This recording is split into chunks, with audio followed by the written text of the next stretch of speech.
Very good morning everyone, and a warm welcome to the Cooper Associates County Ground in Taunton for the fourth and final day's play in this LV Insurance County Championship Division 1 match between Somerset and Hampshire. A reminder of the state of play at the close on day 3. Somerset made 500 all out in their first innings. Hampshire were dismissed for 330. Somerset captain Tom Abel enforced the follow-on. Hampshire 34 for 2 in their second innings, trailing by 136 runs.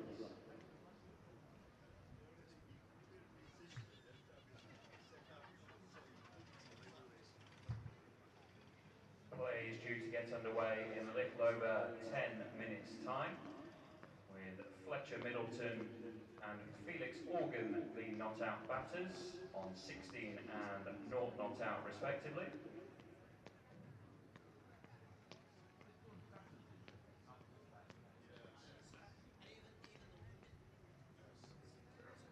After yesterday's victory for the England women, why not join us for an evening with one of the stars of the team, Kate Cross, and her colleague Alex Hartley, as well, of the No Balls Cricket podcast, which comes to the Cooper Associates County Ground next Monday, July the 17th. It's the night before we host the Ashes ODI here in Taunton. Tickets for the events, the audience with Kate Cross and Alex Hartley, are available now from cacgsomerset.co.uk. They cost just £10 for adults, £5 for juniors. 10% of all ticket revenue goes to the Sporting Minds charity.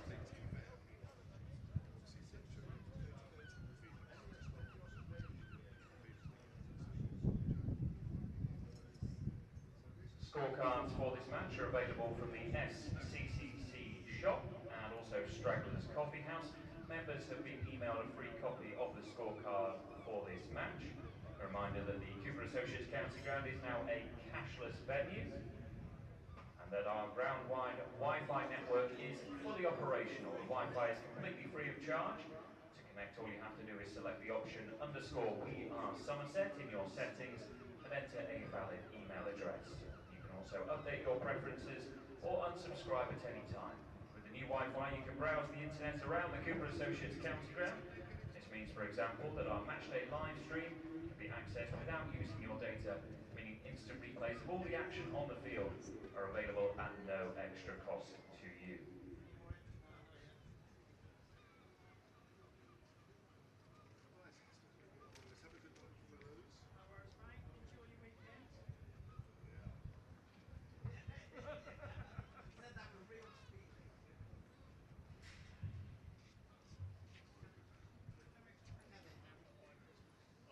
In association with Virtue Motors, Somerset County Cricket Club will be providing radio earpieces to enable members and supporters to enjoy our live ball-by-ball match commentary. These are available to purchase from reception in the Marcus Trescothic Pavilion. They cost just £12, and those earpieces will last you for the whole season.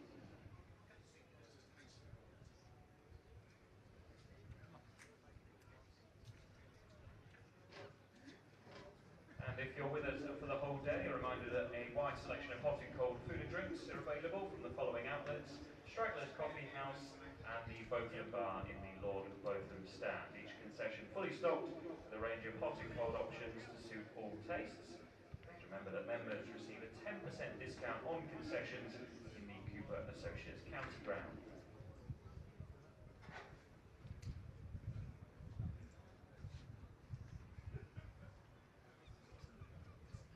Look at that, what a nice view. That's the sun view. No crowds, no supporters.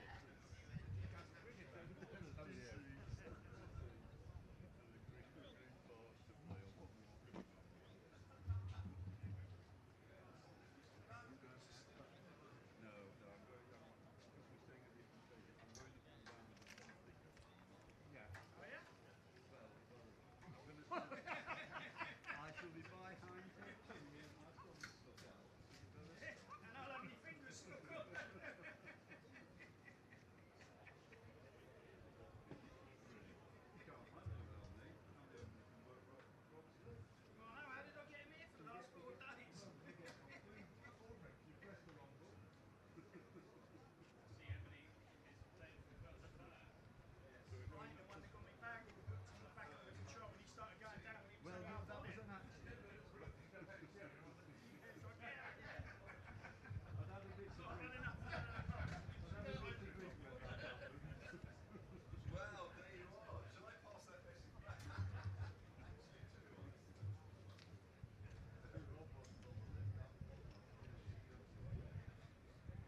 Tony was the first 11 scorer at Northamptonshire Cricket Club for an incredible 32 years from 1990 until 2022. He's a much loved character on the county circuit and a fabulous life which you can read all about on the Northamptonshire official website, and we urge you to head there and read the tribute. Tony Kingston, the former Northamptonshire first 11 scorer.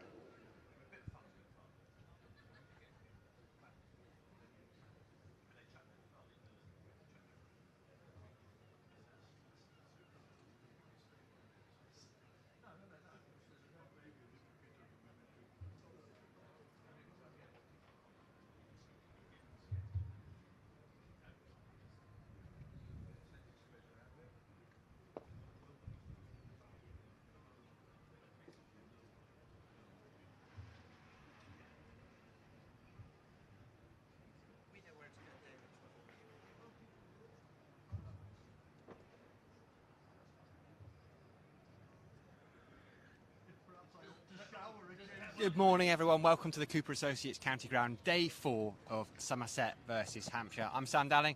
Harry Everett's alongside me. We're going to be up in the WPA Health Insurance commentary box very shortly. Now, this game is set up really nicely. Hampshire batting for a second time. They're 2 down. They still trail Somerset's first innings score by 136. Harry, you were here yesterday. Brilliant day for the Somerset boys. Yeah, although Hampshire did fight back, but yeah, it was great to see the wickets shared around for the Somerset players. Bashir, Best getting some wickets, the spinners, of course, and Alfie Ogborn. Quality to get your first scalp in first-class cricket, being James Vince, of course. Massive for him.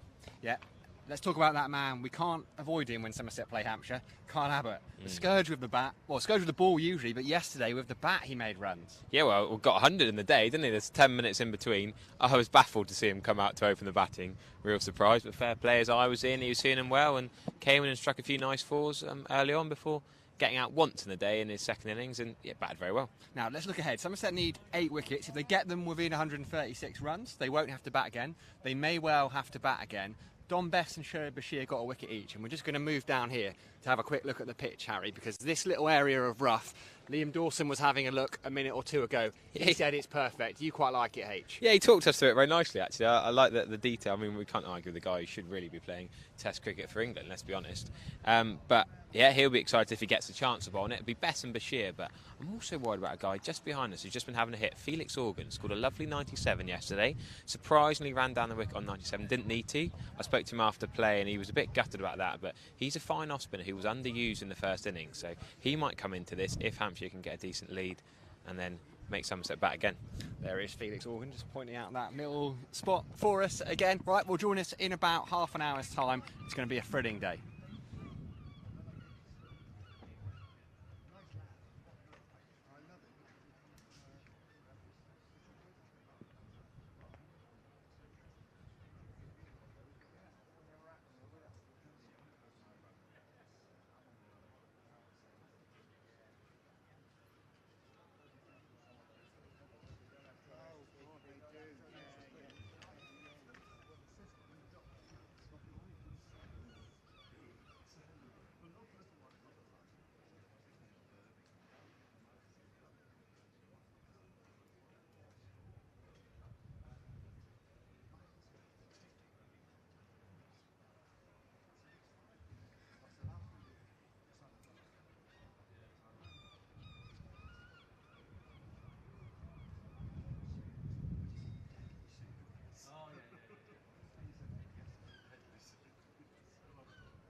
Our scorers are Holly Rhodes and Fiona Newman. The match referee is Steve Davis.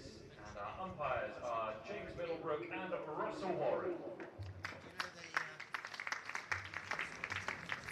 Good morning and welcome to the Cooper Associates County Ground, where the sun is out for day 4 of Somerset against Hampshire. A much changed, youthful, we could say inexperienced Somerset side are doing fairly well against Hampshire, and 8 more wickets, if Hampshire don't score too many runs, could see Somerset take a surprise victory today.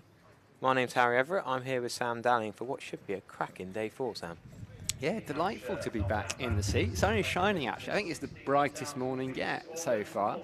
Hopeful of getting the full 96 overs. Remember, a fair bit of rain on day 1, but you don't make up time on day 4. So we've got 332 over sessions, and the equation was relatively simple. Hampshire 34 for 2, lost a couple of wickets last night. Shoaib Bashir and Dom Bess picking up 1 each, which means Felix Organ and Fletcher Middleton are going to wander out to the middle. Hampshire remain 136 runs in arrears, so they need to get at least that many if they are to make Somerset bat again. Somerset need 8 wickets. They'll be desperate to take them without having to bat, but even if they don't, if they can get 8 wickets at some point today, H, we might have a little chase on, which will be good fun. Could be dramatic, could be exciting, yeah. Two proper, genuine opening batters here. It might sound daft when they're batting. Well, one was batting number 1, one's batting number 4. Felix Organ's a bit like Mo and Ali, really. Feels like he's batted every number in the Hampshire lineup. Had a good chat with him last night, and again this morning he was prodding the pitch. He's an off-spinner as well. St Cross Simonians Cricket Club down on the south coast. Felix Organ's he's a talented young player, and I think he's underrated. And a young Fletcher Middleton too, also a very exciting player. So Somerset will have to work hard to get through these two. They've got Alfie Ogborn, the left armour, Jack Brooks and Casey Aldridge, the main 3 seam options, but it won't be long before Bess and Bashir target. A little bit of rough we spotted. Do have a look on Twitter at our pitch report, or rewind this YouTube live stream quickly and you can have a look at our pitch report, where we found a bit of rough that particularly Organ and Dawson were eyeing up half an hour before play. Yeah, this end, isn't it? If you're bowling from the river end. Yeah, river end. Short boundary for the off spinner, but you and I were looking at it going, is it a little bit wide, is it a bit far down the pitch? And Liam Dawson, whose word we will take over hours, came in and said, yeah, that's perfect, guys. That is where those off spinners want to be aiming. So yeah, I suspect there'll be a fair few overs of spin bowled today, and perhaps in both innings, as you said. Organ and Dawson, both spinners in the Hampshire lineup, but that's for much later on. Jack Brooks, the father figure on this side, 3.1 overs he's bowled, so he's going to have to finish off an over from last night from the river end. A couple of slips weight, Abel and Aldridge, Tom Lammonby in the gully. And runs off the first ball of the day. Just one of them, in fact. Short boundary out there. Yeah, so Organ, as Harry was saying, I mean, he batted at 8 in the first innings. He's one of those, he either seems to open or bat way down the order. Like kind of versatile cricketer. It's brilliant to have people like that. Yeah, but it's good to have people like that, isn't it? If you're in the side largely as a bowler, although I was surprised that he didn't bowl as much. Yep, I said exactly the same thing multiple times yesterday. Only 4 overs. He did go for 29 when James Reed was whacking it. He was 170 plus by the time Felix Organ came on to bowl. But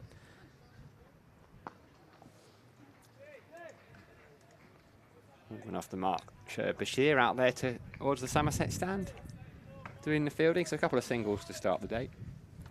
Morning to all of you joining us on YouTube, on the live stream. WPA Health Insurance, as ever, sponsoring the live stream this season. We've got a few weather forecasters in the YouTube comments. Still sunny at the moment, don't fret. Short ball from Brooks. Zips through to James Rew. He's got his collar up, sunglasses on. There's a few less jumpers than there have been on previous days. Tom Lammonby, who's usually in a jumper actually, Lammonby. Very rare to see his number. Well, by this time yesterday, he'd taken a cracking catch at third slip. Give Alfie Ogborn his first class wicket of James Vince. Serious breakthrough that was. Reverse cup catch, almost knocked him off his feet.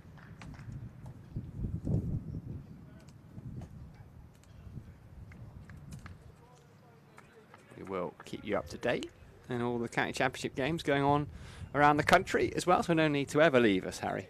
Yeah, a couple of early finishes yesterday, weren't they? Durham getting a massive win against Gloucestershire in Division 2. Another single there, tucked off the hips by Middleton. Alfie Ogborn in short sleeves. You'd probably say that a bit easy. You don't mind one loose now, but Jack Brooks has now 3 deliveries just tucked into the leg side for singles. He's either got to correct his line or potentially bring a square leg up. Not give him singles. Don't let him rotate the strike so easily here. Try and settle in and keep one batter at one end. Take a single there. So early runs for both Organ and Middleton. Finished that over, just the 5 balls. Well, not in the over, but left to be bowled this morning. Jack Brooks started it last night. It's through it this morning. Hampshire 38 for 2. Liam Holly in the live chat asking if we're both off to finals day. Oh, we are. We've been discussing plans for weeks without coming to a solution. It's one of those. You look at the forecast. It is grim for Saturday, but we've got an Airbnb booked just down the road. We would not miss it. We've been to plenty of losing finals day, Harry, but we feel that this might just be a winning one. Yeah, I have to say I've never seen Somerset win a trophy live, but it's one of those things. You got to be optimistic and see what happens. But both these sides, of course, will be there. John Turner, I was watching bowl Rockets before the match. He's an exciting prospect who will probably play in the T20 Blast for Hampshire. He's been rested for this week. But Alfie Ogborn is a man who's benefited from resting. No Overton, no Henry. Well, no TKC, of course, as well. And Ish Sodhi's having a bit of a bowl at Taunton Vale today, having a bit of practice ready for Saturday. All of that's given Alfie Ogborn a chance to get... I'm going to go on and on about it. What a start to a career to get James Vince out. Can't think of many better than that. Shoaib Bashir, of course, fellow 19-year-olds, coming and bowled really well this game. Played a few matches previously, but exciting for the youngsters of Somerset as Ogborn's left arm is more accurate than Jack Brooks' first ball. I think Matt Bullbeck, one of very few left-arm seamers to have played for Somerset in the last 20 years. Only 5 since 2000, I think, was the stat I researched yesterday. I think it's 5. So, Charles Willoughby, Alfie Ogborn, Matt Bullbeck. This is a great bit of trivia. Rob Woodman, RJ Woodman, now head of cricket at Kings. Yeah. 5. Who's the 5th? Always. 2 slips in a gully. Well, Tom Lammonby, of course, would. Yes, that would be it. He would. Yeah, that's 5th. Yeah, of course, left-arm seam. Genuine left-arm seam, yeah. That's probably the 5. But I think Matt Bullbeck got Brian Lara as his first-class wicket, which is not bad. Yeah, that's probably even better than James Vince, in fairness. What I did like last night was chatting to Felix Organ after players. He said Carl Abbott played some thunderous cover drives and he thought he was back with James Vince at the other end. I mean, that's a compliment to Carl Abbott, the way he was striking it yesterday. So no catcher in front of the wicket, sort of ring field. That's full. And I thought it was bump ball. I'm sure that was bump ball. I feel it was appealed. I thought it went straight into the ground. Caught a third slip. Well, more of a gully, really, Tom Lammonby. It wasn't a massively convincing appeal. Let's have another look at it. I wasn't ever thinking that's a wicket. I think that's bump ball all day long. Felix Organ's towed that into the ground and it's gone to Tom Lammonby at gully. Am I wrong? I don't think you are. I'm not sure Somerset are too disappointed. They asked the question, though, and they were given a negative answer. I think the right answer was given, though. Just didn't feel right. No, straight away. It's a little bit uncomfortable for Organ, just coming into him. He's got his arm guard on, as he does. Nicely tucked into the vacant 45 region for one. Yeah, another game that finished yesterday was Warwickshire, wasn't they? Oh yeah, big win. Well, Glenn Maxwell playing county championship cricket.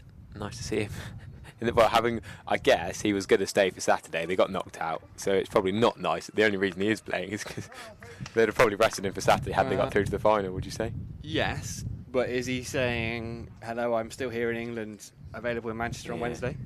Potentially. Old Trafford does turn a bit, as Ogborn is defending the offside for no run.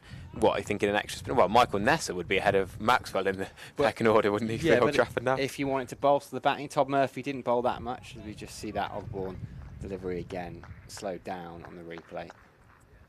Frame by frame. Great work. Yes, bunt ball all day long.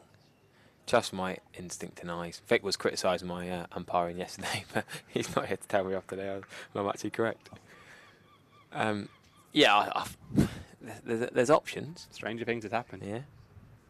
I think Michael Nesser is a very underrated bowler as well. That's again a little bit too leg side from the Somerset openers. They're going to push for 2. No, good sensible turn down in the second by Fletcher Middleton. Ness's issue is he's probably competing with, well, he is competing with Mitch Marsh and Cam Green. So I was going to say Scotty Boland Well, is a yeah. similar kind of bowler Yeah. as well, potentially. You'd say, do they want someone who's a left armour or extra pace? But Josh Hazelwood's not been as good as his standards, I would suggest. Well, He's not bowled as well as England as you'd expect him to. no, it's been interesting, hasn't it? It's been interesting. I think that week, the week off, rather than it being back to back to back, means that Broad will play, Cummins will play, and then the problem is if it's 2-2 going into the overall, then I can't see why Stuart Broad wouldn't play all 5. He'll want to. Got to keep Mark Wood fit. That's the key. Oh, key batter now as well, isn't he? Just a key player. Individual, yeah. Jack Brooks then is going to continue. Much shorter run up than he maybe started his career with. Efficiency of run up. He's on the opposite to Mark Wood, isn't he? Middleton on strike. Couple of mid wickets in as well in their catching. Tom Abel at first slip. Casey Aldridge and Tom Lamley both at mid wicket catching. It's a mid on. Mid off is Don Best. Brilliant to see Don Best back here at Somerset, albeit briefly. Sean Dixon is at backward point.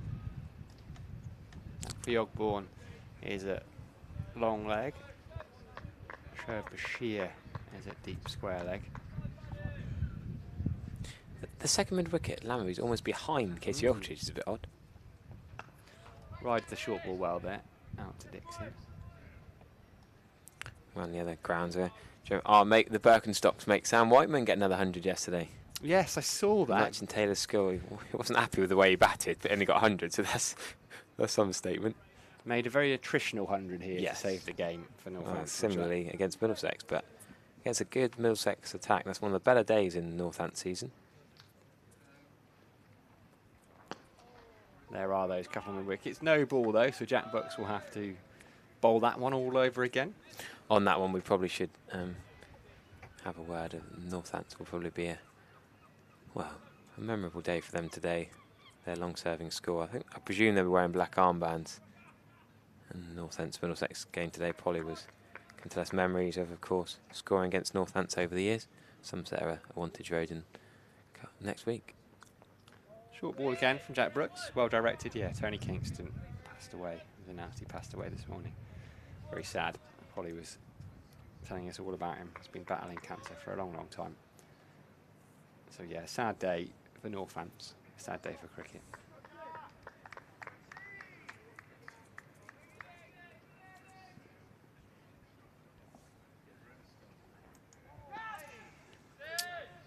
Just struggling to find his spot at the moment, Jack Brooks, this morning. 2 leg side. I think my criticism straight away, which is why there has to be a deep final and deep backward square, because he's not quite getting it right. And potentially that's why there's the 2 mid wickets. Can he buy a wicket with a half volley chip to mid wicket?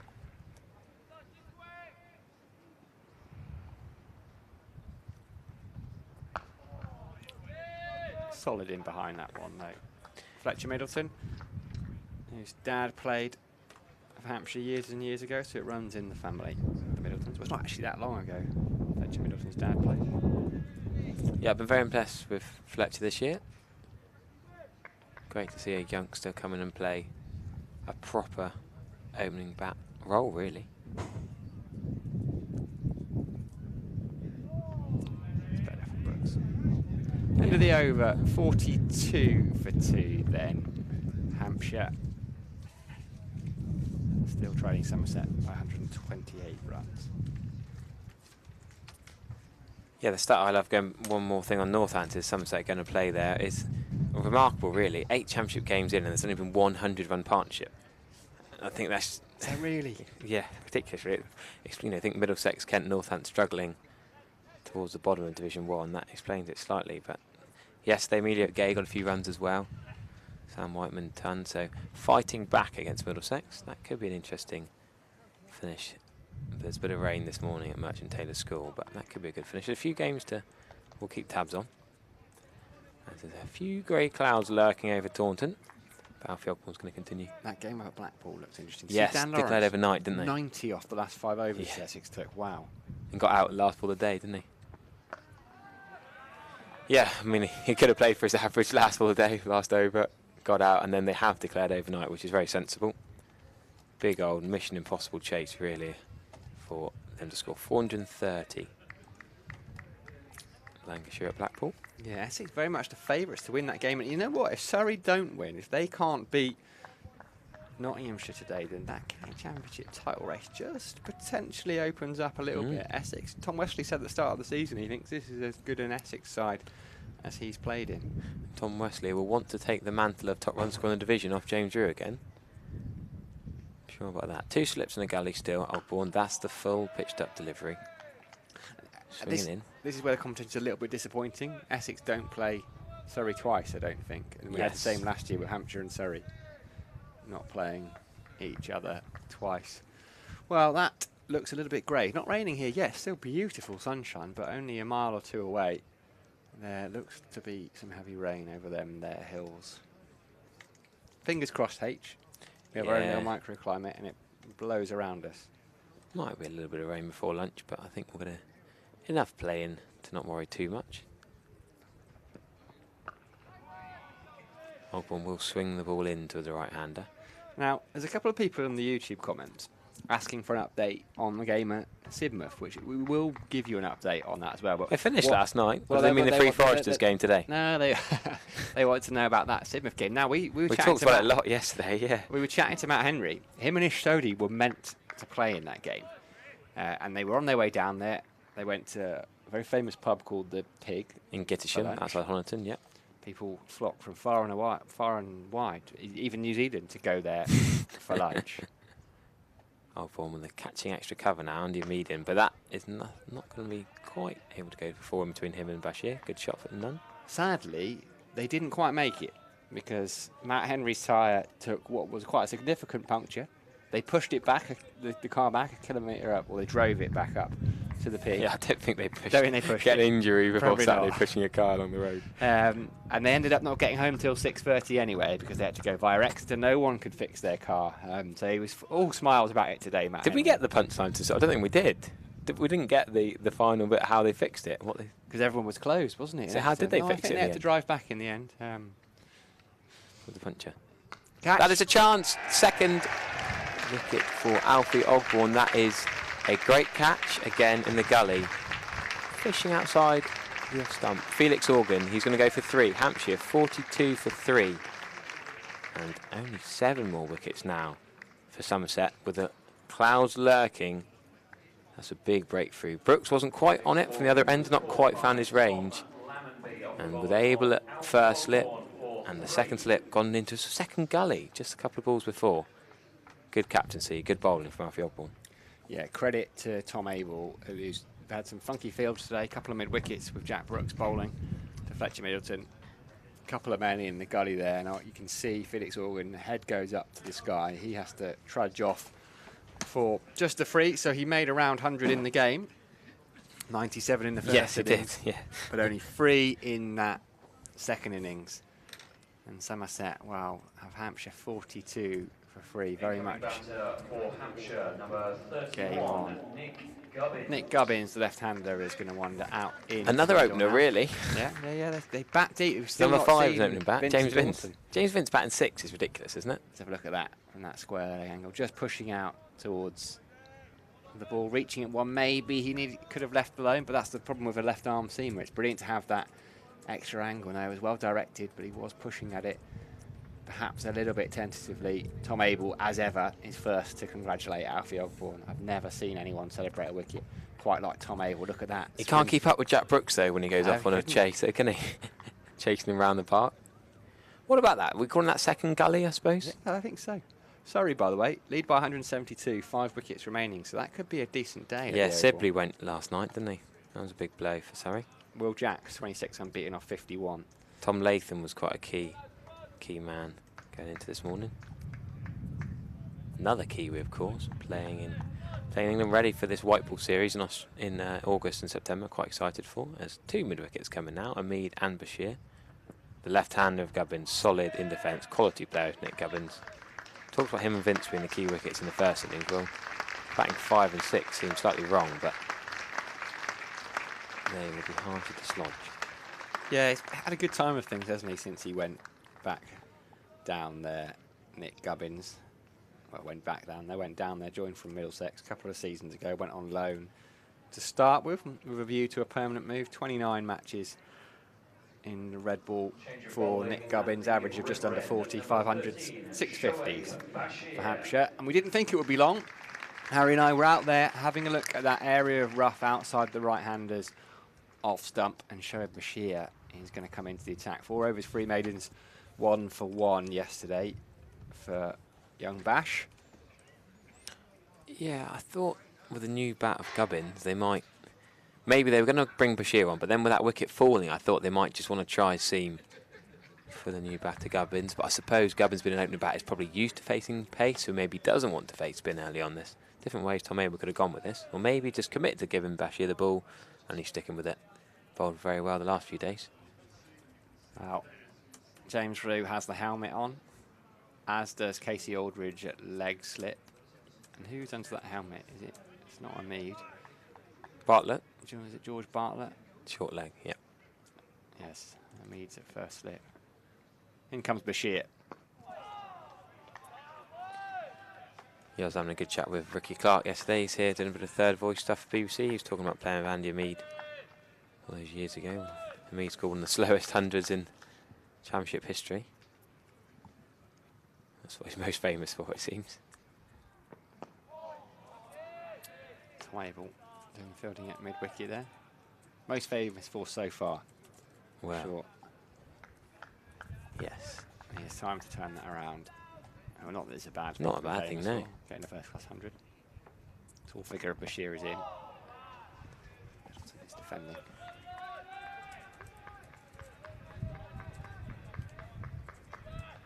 I believe that Pete Trigo was playing down at Sidmouth yesterday as well. Runs for him. Turned up, yeah. Didn't get the memo about retiring. He was very frustrated with how seriously how not seriously the other Somerset players were taking it. He said, back in my day, we take all these games really seriously. If you never give them a sniff of one, and you just tempt them, and then you stop bowling properly again, he said. Wasn't a fan of them all mucking about bowling spin.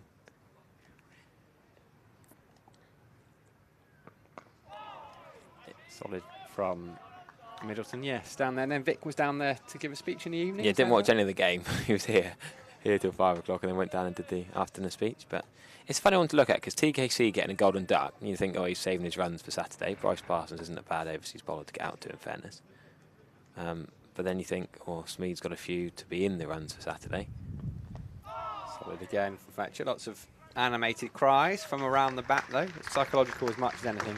He's through that over. It's another maiden from Shoaib Bashir. 42 for free. Yeah, Smead, 6 sixes, strike of 280. Whacking a few on the beach and into the hotel at Sidmouth. There he is. Gordon Hollins and Spencer Bishop, the man that makes things happen. Spencer's forgotten his jacket. Just having a chat. Where are they? Down by the nets, just down to the right below us, where the fielding nets get wheeled away. And there's the flag, bit of grey cloud behind, but still ruffling in the wind. Gordon was out there doing a bit of shadow batting, wasn't he, before play? We're going to get him in our pre-match video. Didn't want to get his shoes too dusty. There's nice sparkling shoes in the. It's not quite a dust ball in the day 4, but look after them. He said he would quite have fancied those rough patches outside off stump, though. I never asked what Gordon bowled, or what his cricketing skills are actually. I'm sure Ben will get him in the Somerset media team, indoor team. He could have my spot anyway. he can't do any worse than I did on debut. Right, still the 2 mid wickets to Nick Gubbins, the left-hander. Ogbourne will swing this away from the left-hander, primarily. Defended into the offside for no run. A little bit of drizzle around. Grey clouds hovering as are the ground staff over the covers. They've had a busy week. They're looking forward to a few days off, actually. Don't blame them. They've worked hard with the amount of rain we've had the last couple of weeks. Really wet April and a dry sort of May, June, July, and then suddenly this week the heavens have opened again. What a lovely shot that is. Nick Gubbins, shot of the morning so far. Not a very quick outfield. So it's not actually going to go for 4. Don Bess is there. Absolutely superb fielding. He might have flicked that back onto his cap, but it's not 5 penalty runs. It's a good bit of fielding. And Nick Gubbins deserved 4 for that. He's only got 3, but what a straight drive that is. This Don is Bess is one of those that just teases you, doesn't it? You're What's looking that? at it. The ball has stopped, I think, just nearly. It's literally a centimetre inside the rope, and his elbow is so close to touching it.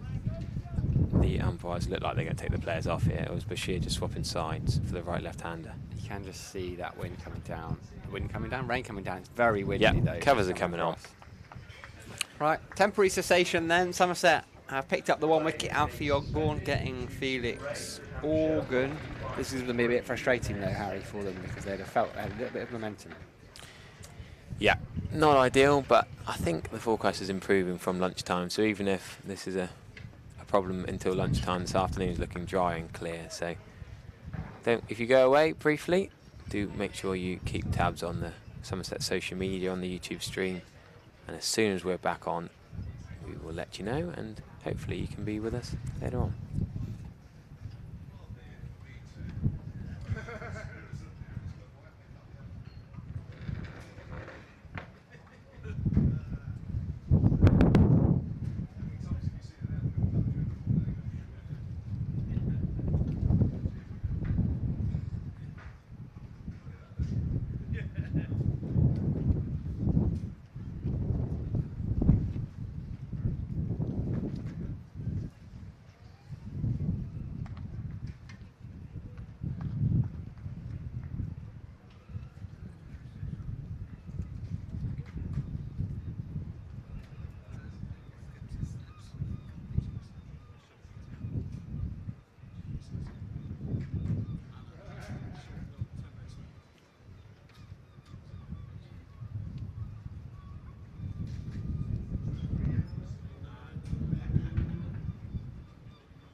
updated with prospects of play as soon as we have any updates for you. The ground staff currently covering the square.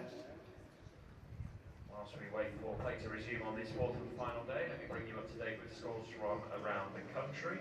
This latest round of county championship matches, starting in LB Insurance County Championship Division 1. Leaders Surrey against Nottinghamshire. Surrey 355 all out in their first innings. Nottinghamshire responded with 399. Surrey 226 for 5 in their second innings, a lead of 182 runs. That game taking place at the Kia Oval. At Northwood, Northants against Middlesex. Northants made 219 in their first innings, Middlesex 277. Northants then posted 380 in their second innings. Middlesex have just started their run chase. They are 5 without loss after 3 overs, needing a further 318 to win.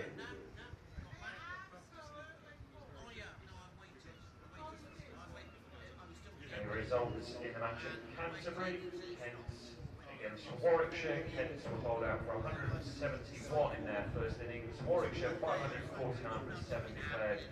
Kent 332 bowled out in their second innings, lose by an innings of 46 runs.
confirmation from the umpires that providing there is no further rain, we will resume play at 12 o'clock. 12 o'clock for a restart. We'll have lost 9 overs due to the shower. For a restart, providing there is no further rain at midday. Thank you.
Just a reminder that providing there will be no further rain, we're scheduled to get back underway at 12 o'clock midday with Hampshire 45 for 3 following on in their second innings. Restart at 12 o'clock.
Please welcome back our umpires, James Middlebrook and Russell Warren.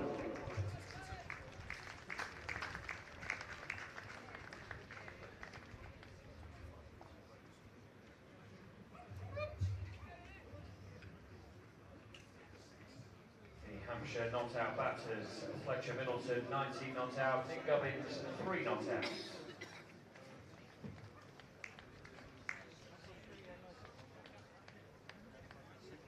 Led out by Captain Tom Abel. Please welcome back Somerset.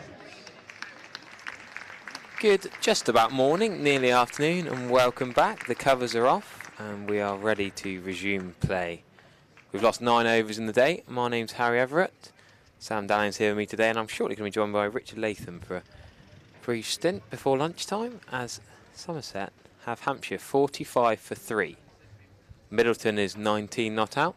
Nick Gubbins is 3 not out. 19.2 overs have been bowled in this innings.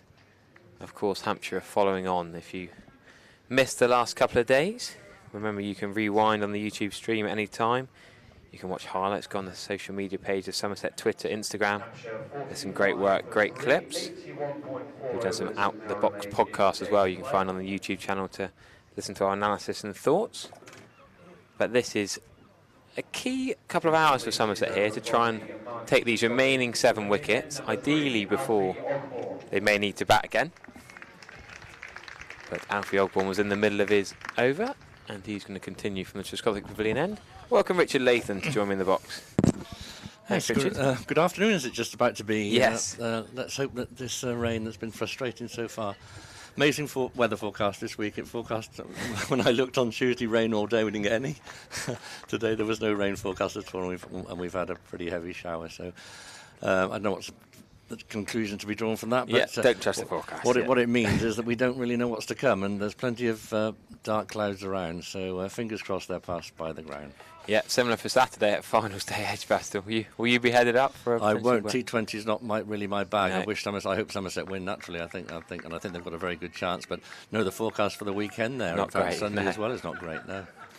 So we're going to continue here with 1 slip, 2 gullies. That second gully, Tom Lammonby did take the catch off Felix Organ for Alfie Ogborn. That's a full straight delivery, just dug out. Yeah, I spent the last 10 minutes of the rain delay having a good chat with Sonny Baker, who's doing a bit of schools work, doing a bit of rehab. He's not going to bowl for the rest of this season, sadly, but he's keeping positive, keeping good spirits. He might have had a chance of playing in this game, but he's buzzing for Alfie Ogborn, getting his first-class wickets on debut this week. It's sad that so many young bowlers pick up these injuries, isn't it? And I don't know what the remedy is to it. It seems almost like every young bowler's got to go through one at some time, and Sonny was just emerging as a really good prospect. Ogborn again, this time fuller, driven, got good fielding off his own bowling. Yeah, it's almost like stress fractures probably weren't a thing in the 80s, where they talk about these West Indian quicks, and I've had interviews with Holding and talking about Garner and Marsh and all the greats, and they just didn't think of it as a stress fracture, but nowadays so many bowlers seem to get them. Well, Lewis Gregory, I think, has had 4. Yeah. It's amazing that he's still playing, and great credit to him that he is. But the only thing the older players say to me is that they always thought that the best training for bowling and keeping fit for bowling was by bowling in the nets. And, of course, there's all this other gym work they do these days and other muscles they strengthen.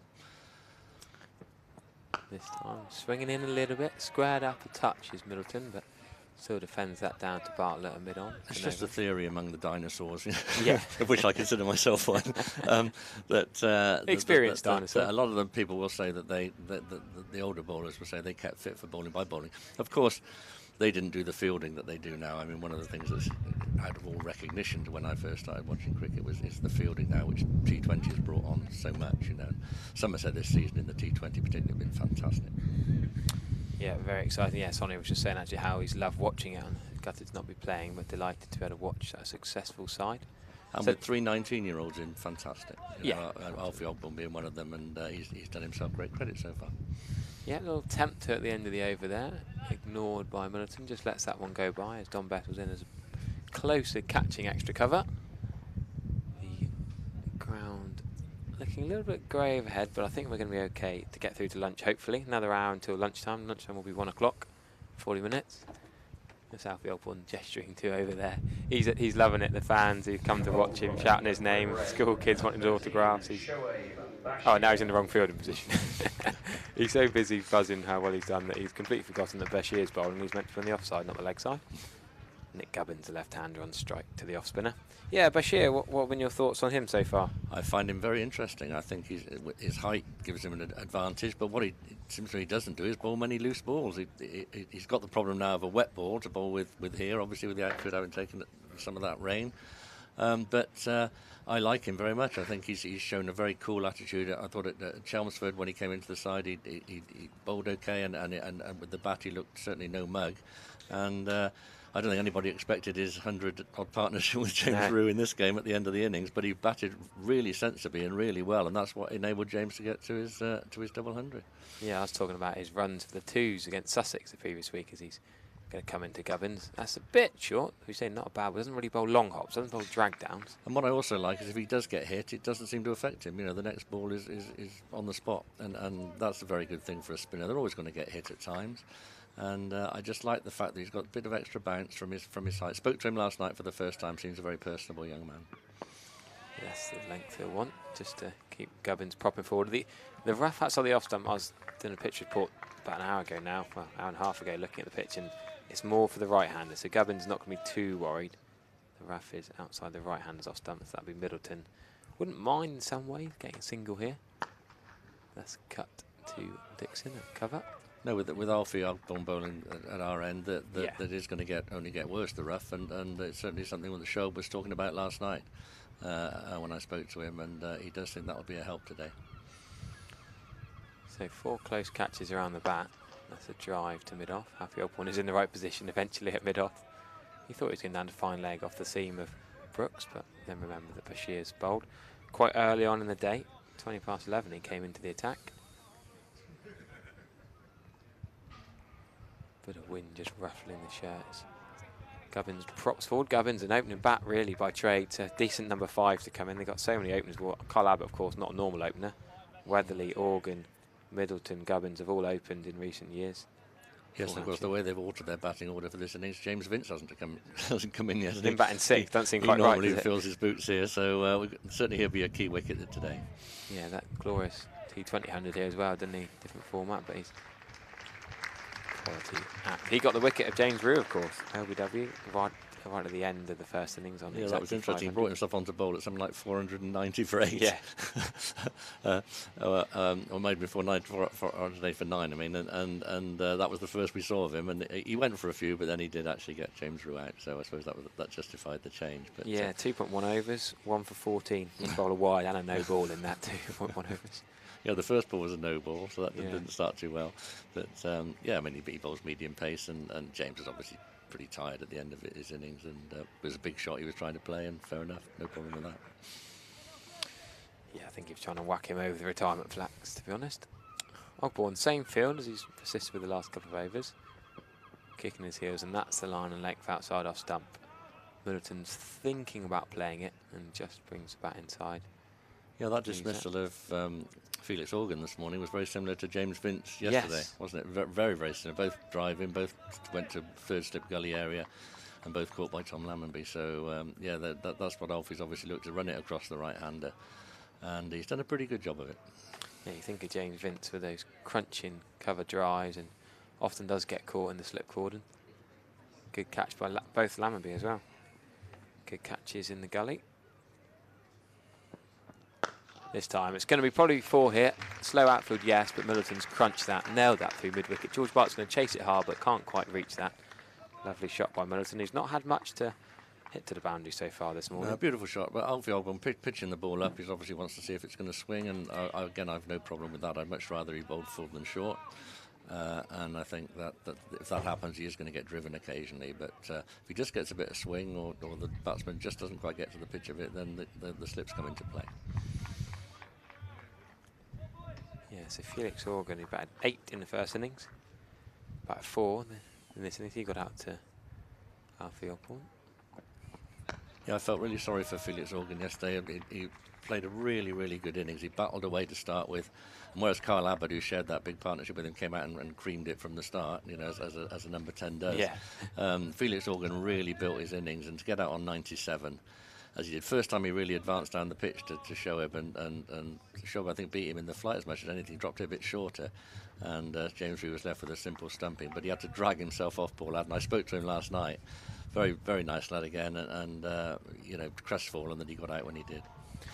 Yeah, it did take him a long time to walk off the ground, and you don't begrudge him that. It was, I felt gutted for him, really. There are a fair few Hampshire fans on the Thatcher's deck down below I was chatting away to, and yeah, he played a great knock, slog swept beautifully into the Somerset stand, picked the right ball, attacked Bashir at the right time to the short boundary, and was pretty watchful the rest of the time. A proper top-order bats innings, really. Yeah, I always think he's been messed around. Played for the team, you know, that was the situation they were in. He needed to be watchful, and just gradually built his innings, and that, you know, that was the way to play at that point. I thought he did really, really well. It's going to be at least a single into leg side. Bashir's sprinting round quickly, can't stop the second. Quite a lot of ground to cover out there when he's bowling at one end and then running around at the other end. Good mates though, Alfie Ogborn and Shoaib Bashir, two 19-year-olds, shared a decent partnership in the twos against Sussex last week actually. They declared later on the first day trying to have a bowl at them before the rain and the forecast bad light actually halted them at the end of day one, and they ended up losing to Sussex in that game. Alfie and Shoaib were both saying they were robbed of first Somerset 2's 50s last week. And then Bashir again this week in the first team, getting a few useful runs for James Rew. 44 not out, he finished with 3 6s and 3 4s. Yeah, again, I like the way he started. He didn't come in and thrash it like number 11. He came in and he realised that James Rew was nearing that amazing milestone, and played very conservatively to start with, and then unleashed some great shots. Yes. He seems to have a very cool temperament, a cool head on him, and actually thinks about things. And from what I've seen of him so far, which is not a great deal, but as I say, he doesn't seem to bowl, but he doesn't give many runs away, and that is a vital thing for a young spinner first of all. And I think his height will help him take wickets. But as you say, he'd probably be better off bowling to right-handers today with the way the pitch is. Yeah, I'd be a little bit disappointed to. Well, it was his fielding, but I wouldn't criticise his fielding too much. It was fairly comfortable too. The end of Ogborn's over, so Gubbins, the left-hander, is on strike there. Does bowl different paces and flights. Does vary it. See him bowl the quicker balls, and with the height he's got, different angle of release. And I was hoping last night that both he and Don Best, who did well yesterday evening, would bowl a bit slower or more slow ball, really slow balls today. Because I think the slower you bowl on these Taunton pitches, sometimes the more help you get and the more it turns. So they've got quite a few runs to play with still. It'd been nicer to have had another 100 runs to play with, but that was made not possible by that great partnership between Felix Organ and Kyle Abbott. But they've still got plenty of runs in hand, and I'd like to see both of them try and flight it a bit. Yeah, just as you say, flight it a bit. He darts one in a little bit flatter, but I think we will see one up above the eye line. Gubbins not the most aggressive player. I don't think he's going to use his feet or slog sweep too much early on, particularly. Quite a defensive, watchful top order bat. Of course, played for Middlesex before.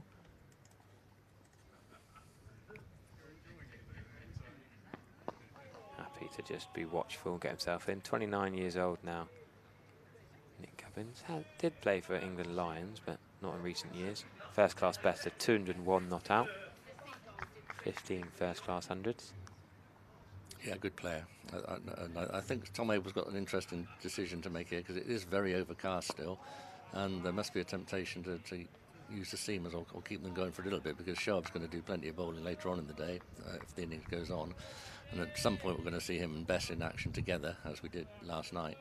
But I just wonder, with the cloud cover as it is at the moment, it's worth keeping at least one seamer on for a bit, do you think? Yeah, I thought they'd had a go at Gubbins early in his innings, could have given Casey Aldridge a bowl. That's a shortish ball, but Lammonby's there mid-wicket, no run. Decent maiden from Bashir, with different lengths in there, but still gets the maiden over. Yeah, I think after that wicket fell, or after Organ fell, I thought they might say, actually, don't go to Bashir, let Aldridge or even Brooks, who didn't quite get his radar right, let Brooks have a go at the left-hander, because what he's bowling down the leg side to the right-hander wouldn't have actually been a bad ball to the left-handed Nick Gubbins. Well, Aldridge is coming on now, and again, I thought yesterday if Somerset had a bad period, it was leading up to the second new ball yesterday, where they didn't really do much different. I thought it was like a case of, let's just keep the runs until the new ball comes. And I thought then they could have let Casey bowl a few short balls and shake up the Hampshire batsmen a bit rather than let them accumulate against the spinners. But Somerset have done very little wrong in this game, apart from the top order collapse at the start. To get 500 from where they were was a fantastic effort, and it just confirmed again what an incredibly special talent we've got in James Rew. Yeah, article in the Times this morning, probably was showing us. Nice to see Harry Trump getting his photo, local photographer, getting a picture of James Rew in there. He's bigging him up. And well, he's an incredibly nice lad and a very mature batsman for his age. I mean, of all the young players Somerset have here, I think when you're looking at red ball cricket and possible test cricket, he has got to be the best prospect.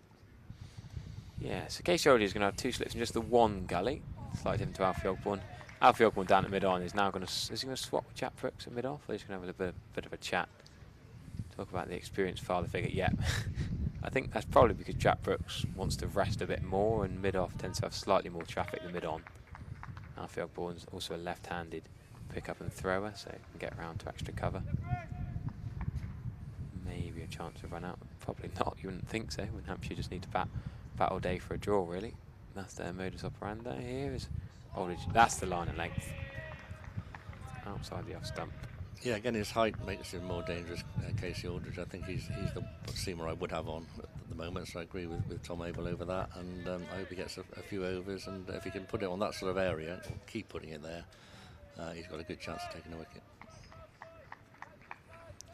Yeah, it does like to roll sort of back of a length, sort of short stuff. I was chatting to Ricky Clark yesterday, really impressed with Casey Aldridge. He really likes the look of this young quicker he hasn't played against or seen before. That is a chance. Yeah. Well, not a chance. It's a false shot. Yeah, it is a false shot. Pitch in front of square, done best. Get near that. Yeah, it's been great to see Ricky Clark here this week. He's doing a bit of commentary, isn't he? And seen him here so many times playing, largely for Surrey, and always did well with the bat and the ball. Yeah. Here. Tremendous cricketer. And from this week, I know now he's a really, really nice guy as well. He's mixed in here with so many people during this game, and as I say, very nice to see him. Yeah, of course, played at Warwickshire with Keith Barker too. Yep. Probably going to be 4 runs here. Not nailed, but just cuffed and controlled behind point. Well, in between Don Bessett, cover point, and the gully fielder, India Mead, for 4 runs. Nice shot, controlled from Fletcher Middleton. I think Somerset have got to show a degree of patience today. The pitch is still pretty flat and good for batting. They've got, let's say, runs to play with. And even if Hampshire were to get 250, then we might find a Somerset run chase, of 100 or 80 or 90 at the end of the day. So there's plenty of time. If you're looking now, there's still 78 overs left in the day. And even though the weather is overcast, we might get another interruption. We should get most of those. Yeah, plenty of other games around the country still going on. 2-2 for Ben Sanderson against Middlesex. Max Holden had to face a hat-trick ball. Northants did well to get 380 yesterday. Middlesex struggling a little bit, top of the order, chasing 323 for that victory. That's a game that would affect Somerset, sort of the mid-table or lower end of the Division 1. And it's the game between 2 teams with, I think it was 1 batting point. Yes. At the start. I mean, we've looked here and thought Somerset's first innings have been disappointing in a lot of games this season, and when you compared that to Northampton, Middlesex, goodness me, we think we're badly off, and they've really struggled with first innings runs. So I can believe how many batting bonus points Somerset have got without. I feel like I've watched Somerset enough and worked with them enough to not look at the table, if you know what I mean. I feel like I should know the table, but you can't believe how many batting bonus points they've actually got. No, I agree, because there's been so many later order recoveries, haven't there? I think they've been in trouble at the start of their innings in a lot of games. So it's been a recovery that's got them to batting points, and that obviously was the case in this match. There'd be even more if there wasn't the 110 over cut-off. I mean, a bit of an explosion from Bashir at the end. They weren't far away. There's only a few overs after the 110 cut-off. They got past 450. No, but I think that would have been greedy, wouldn't it? That would have been greedy, yeah. Can't get too carried away. From 80 for 5, I think. You take 400. To get 4 batting points was perfectly good. Yeah. So still Gubbins is on strike to Bashir. Can't get the right hand of Middleton down this end. Not that he's not backing up or just standing on his bat, but Gubbins has whacked that straight at ball. I mean, it's a chance. He's nailed at his chest, but it's probably a quarter chance.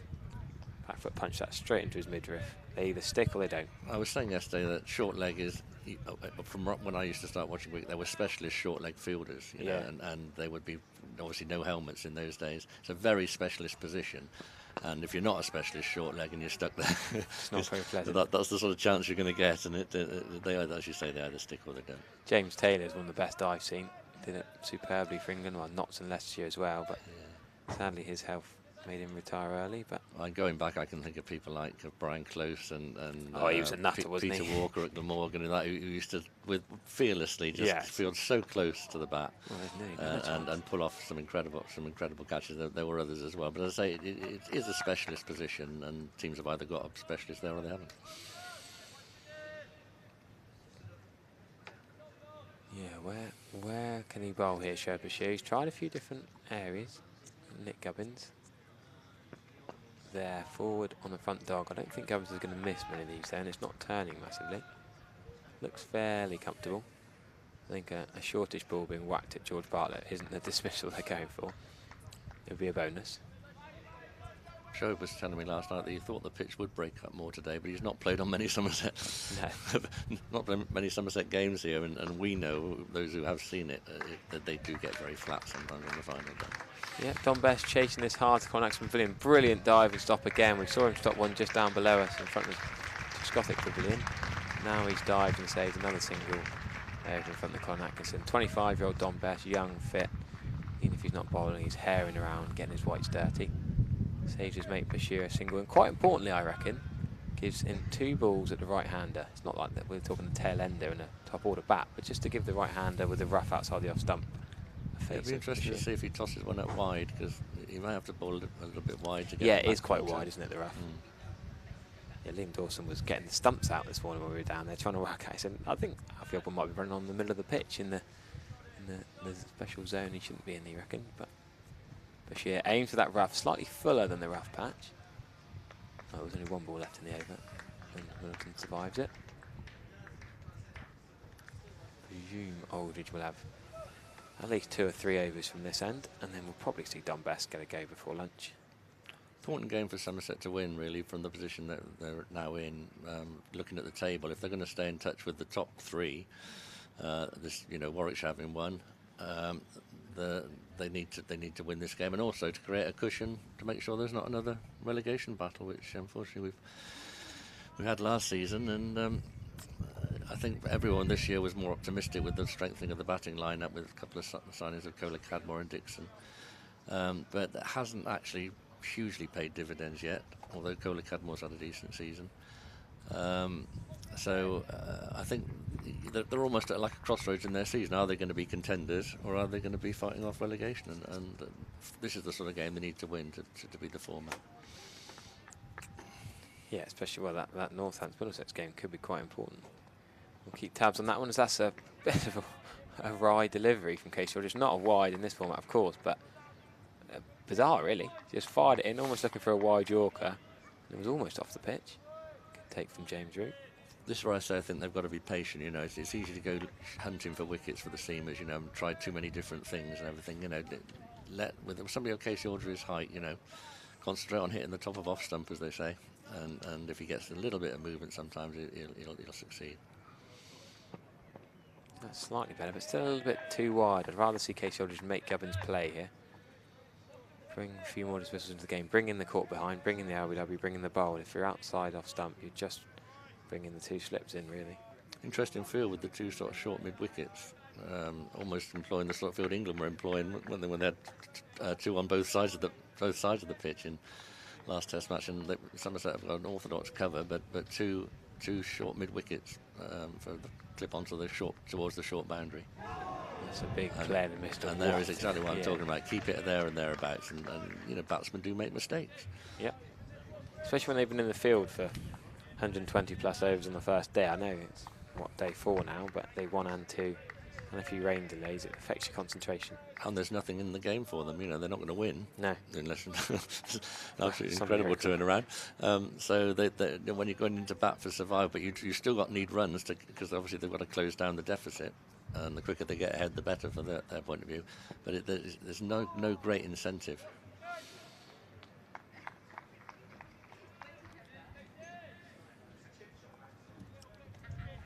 Yeah, Casey Aldridge here into his 2nd over. Just gone for the 4 so far. That first class 100 he scored up at Old Trafford. there's obviously that asterisk that Dave Vilas and George Bell were bowling in, but you still got to get him. You still got to score him. 101 not out he scored. Absolutely, and he's told me a long time ago he thought he wanted to become a genuine all-rounder, and there are signs he's going to do that. I think so too. Yeah, absolutely. I think he could be the Lewis Gregory, Craig Overton replacement. They're not going to be around forever. A couple of years' time, he could be that number 6, number 7. Oh, this is where Somerset have struggled in the past sometimes, where they've had good older players and a big gap back to the younger players, and younger players haven't had much experience of first-class cricket. And of course, second 11 cricket is nothing like first-class cricket. It's a bit like academy football compared to playing in the first team. It's nothing. The standards are not nearly as high, so it's not easy to break through. And Casey's showing signs of really being able to do it now. It's a little bit too far outside the off stump, but that's the kind of ball Gubbins did chase him a nigga. On a bad day from Casey Aldridge. He's got 34 first-class wickets, average of 39. Got a batting average of 26.88, 457 first-class runs. That's the exciting side for Casey Aldridge. And bucket hands, good slipper as well. I think he showed with that partnership with James Rew that he came in a very difficult position and built the inning. He built an innings, which you know, a lot of young players struggle to do. They like to play their shots, but he properly built that innings of 88, was it? And obviously that partnership was absolutely crucial to Somerset. And I thought he just went about his business in a way where, as if he's starting to know how to make runs in county cricket. Yeah, it didn't really look like getting. I think he's dropped once. Vince had a bit of a shocker, didn't he? Well, he dropped them both batters, absolutely, yeah. And very unusual for him, you know. And they were both pretty straightforward chances. Yeah, I agree. Bashir continuing from the river end. A little bit short, Middleton. Oh, he's bowled him. He's bowled him. A little bit back of a length, really, but that rough patch we were talking about, a little bit further outside the off stump, and Fletcher Middleton has to go for 29. Bashir hasn't been able to bowl at the right-hander much. The last few overs, Gubbins, the left-handers, had the strike.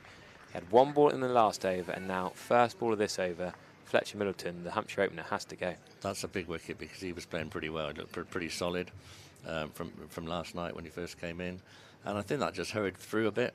And he was on the back foot and it got through his defences, and that's what I say again about being patient and Shoaib keeping it on the spot. He's very, very accurate, and then the pitch does something all of a sudden and he's in business. Yeah, it's funny how you can step onto a left-hander for so long when you want to bowl at the right-hander, and then one ball at the end of the last over. Yeah, and he didn't pitch that one particularly wide either. It wasn't one of those that we talking about really pushing it wide into the rough. It just hurried through a bit, I think. And the other good thing about it is it should bring in James Vince, who is probably the big wicket for Somerset. Not only is he captain of Hampshire, and they might fall apart. Just looking at it again. He's tried to flick it through the leg side, hasn't he? By the look of it, just clip the bails, isn't it? Yeah, just clip the top of the wicket with that. As I say, he was playing really well from the moment he came in, and so just looking at it again, how high did it strike the stump? Right probably right at the top. Wants to whip that through mid-wicket. Back onto the back foot, to try and play it through mid-wicket, and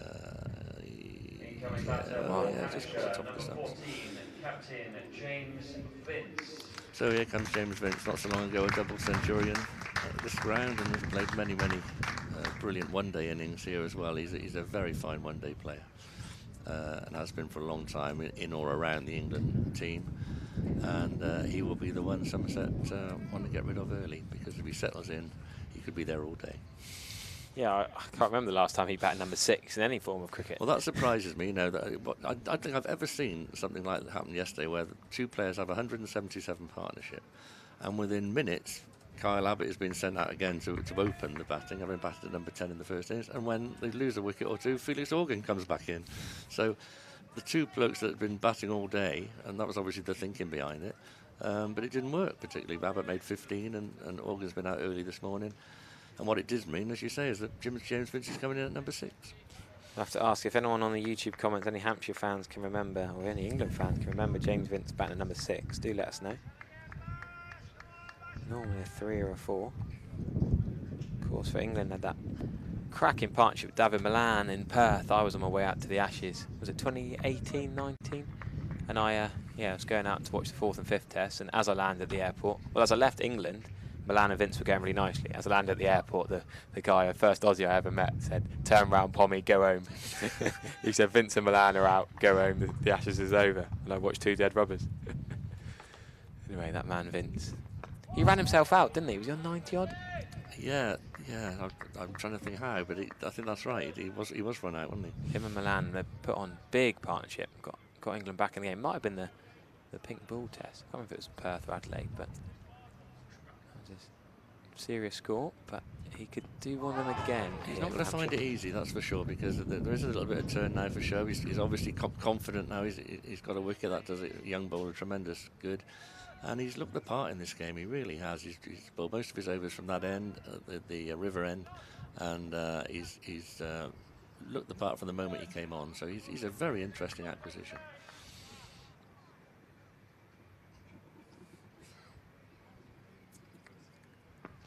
That's pushed forward. James Vince, tall man, big strides, can get to the pitch of the ball and keep Bashir out. Here through the effects mic, the "come on Bash" from Abel and the other close fielders. That's a wicket, caught at leg slip. Casey Aldridge, that is the key breakthrough. Shoaib Bashir runs nearly as far as Jack Brooks, and James Vince, the captain, the main man for Hampshire, is gone for a duck. 58 Hampshire have on the board, and they've lost 4 of their key batters. That is a massive, massive breakthrough. Now a 5th gone. James Vince has to walk off. Great catch low by Casey Aldridge at leg slip. And well done to Tom Abel for the field. He put all round Vince. There was close fielders, and he's just glanced one. And yeah, Casey Aldridge, the sort of catch he'd expect to take. But having said that, he's a tall lad, and it was pretty low. And very important, Somerset take their catches today, and now you'd think they're in with a fantastic chance. And there's good players to come in still. Or would it be Liam Dawson next? I'm not sure who's... 142 in his last game, and 12 for Liam Dawson's in some form, but Ben Brown came back too. Ben Brown got 39 in the first innings, of course. He's coming in next, and so plays they have spin got some well, good doesn't players. Yeah, he does play spin well, and he played very well in the first innings. We're just looking at that wicket again there. It's almost like an authentic glance. Yeah, legitimate shot, wasn't it? It's almost like you forgot the leg slip was there. Yeah, exactly. But I say fair play to Tom Abel for placing that field, and another accurate delivery that turned a bit from Shoaib, who's looking more and more the part with every over. So yeah, well done Tom Abel. And we've got to remember that Somerset have a much weakened side in. No Tom Kohler-Cabell, no Craig Overton, no Matt Henry, no Ish Sodhi, no international testman who could have played in this game. He's practicing at Taunton Vale ready for Saturday currently, but to come in with 3 19-year-olds, Don Best back here on loan just for this one game at the moment. Serious effort from Somerset against one of the best sides in the league. Best bowling attack, solid batting lineup all the way down the order. I mean, Keith Barker could be in at 10 today. Mohammed Abbas is a genuine rabbit, but the rest of them can bat. So this would be one hell of a win for Somerset if they can get the remaining 5 wickets and maybe a couple of runs to knock off. Yeah, and what a pleasure to watch. You know, academy graduates and another young 19-year-old now bowling. And it wasn't exactly forced on them, but they took the sensible decision, in my view, to rest certainly Craig Overton and Lewis Gregory ahead of Vitality Glass Finals Day. But it's been a real pleasure to watch these young, and they've all contributed. That's the thing. That's it. You know, it's not just Shoaib.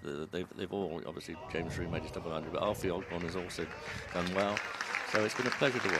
And well bowled Shoaib. That was a good over. Yep, well, Sam Dalling's back in the box, so we'll get him. If you want to stay for a bit, Richard, you can stay and get Sam on with you, and you two can talk us through the last half an hour before lunch.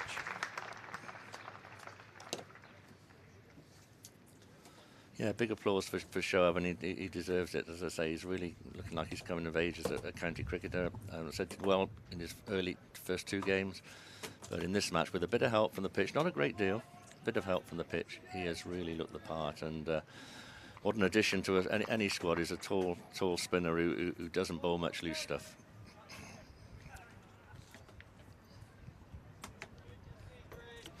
Morning, Sam. Or afternoon now. Afternoon, Richard. This is good fun, isn't it? Yes, it's been very, very pleasurable to watch. Aldridge around the wicket. Sean Dixon in a short catching position. Yeah, the members down on the Marcus Trescothic pavilion are consultant Jeff jumping up, celebrating each Bashir wicket? Well, as I say, it's been a pleasure to watch all three 19-year-olds, and as I say, circumstances have brought them into the side, and they've all responded, and that is really good news for the future. It's the temperament of all of them, isn't it? Casey, James Rue and Shoaib. There's a couple of mid-wickets catching now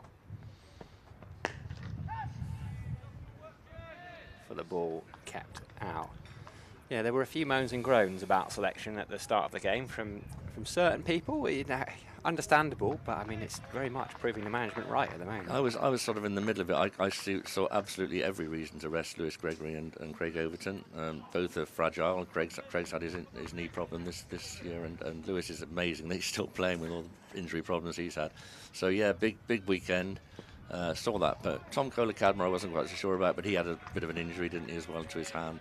So you could understand it. And the fact is, I always believe, criticise as much as you like, but if the end product is a win, whether it's football, cricket, and as a manager or a head coach at cricket, if it works, you say well done, hold your hand up, and it certainly worked for Somerset. There's no reason to suggest they'd have played much better than this with their more senior team. No, absolutely not. Casey Aldridge already looking like a senior member of the side with bat and ball. Yeah, we were just saying just now that he's wanted to be classed as an all-rounder, and he's making great strides towards that with his batting. A couple of slips in then, as I said, Sean Dixon at short cover. Mid-wicket, a couple of catching mid-wickets. Nick Gubbins has got 6, Ben Brown yet to score. Shoaib Bashir, who's been doing the damage at the other end. 9 overs, 7 maidens, 3 for 4 so far. Aldridge just into his 3rd over. Solid from Gubbins here. James Vincent, that's a huge wicket, isn't it? I mean, he's not had an impact on this game at all, and it's very rare that Somerset come against James Vincent, he doesn't have an impact.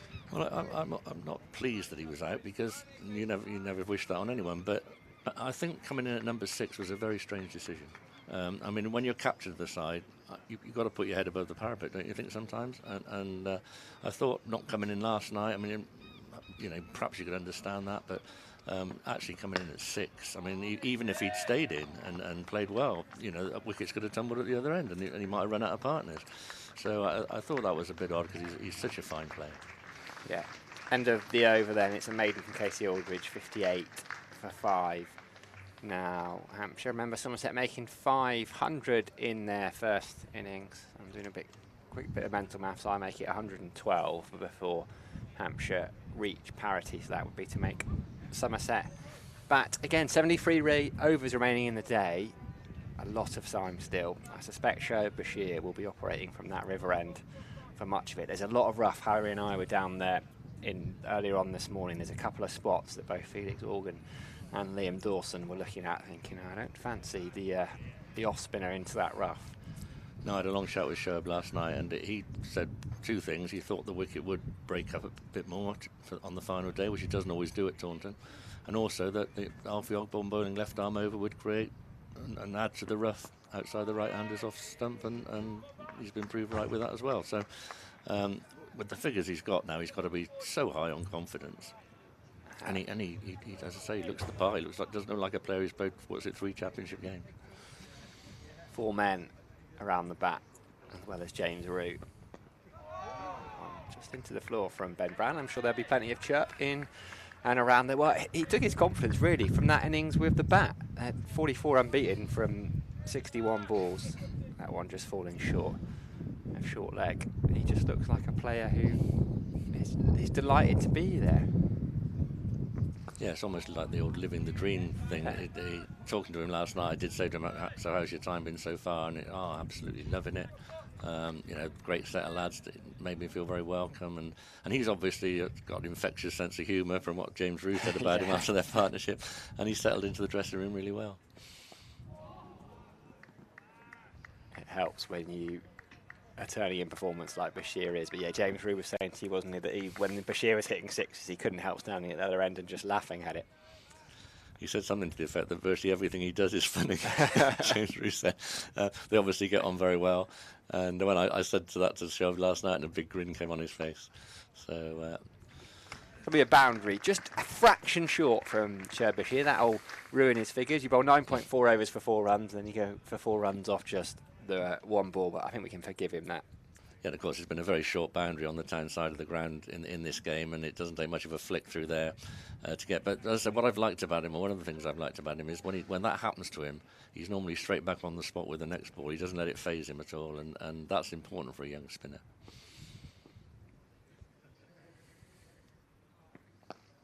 So he's flighted that a bit more, not afraid to toss it up a bit, and that's the sort of ball I think I want to see him bowl a lot of today, because I think the more it flight it on these pitches, the more they turn. And he's also capable of beating batsmen in the flight, and he's a clever bowler apart from anything else.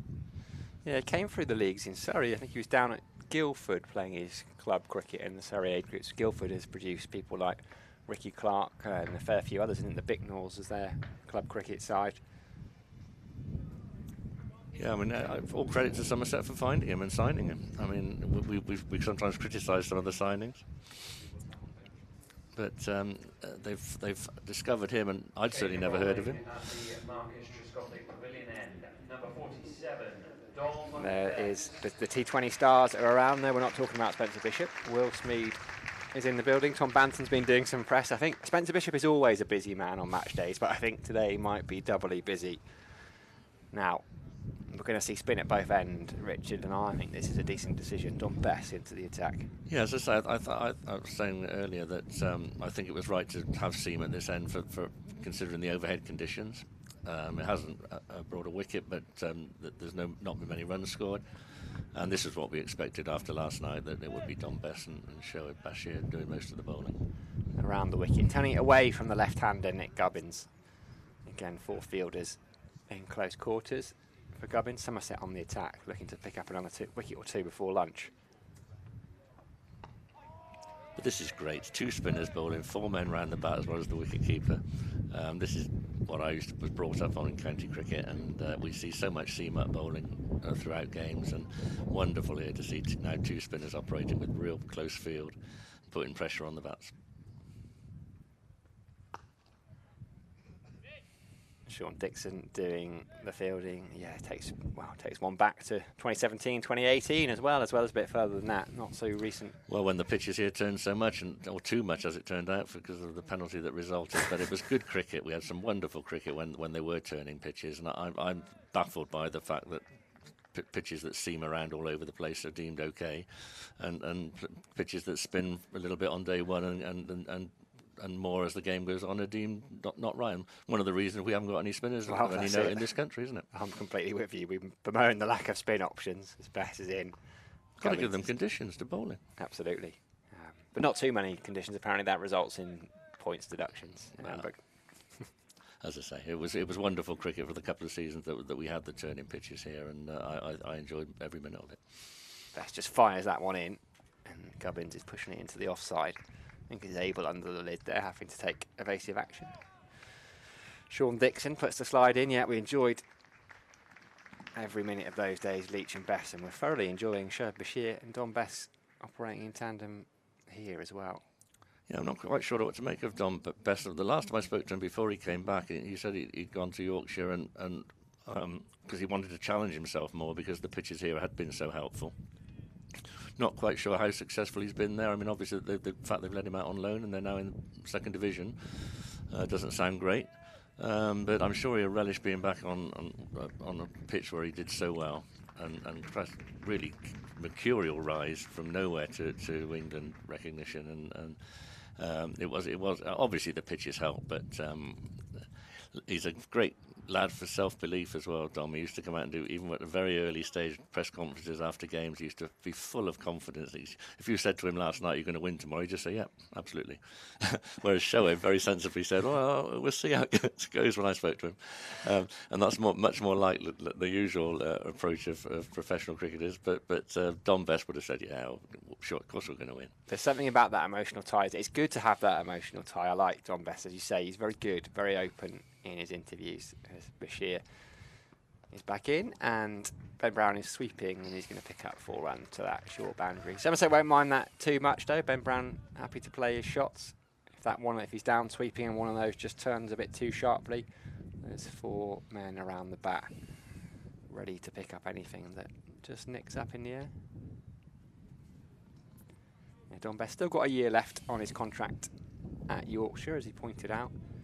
So all up in the air, but just brilliant to enjoy him being back here for the one game, even if that's all it ends up being. And of course, he's been there at a very, very turbulent time in Yorkshire's history. It's not an easy time to be at Yorkshire. And we forget he's only 25, Don Best. Like, he still has his best years ahead of him. Yeah. He could still have 10, 15 years in the game. Played 14 tests. Yeah, it all happened so quickly and at such a young age for him. And sometimes it can happen too quickly, but you've got to take it when it comes. And he didn't do that badly. And as you say, he's got plenty of time to get back, especially with the dearth of spinners in this country. He's got plenty of time to establish himself and put him back in the England picture again. Bashir with the appeal there. Kind of a half-hearted one. Brown just plonking that front foot. Probably turning a little bit too much, I think, by the looks of that replay. Brown opens his stance up, that front foot. Just a little bit wider, the back one. Bashir into his 11th over. Just gone for 12 runs and picked up 3 wickets. He's having a brilliant day. And a brilliant game. The runs were very unexpected, but very well made, and certainly with the ball, he's looked very impressive. That'll be another boundary for Ben Brown. Again, Somerset won't mind too much. No, and that's what he's got to do. He threw it up and challenged him to hit it. He took up the challenge, which is fine. They've got plenty of runs in hand at the moment. Somerset, as I said earlier, even if they end up chasing 80 or 100 to win, if it's mid-afternoon, you know, they can do that. So I think Shoaib should be flighting it. And if he gets one to get into the rough and bite, then there could be trouble for the batter. Milestone for Hampshire. The lead is now under 100, so 98 runs they need in order to make Somerset go out and bat again. We'll update you with some of the scores from elsewhere at the end of this over.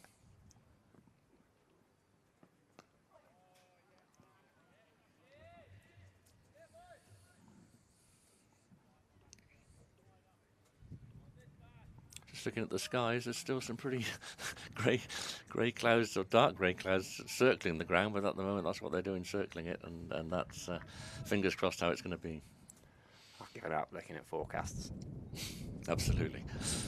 Fires that one in, Bashir, to end the over. 72 for 5, 31 overs gone. Elsewhere, Merchant Taylor's School, bit of outground cricket for you. Middlesex still need another 277 runs in the day to win that game against Northamptonshire. 46 for 2 Middlesex are, so that is an uphill task. Though Sam Robson is out there and Max Holden too are in the middle. They've both got 15 runs each. An intriguing game up at Lancashire. They were set a massive victory target, Lancs, 430, with Essex declaring overnight. They're going along quite nicely, 116 for 1 off 27 overs. Luke Wells, 54 unbeaten off 88 balls. Josh Bohannon, 25 not out, so Lancashire will just keep going until tea time. Maybe be somewhere close. Be hell of a win that though. Haven't they already pulled off a huge run chase? Was it them that beat Surrey up on a huge run chase? I'm trying to think now.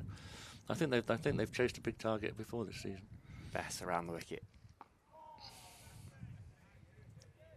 for no run. Luke Wells is a reinvented cricketer. They've still got Dane Vias, they've still got Phil Salt and Colin de Grantom as well, so if they need runs quickly and have wickets in hand, those are men they would like to be in the middle.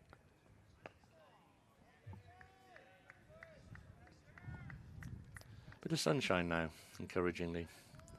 See a few shadows on the pitch, which is nice. I don't know how long it's going to last because there's plenty of cloud around, but bright sunshine at the moment. I think we're all right for the day. Bess is in, Gubbins is driving. It's a nice shot. Lammonby is going to give chase. Long boundary up towards the pavilion, so he is going to get there. Hampshire come back for the third round quite comfortably, though. They've got to keep going, Hampshire, haven't they? Because of that deficit, they can't just sit in and try and survive. They have got to keep being positive. Absolutely, that's exactly right. As soon as they get ahead, then every run's almost worth 2. You know, so using up time. So, yeah, you're absolutely right with that. And they have got some decent batting to come. So it's not over yet by a long, long way. And I think Somerset are going to have to be patient at some point, because what's been proved with this Kookaburra ball is when it goes soft, it's very hard to make it, certainly for the seamers, to make it do anything.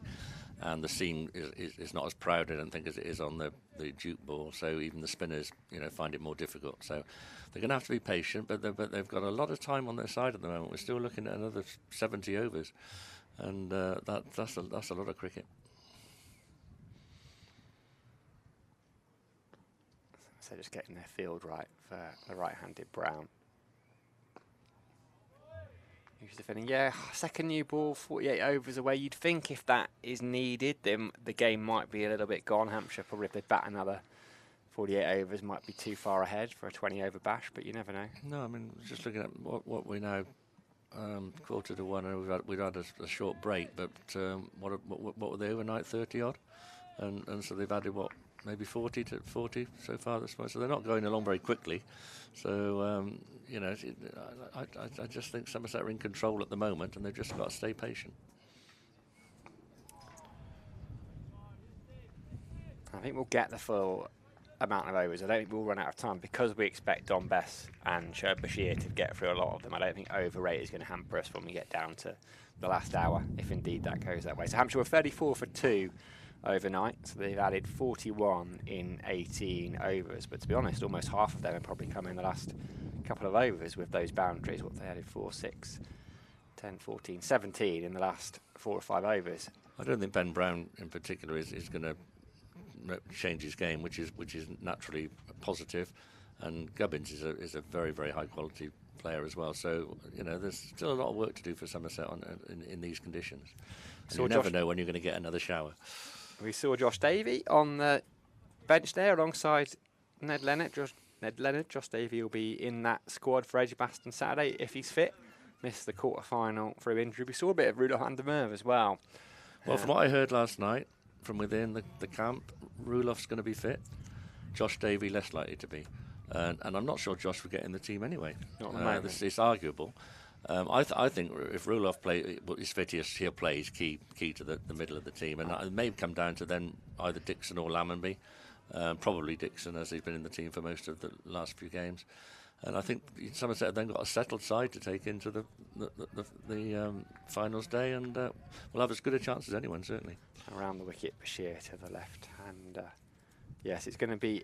I think it will take a lot to stop Rudolf van der Merwe from declaring himself fit. He dislocate his hand and then just cracked on and finished his spell up at Essex as Bashir. That's almost going to go into Somerset folklore, that, isn't it? It's been mentioned so often since it happened. Yeah, nasty dislocation. Went and got a few minutes treatment or minutes treatment, put it back in, and let's finish the over. Well, he did the same. Was it a couple of seasons ago in the T20 where he picked up that rib injury and missed half the group stages, but he kept bowling despite that intercostal muscle thing. And he before then, I don't think he'd missed a game injured all throughout his career, which is quite remarkable. He's a very tough guy and a very tough competitor, and you want him on your side.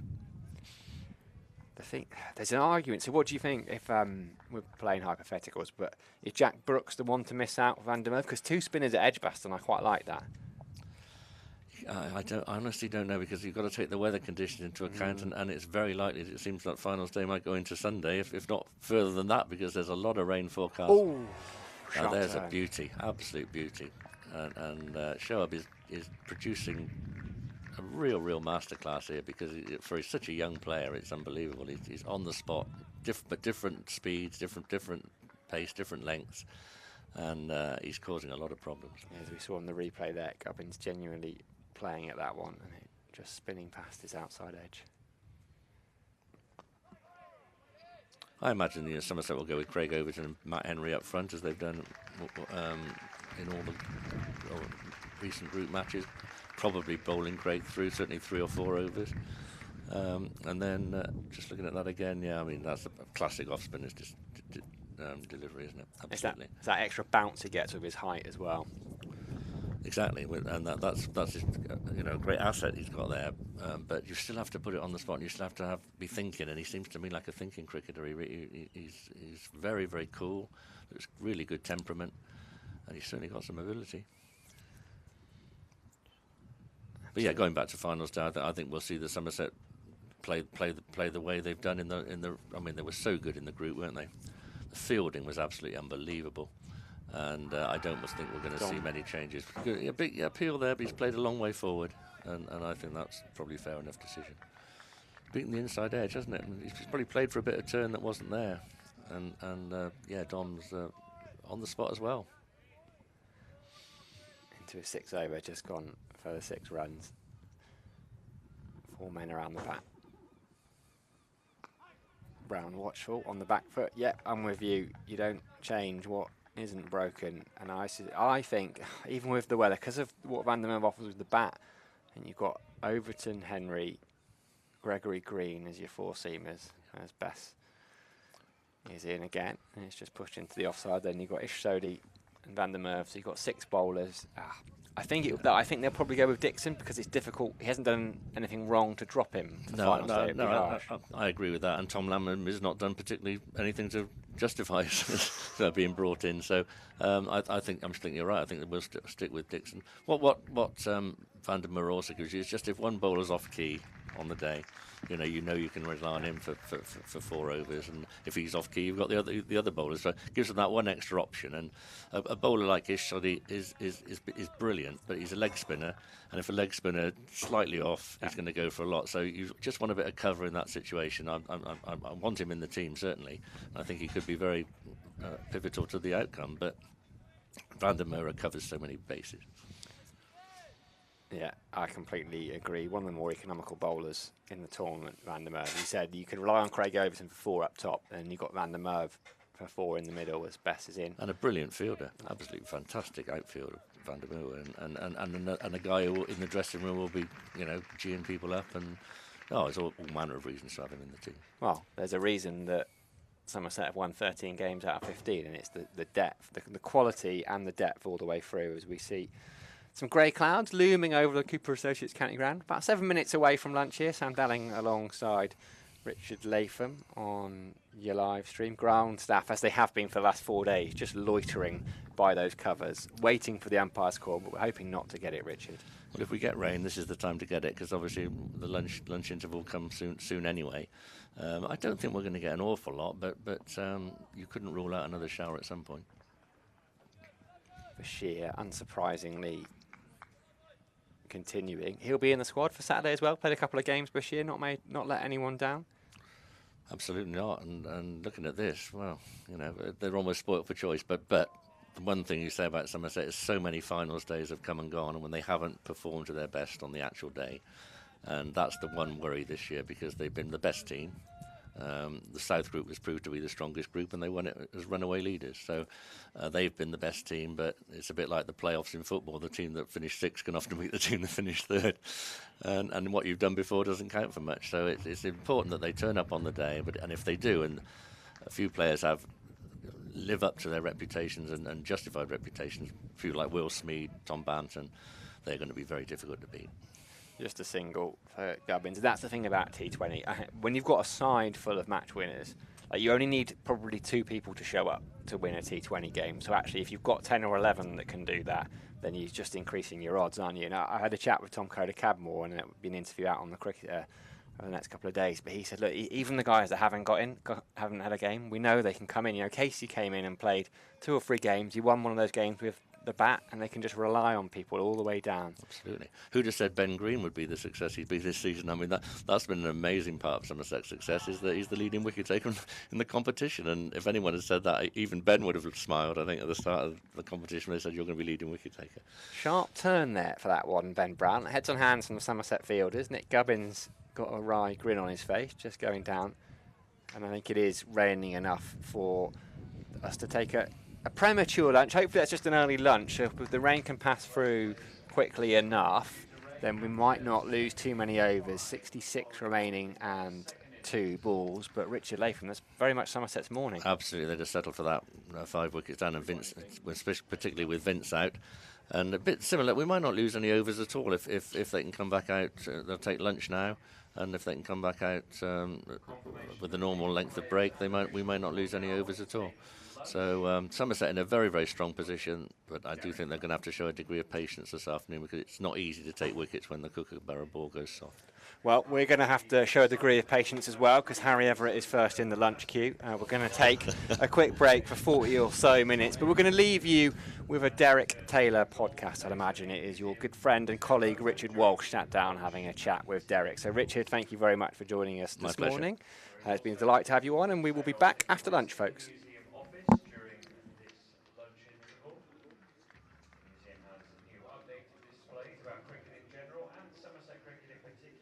So today we're meeting up with somebody who was born to be a Somerset player because he's got the name Somerset in his first name. So it's Derek John Somerset Taylor who's joining us today, the wicketkeeper from the glory years. Derek, lovely to see you in Somerset. Thanks. Sitting in a chilly morning in front of a nice warm fire at Blackmore Farm at Cannington. Cannington, correct. So what's it feel like to be back here? Oh, well, we always like coming back. We haven't been back for 3 years, obviously, COVID. And so we've all been looking forward to it and lucky enough to bring our daughter and grandson with us this year.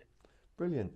How do we come to have Somerset in your name, Derek? Tell us a little bit about that. Yes, well, it was mentioned in my benefit brochure, but it's a made-up story. The real truth is that it's from my grandfather's side on my mother's side, and her father was Henry Somerset Wicks. And one of his brothers had the name, but prior to that, we don't know where it came from. So just have to blame my great-grandfather, who was Henry Rowley Wicks. But there was no trace of Somerset before that. So it's a bit of a mystery in that respect. You said you've done a bit of family history background with the genealogy side of things. Sure. And you maybe have tenuous links with Casey Aldridge, because Aldridge is a family name. Well, that's right. And that's on my mother's side. Same part of the family, but on her mother. My grandmother was an Aldridge from Gloucester, and she had lots of brothers, sisters, aunts, cousins, and nieces, and they were all over Gloucestershire, Tewkesbury, and every Stroud, Gloucester, and I noticed that Casey's from Bristol, so not too far away. Oh, interesting, isn't it? Might be another one in the family coming through. You never know. Yeah. Haven't had the chance to meet him yet, but hopefully one day. Good.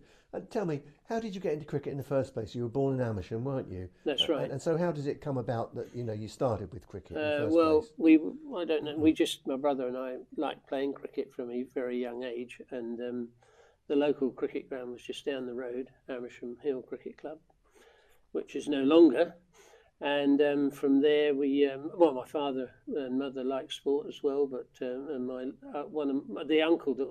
had an uncle Derek, who was unfortunately killed in the war, and he was a good sportsman, cricket, tennis, soccer, and so that's where it came from, I think.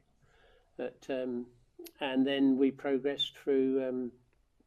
We then joined Chesham Cricket Club. And then on to Buckinghamshire, young amateurs, Buckinghamshire minor counties. And Michael went to Nottingham when he was 18, I think, 19. And then it was 2 years later I joined Surrey at 21. Let's just go back to you before then. You played football a bit, didn't you, in your younger days? Well, until I got injured when I was 19. But I played. Yeah, I played for the local Hampshire town, and Michael played in Nottingham as well, and had a trial at Vicarage Road. Didn't go any further, but it was at the stage even then that you had to decide soccer or cricket really. That Jimmy Standen, you may remember, he's a bit older than us, goalkeeper. But he lived at Chorley Wood, just down the road, and I think he did both, and I think he's the only guy to win a FA Cup medal and a Championship medal. 64, he won the FA Cup, Something didn't like he? that, yeah. I think it was. And when he played for Worcester. He did indeed, yeah. Yeah.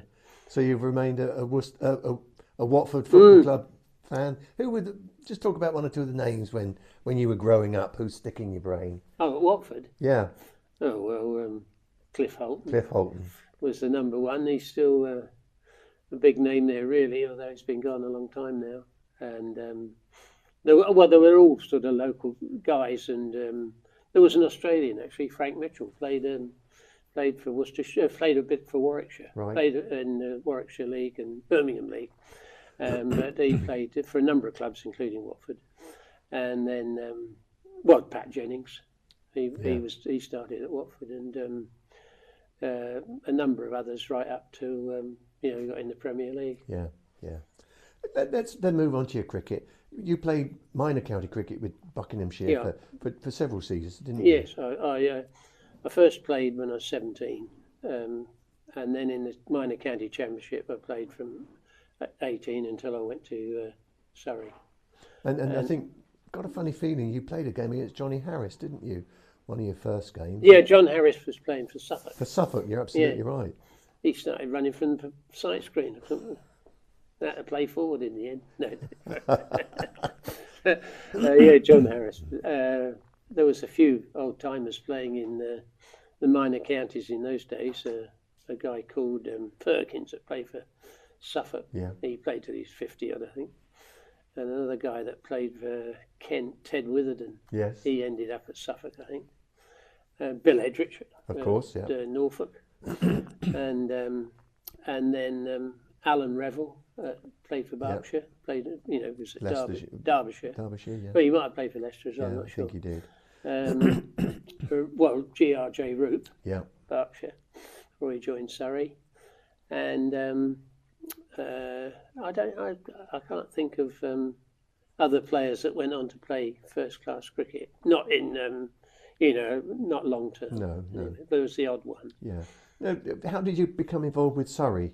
How did that come about? Well, basically, Arnold Long was the established wicketkeeper, but they didn't have a professional reserve wicketkeeper, and they basically advertised. Right. And at the beginning of '74, he went down pre-season to the Oval with a number of other guys, and I was fortunate enough to be the one that was offered a contract. So you were obviously then moved to London? Yes, I had to. That winter, I moved to London to qualify by residence, and that took me through basically to nearly the end of '65. Right. So I didn't get a first team game till '66, the university game at the Oval. But then I played in the county championship at the Old Arms Park. That's my county championship debut. Right, at Cardiff. On a interesting wicket, rain affected, of course. Yeah. And but John Edrich played very well, and we won comfortably in the end. Who were some of the people that you sort of would have been involved with when you were at Surrey? Was Arthur McIntyre part? Oh yeah, he was the coach. Yeah.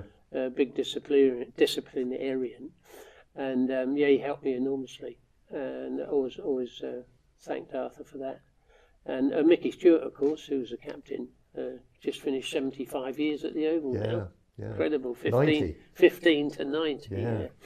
I haven't spoken to him for a while, but he was the club captain, and of course there was Ken Barrington, John Edrich, and any number of good professionals that also played at Surrey at the time. Even Bernie Constable was the oldest, I think, in those days. He was still there in '64 and '65. He was well in his 40s then. But we sort of lived under the shadow still of the great side of the 50s. Yeah, absolutely. And we were always expected to win the championship, whatever. Yeah.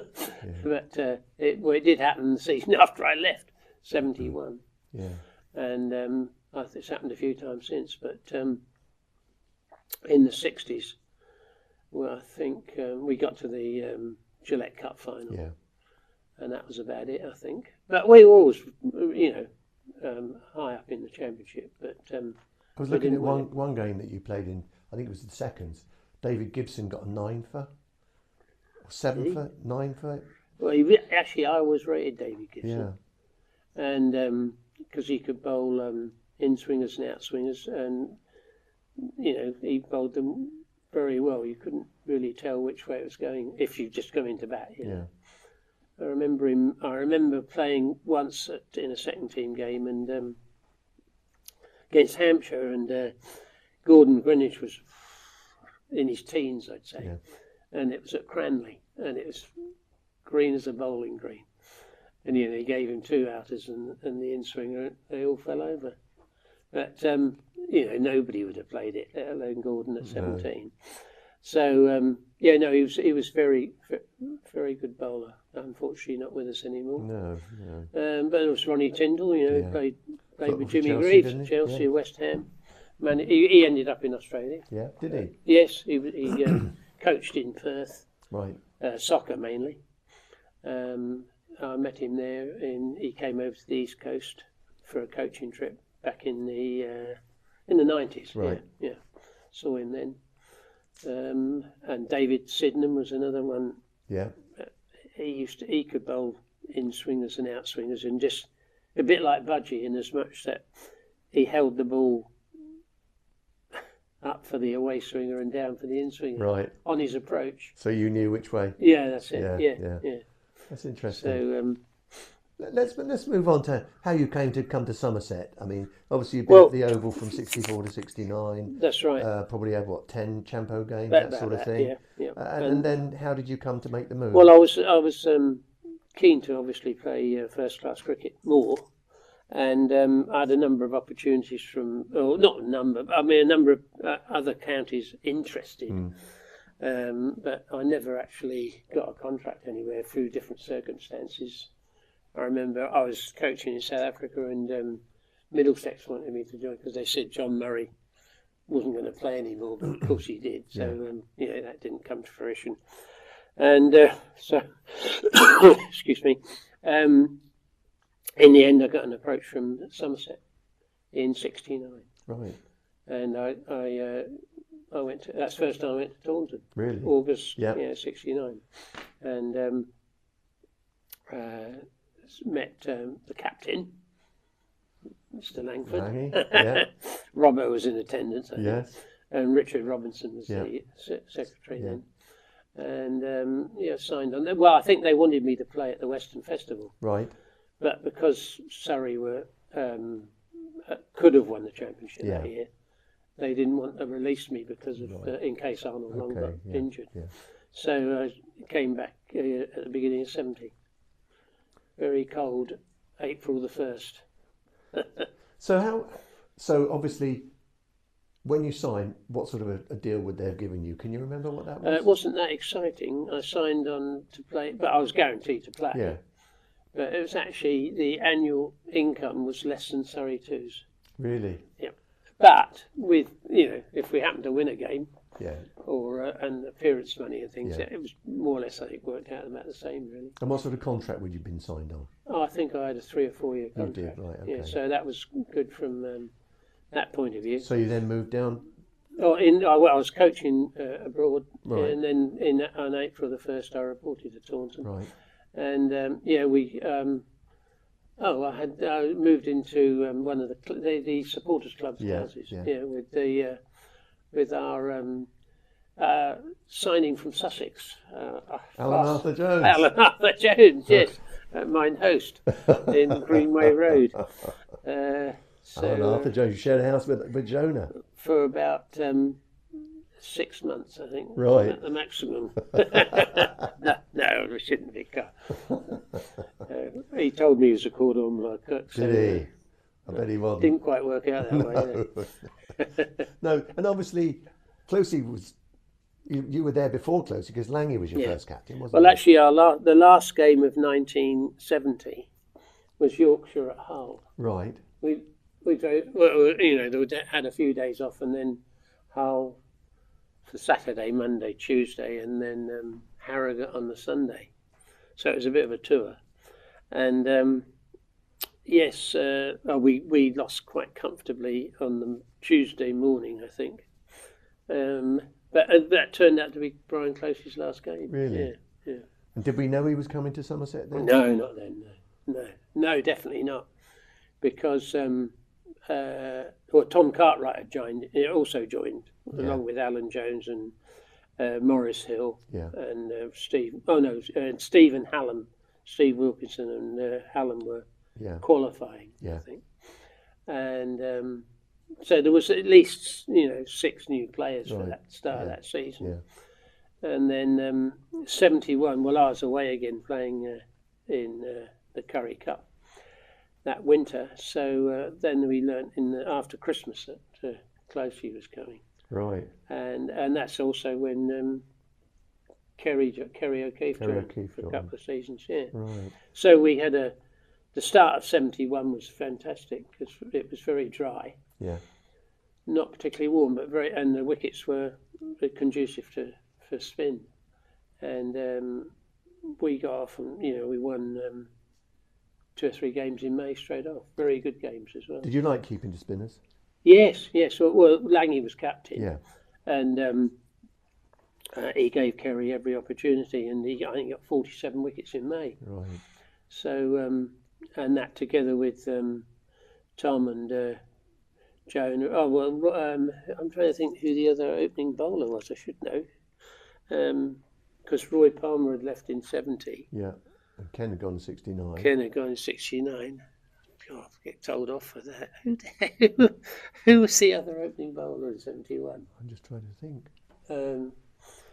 I just can't think of it. Well, Budgie was. Yeah, Budgie was there. Yeah. I suppose he must have opened with Jonah, and then Tom would have come on first change, and then Kerry and Lange. So it was, quite a good attack, really. But then the rain started, and we still did all right. I mean, it's a good. We got the semi-final of the Gillette as well that year against Lancashire at Taunton, full house. So that was. I remember that game well. Unfortunately, we lost. But coming from like last in '69 to a Gillette Cup final within 18 months was a pretty good performance. But people have always liked their one-day cricket at Taunton, haven't they? Oh yeah, well particularly the Sunday League and the Gillette Cup. But because you played obviously before the one-day, before the Sunday League came in. Yes. Gillette came in '63, Sunday League '69, I think. Correct. Didn't it? Yeah, and then the Benson Hedges started in '70, didn't it? Yeah, I think so. Yeah. Yeah. Well, that was '55, so Yeah. I mean, it's basically the same, wasn't it? Yeah, very much so. And we did pretty well in the Benson Hedges over the years, and then by the time 73 wasn't a great season, I don't think, but 74 we had all the young superstars. Yeah, you did. So Lord Botham and Sir Vivian. And what was it like when they came into the dressing room? I mean, I can't imagine they ever came with sort of shy, retiring violence. No. Well, actually, Vivian was. I met Vivian at Bath in '73. Right. Yeah. Because he'd come over from the Caribbean and was playing for Lansdowne. Yeah. And when we played at Bath, he came down as 12th man. And he was very quiet. But shortly afterwards, met the Lord. And he wasn't as shy after that. But Ian was always very exuberant. I remember him playing pre-season, and he was a very confident young man. And everybody knows the Ian Botham story, don't they? So we went from strength to strength then, and along with Vic and Peter and Phil Slocum, and they were the main three, and Jerry Lloyd's, of course. Yeah. I think he came the year after '75, perhaps. Yeah. And then, but Closey was still playing. I mean, I never forget.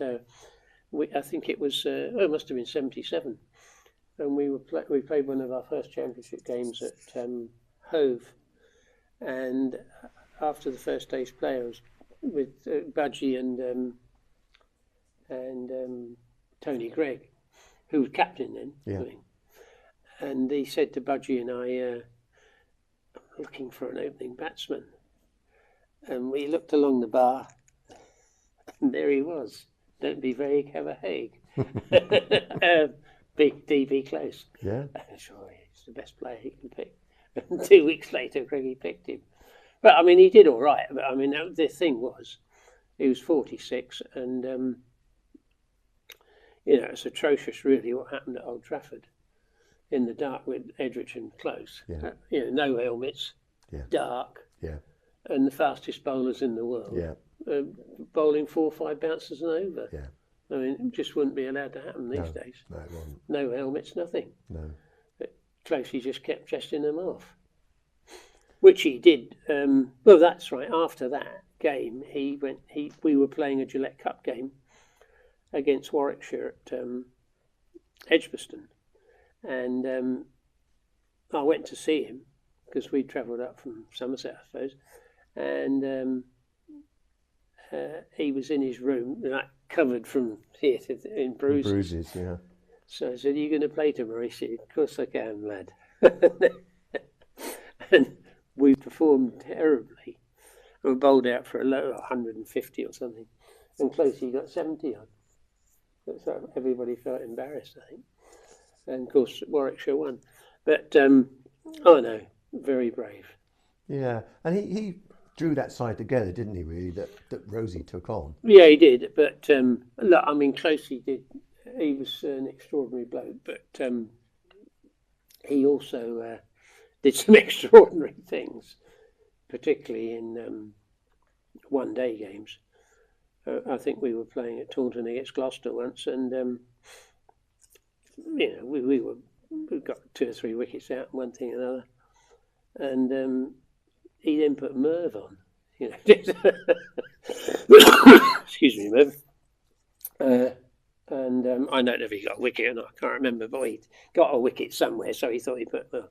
But then we lost the initiative, and then Mike Proctor got into, because Mike Proctor was a great player of spinners, and poor old Kerry kept going out the ground. So game over. So he did a few crazy things in one-day games, but of course he always liked to attack, and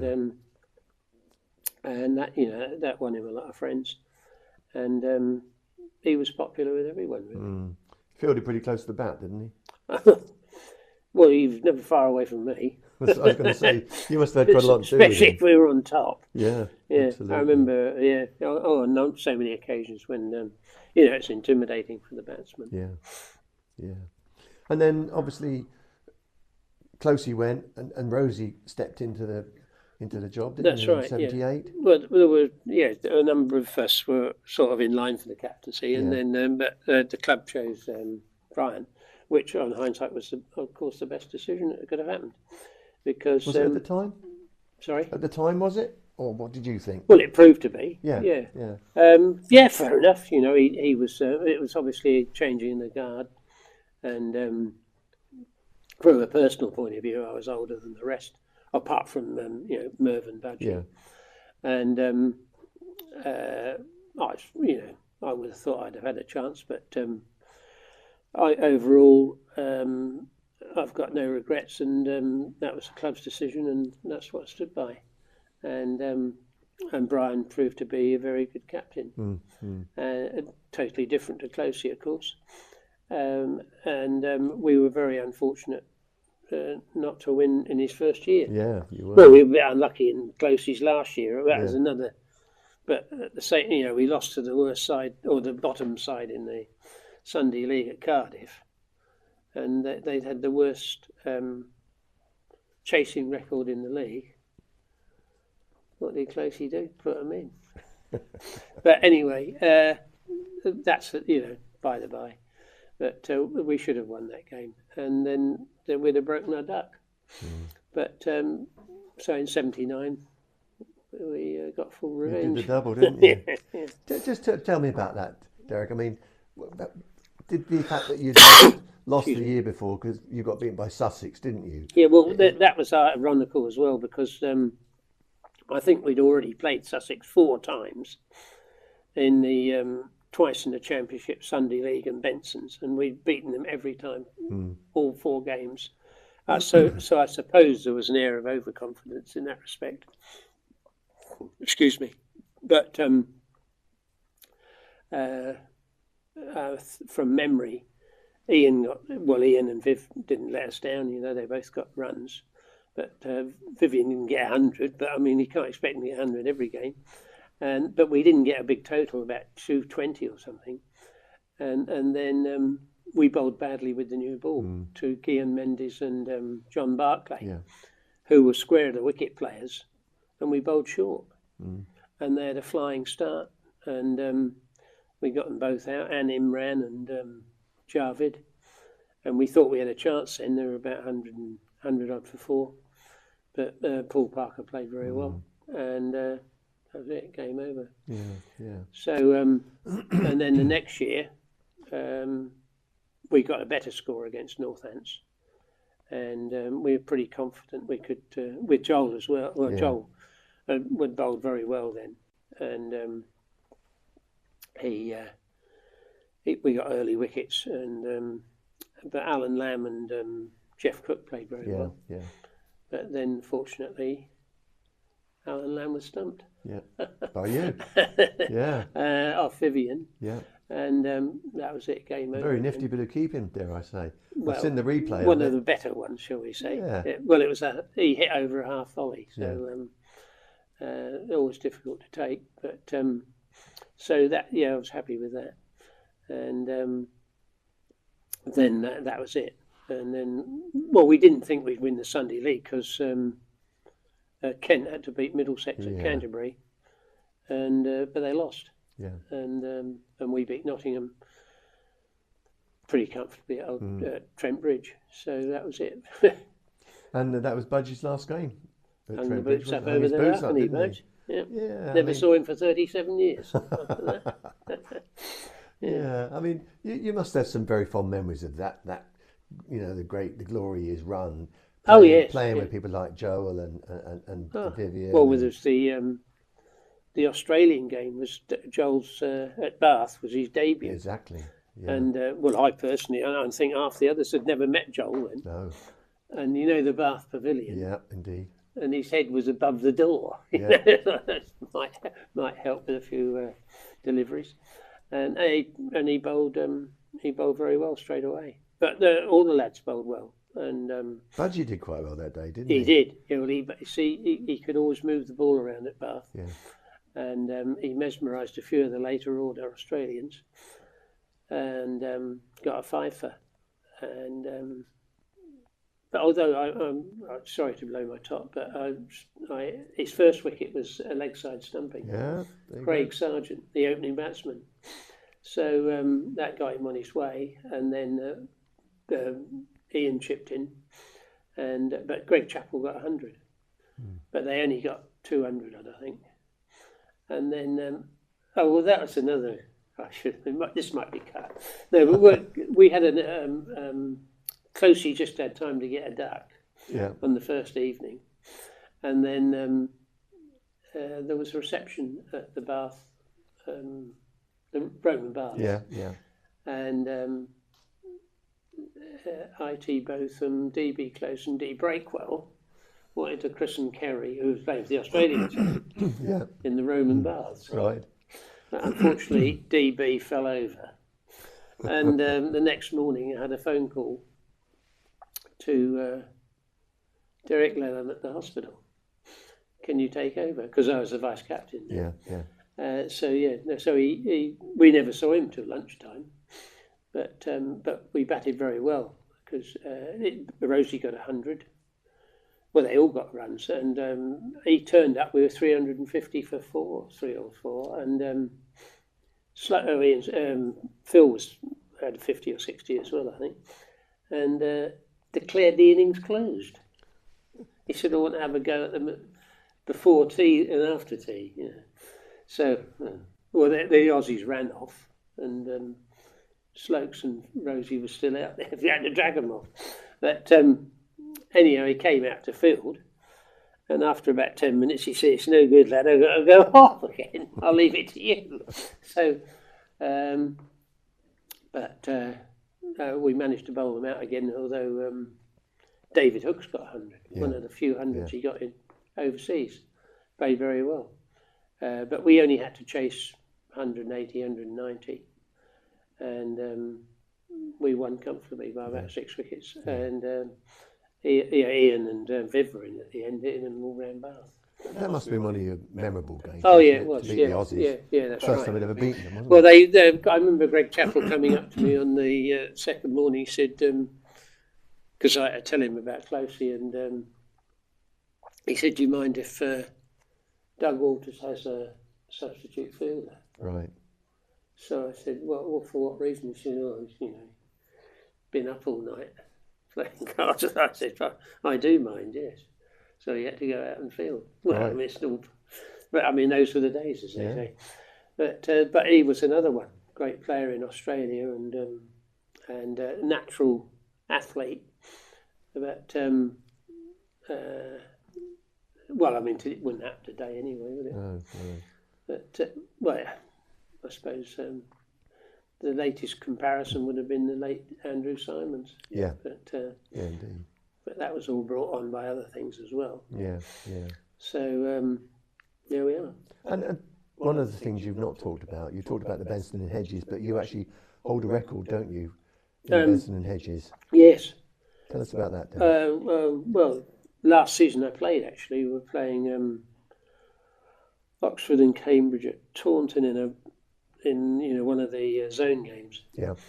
And it was a bouncy wicket for Taunton, and they kept nicking it, and I never dropped one for a change. 8 out of 10. Yeah. I think every bowler. Well, Both opened the bowling. I think with Dredgy, of course. I've forgotten Dredgy. Yeah, Dredgy. But Dredgy wasn't playing in. No, he didn't play until. I'm thinking back to what I said earlier. Yeah. But he wasn't there. No, he wasn't playing then. No. Dredgy played. He debuted at Bath. He bowled Glenn Turner out on Yes, debut. that was his first wicket. Yeah, he couldn't believe it, Glenn Turner, No, like an that's off break. Anyway, yes, so there was Ian and Colin, and I think Vic played certainly, and Hallam, yeah, and Peter Roebuck, he bowled that. I caught a couple of him.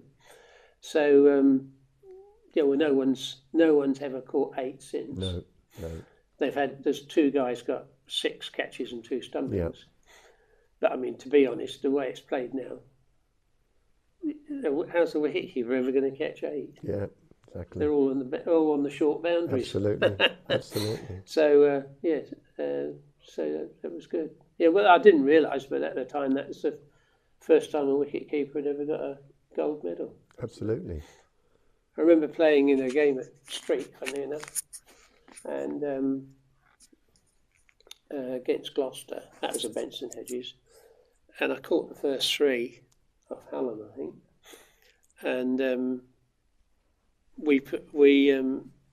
Jimmy Folk got 70 odd, and they got about 170, and apart from running Rosie out, we only lost 1 wicket. Right.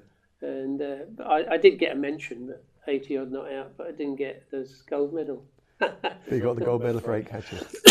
Yeah, I thought it was Jim Laker, I think. Jim Laker. He mentioned me, but thought I had a chance. Perhaps I shouldn't have run Rosie out. But I can't remember. Oh, Closey. No, that was the game because we won by 9 wickets with 5 overs to spare. Right. And when I came in, Closey said, "You've got to remember, lad, there's world-class batters waiting in the pavilion to bat, like myself and Vivian." So I said, "Thanks, bro." Yeah. Derek, during your years at Somerset, I mean, you obviously played against a lot of really good players who were about at that stage. Who would be a sort of the best bowler that you faced during your playing career? What fast bowler, spin bowler? Yeah, fast bowler and spin bowler. Well, the fastest bowler, 2 bowlers, was Michael Holding and Jeff Thompson. Right, yeah. Definitely the quickest. But I mean, Dennis Lilly was a great bowler, but even quite as fast as Jeff Thompson or Michael Holding. Andy Roberts was a great bowler. I think I opened the batting against Andy Roberts more than Jeff Boycott. Mm. And of course, no helmets were there in those No days? helmets, no. So you were... Well, it was Wayne Daniels and Yeah. a number of others. But I remember in my last year playing against, I think it was last year, playing against Wayne Daniels with a helmet. Yeah. And it seemed to make a big difference. Right. But that was just when they were coming in. And then,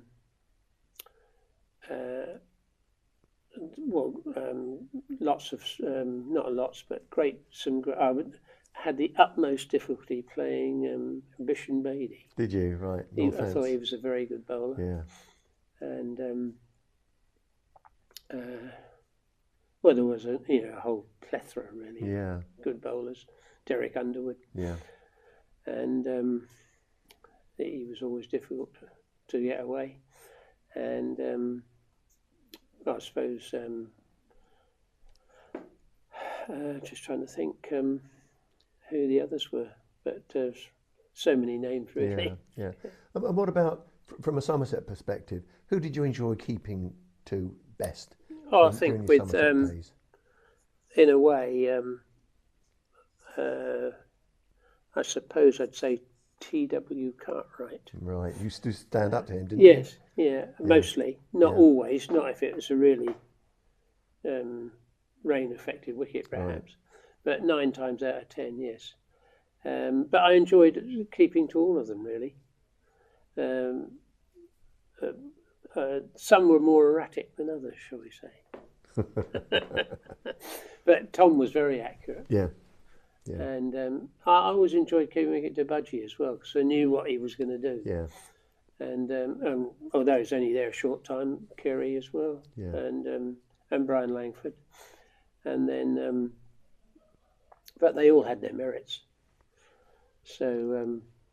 And you've obviously batted with Vivian, I'm guessing, quite a few times. Yeah, I did. Yes, what was it like standing the opposite end watching a masterclass like that? Well, I remember we were playing Gloucester once at Weston, and he had 60 odd, and I had 60 odd because I'd opened, so he caught me up easy enough.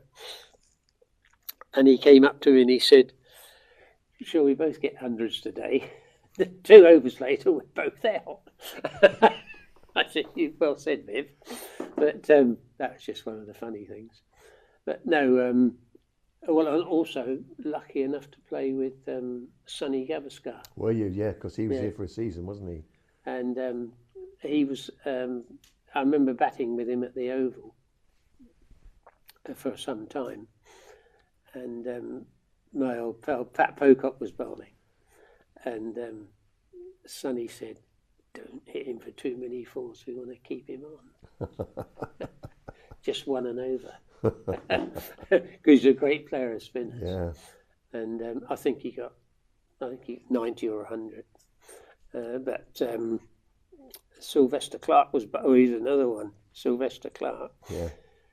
Because, a lot of his balls were faster than the other ones, shall we say. Yeah. Not making any implications. implications. Absolutely, no, indeed. But so we didn't want him to stay on, but he did, unfortunately. And Jackers was there, of course. He was always trying very hard. Yeah. But Sonny was. It's a good experience playing cricket with him, and I think that 1980 was the last of the uncovered wickets. Mm-hmm. And Vivian played, but he'd also toured with the West Indies that year, so he played it towards the end and at the start, I think. And Sonny played most of the games in between. So very lucky to play with 2 such great players. And but the King was the best to played against, Gary. Yeah. When he played for Nottinghamshire. Yes, he did. Yeah. And we played a Sunday league game, I think, at Taunton, and we got a reasonable score. Got a couple of early wickets, and Gary came in. And it was September. It was dark, and he just hit them all round the ground. Game over. Got about 18 not out in the dark. So he would be probably the greatest player you've ever. Well, all round cricket, he could do opener bowling, slow left arm. He could bowl everything, catch everything, and supreme batsman. So, I mean, there's been a lot of good all rounders, obviously, but I would say he's a standout. And 40 years ago, you packed your bags and went off to Australia. That's right. What have you been doing with yourself since then, Derek? I've been pretty busy. I've been busy coming back. Come back about 20 times. Yeah. But no, well, initially I joined Consolidated Press with through Tony Gregg in Sydney, and I was there for about 6 or 7 years, and then that changed, and then was on my own for a couple of years, and then I had the opportunity to go to Queensland from Sydney, and we made the move in '91, and end of '91. And we've been there ever since. Right. And but I retired from actual working in about about 2005. Right. But now I was in real estate then. Right. I did some coaching, did a bit of coaching with the Queensland, the QCA, with Barry Richards was the CEO at the time. Right. But he's long retired from that, and then. Since I've been retired for the last 17 years. Yeah. And do you keep in touch with people back here? Oh yes, yes. And you always seem to come back regularly, enjoy your time back here. Indeed, yeah, we do. And still summer, isn't it? It is. Yeah. Living in Somerset, it's always summer. That's right. No, but it's very hot earlier on. Yeah, it has been. But we've had a lot of rain in Australia, but on the east coast. So it's very pleasant. But it's also you've had enough rain here. Though. You like everything green, and the leaves aren't even off the trees yet. No, we're still into the So summer. no, very nice. So you never regretted coming down to Somerset back in 1970? Oh no, not at all. No. I've always had a connection now, and the name. Absolutely. Well, Derek, thank you very much indeed for talking to us today. Okay, Richard. And always a pleasure to talk to you and see you back at Somerset. Thank you very much. Thank you very much indeed. Thanks, Richard. Derek. Thank you.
Welcome back to the Cooper Associates County Ground. The sun is out again. Well, it's as out as it has been in the entire game. The rain has relented. Players and umpires are on their way back out into the middle. I'm Sam Downing alongside Harry Everett. We've got an intriguing afternoon ahead of us. Hampshire 78 for 5. They still require another 92 runs to make Somerset bat again. 500 plays 330, plays 78 for 5.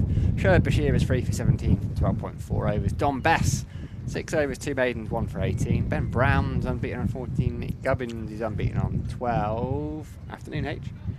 Yeah, it could be a exciting finish. We don't know what's going to come with the rain, but we'll just talk you through what happens. Somerset need 5 more wickets, as you say. Ben Brown is a good sweeper, wicketkeeper, short fella, fairly attacking batsman. Nick Gubbins, a defensive stoic opener really by trade. We've said there's 4 genuine openers in this Hampshire side. James Vince batting at 6, Carl Abbott opening the batting. Can't quite work out who's going to bat next. It should be Liam Dawson, but you never know with James Fuller and Keith Barker still to come. Going to be a pretty decent tail for Hampshire. Well, the top 10 anyway. I don't think Mohamed Abbas is going to go anywhere but number 11 in fairness. No, there's a lot of flexibility in that Hampshire lineup, but I think if there is one position that is fixed, that is nailed on. Plenty of you joining in the YouTube comments, enjoying your last day of county championship action this week. Do stay with us all afternoon, keep interacting. We'll try and read out a few as and when suits. Yeah, nice to see Amy Matthews is back with us. Joined us for the first couple of days down here in Taunton from Scarborough, long old trip. But back, and now looks like she's going to be watching the live stream in a HR meeting. The beauty of working from home, Amy, that's what we like to see. Sherwood Bashir is going to continue. You've got 2 balls left of what is the 35th over. 4 men around the bat. Ben Brown is waiting. Ben Brown is driving. It was over pitched, and it's going to get him 4 runs. Nice for him to start feel bat on ball at the start of the session. Yeah, so he's a bit aggressive, a bit attacking. I didn't quite expect that first ball. Sherwood Bashir's not bowled many looseners, not bowled many poor deliveries in the last 3 and a bit days, but nice half volley outside the off stump. Get Ben Brown underway. Hampshire have got to keep scoring, which Latham and I were saying it before lunch, that actually they can't just sit back here. They've got to try and just chip away at that deficit. Just so that if they do end up getting bowled out a little bit later on today, it'll be with a bit of a lead. As his half goes for a sweep and then pulls out of it. The key was that Sherwood Bashir himself was not interested in the appeal in the slightest. And it's the end of the 35th over. 78 for 5 H. Got outside the line of off stump, didn't he? I think he was going to target that short boundary. We saw Felix Organ play it so well. The slog sweep, Felix Organ, into the stands. That looked more of an orthodox hard sweep along the ground in front of square he was aiming for there. But we debut with the line outside off stump. Who's that on there? Paul Tweddle. Exciting news over lunch. If you haven't seen your notification on Twitter or on the website, Paul Tweddle has just been announced. Ready for the One Day Cup. He's fielding coach, he's former wicketkeeper. Great guy is Paul Tweddle. He's going to be in charge of the One Day Cup side. Interim head coach. That's in August. That's Don Bess is going to continue from just got the pavilion end. And he's right on the money to Nick Gubbins. Yeah, big fan of Paul Tweddle. I know the One Day Cup didn't go as well as it should have done for Somerset. Was talented names in that lineup, but I'm not going to hold all that against Paul Tweddle. Oh, that's a cut from Nick Gubbins. Didn't expect that. Second ball, lovely shot. That's going to be 4 runs. Gorgeous back foot punch. In between a back foot punch and a cut, I would say. Just in front of point and slightly short from Don Bess, but beautiful movement of the feet there from Nick Gubbins to get into position and strike that to the boundary. Yeah, and it just goes to show how difficult a task Somerset still have. Yes, they've got Hampshire 5 down, but they've still got quality players out there. Gubbins and Brown both got exceptional first-class records, and Liam Dawson is still to come as well. So there are comfortably people in this Hampshire side that could make hundreds from here. Still 4 catches in and around the bat.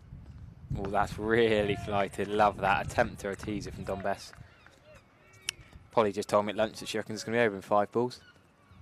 Well, maybe Amy's got a bit of a mum's optimism. We've had 5 balls now, and there's been 2 boundaries. Good cricket. That from Gubbins is just through the legs of. Is that Tom Abel in at silly point? I think it is. It's Tom Abel. Yeah, George Bartlett's normally short leg, so he's still there. Makes me laugh that all four close catches are the same distance from the bat, but one of them doesn't need a helmet because they don't really worry about the reverse sweep, I suppose, so much. Slip is safe without a helmet, but all the other three do need one, and plus the keeper, of course. Good areas from Dobbest, just the one shortish ball that Gubbins punched for 4. Tom Abel will be delighted to have Don Best back here in Taunton. Good mates, aren't they? They're very good friends. Very closely. You'd always see on away trips, if you were wandering around the town wherever you were staying, you would usually see Don Best and Tom Abel together. Speaking of that one-day cup, Friday the 4th of August is Somerset's first home game. They take on Warwickshire, and it's a beer and cider festival here at the Cooper Associates County Ground. 10 tickets for the price of 8. It's good value even without that. Even better value if you bring a group along. Day-night game. Floodlights will be on. Start at 2 o'clock. 50 overs aside. Over 100 beers and ciders to get through, Harry. That should be a brilliant afternoon, as should all the one-day cup games, actually. I've had more people talking to me about the one-day cup games than the county championship game for the T20s lately. So many people are excited for these August days out at the Cooper Associates County Ground. Here's Bashir, a tall figure, and there is Ben Brown sweeping again. There is a fielder out there at deep square leg. I'm guessing it's Jack Brooks just by the way he moves, but he had no chance really. Brown has already played a couple of strong sweep shots against Bashir. Just rolls those wrists and it sails away all along the ground. Still 4 fielders around the bat for Bashir. Yeah, good shot. I like to see a good sweep shot. Controlled, calm, and it saved a bit of time. Because if that had gone aerial into the Somerset stand, there's absolutely no one in there today to go and get the balls. Poor Andy and me would have had to trot up through the steps to try and get the ball back. Sweeping again. Getting 4 runs again. This one further behind square, and once more gives Jack Brooks no chance. And Tom Abel is going to take that helmet off and move himself probably to 45, I would imagine, with the pads on. Even with those pads on, I'm sure Tom Abel is still a pretty agile mover. And that's good from Somerset. Yes, they want to be attacking, but also they want to keep that lead and keep that pressure on Hampshire. So if Ben Brown feels he's going to get 4 every time he plays that shot, that is no good. Some good air from Bashir. Nice shot. And well fielded. Cricket was the winner there. Yeah, some aggressive batting after lunch. I wonder what these two had for lunch. They're looking much more positive than before the lunch interval. 4 boundaries already in the space of, what, not even 10 minutes. Bashir mixing his pace up, same as Best previous over. I don't mind that at all. Firing a couple of in, looking for those big patches. If you saw our video before play, there's a couple of serious looking patches for the off spinner to aim at outside the right handers off stump. 37 overs gone, so 62 left in the day. I reckon we're kind of all right for weather, and it's kind of a mark of where we are in terms of the over rate. The over rate is 7, so Somerset well ahead. Yeah, it's not going to rain the rest of the today. Heard it here first. English with Andrew on the YouTube comments. I love the names of some of the YouTube channels. It says, looks like Hans have had a chat at lunch and decided they were too tentative before lunch. Yeah, I don't disagree with that, as Don Best just has a malfunction on his tightening of his trousers, his waistband, just sorting out and tucking in his shirt, ready to bowl from the Scotland Pavilion end. Still the 4 catches around the bat. How long will they persist with this attacking field? It could be 2 here. Back foot punch from Gubbins into space, easy 2. Jack Brooks not in a rush to trot around for mid-on. I'd quite like to see a little mid-wicket in, catching mid-wicket rather than maybe you'd keep the silly point in. The thing is, right, it's this Kookaburra ball, right? So Somerset took 5 wickets in the first. Sorry, Somerset lost 5 wickets in the first 30 overs of their innings. Yeah, all 5 to Abbott, 4 bowled and 1 run out. Best flighted, lovely. They then took 6 in the first 30 overs of the Hampshire innings, and then was then just there was a 20 or 30 over respite, and when Hampshire kind of fought back, and they took their 5 here. Inside 27 overs, which just suggests that this Kookaburra ball, you want it hard. the softer it gets, the easier it is to bat. And I know that's the same for the Dukes as well.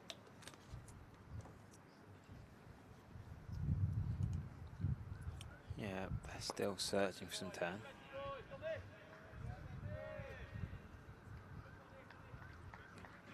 Chat in the comments, is Abel going to bowl? He's not unable to officially, no pun intended.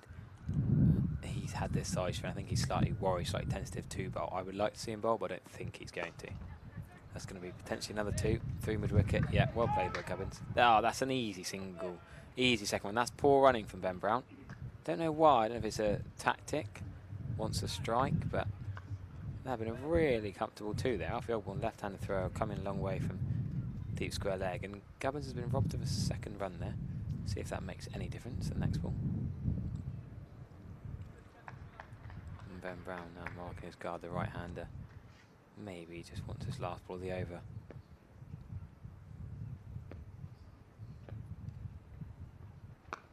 Well played. So Bess and Bashir, the 2 spinners, with the ball 38 overs old. There will be a burst from Brooks, Aldridge and Ogborn. Fairly shortly, I'm sure, but the ball's not doing masses. The Kookaburra, remember, the second round of the Kookaburra this season. Yeah, we still could get a second new ball in theory. Well, we very much could. What, 42 overs time? If Somerset are looking to take it, you'd think by then Hampshire will be, if not at parity, a little bit further ahead. But there would, in theory, still be almost 20 overs left in the game. As Bashir just gets his field set up for the left-hander Gubbins. In fact, there's going to be 2 slips in, silly point, and a short leg. So Casey Aldridge under the helmet still as its second slip for Gubbins. That one's turned a little bit. Gubbins plays it nicely, just opens it up into the offside for no run.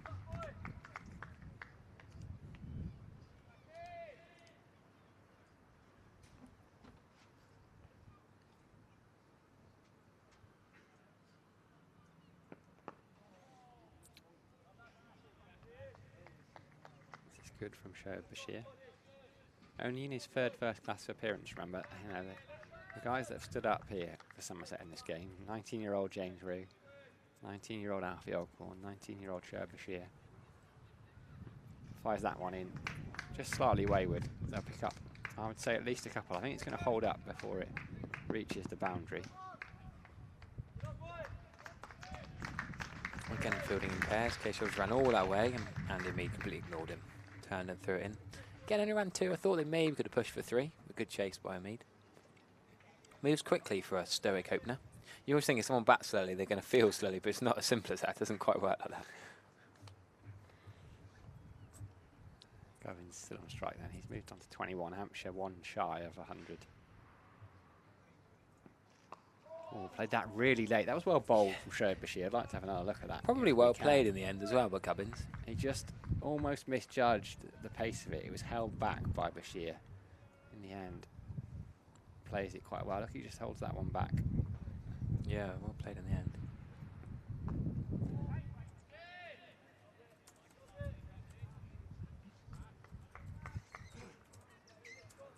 I'd say Brown sweep and Gubbins off the back foot is the way they're going to play the spin, predominantly.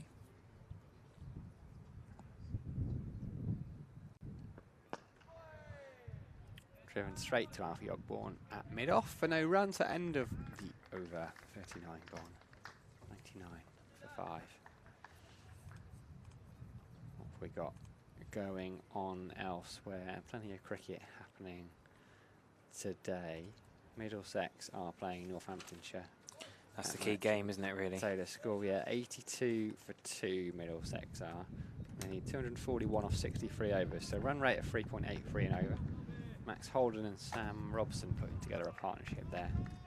61 they've put on for the 3rd wicket so far. Robson's got 30. Holden has 36 of them. Could be an interesting finish up there. Don Best, fellow off spinner, continuing from the Scottish Pavilion end. Back and across and then behind this Brown. Really solid defence. Yeah, there's been a bit of rain around this Fire Gardens. They're still in the 1st innings. most of the other games are into day 4. Cover drive from Ben Brown, 4 runs, lovely shot. And this has been one of the flatter, well, it's only 15 minutes in, but one of the flatter periods of play for Somerset. Striking boundaries at will. Hampshire past the 100. Not that the 100 means anything here, but maybe a psychological boost of seeing 3 figures on the board. And Somerset need to tidy up this bowling, really, if they're going to take these remaining 5 wickets in time to then knock off whatever will be needed to win this game. 330 plus 100, that's 433, so still about 70 behind, but if they keep batting like this, you'd expect Hampshire to make Somerset have to bat again.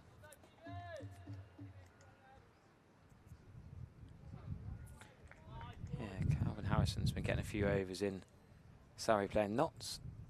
Another spinner who was schooled locally.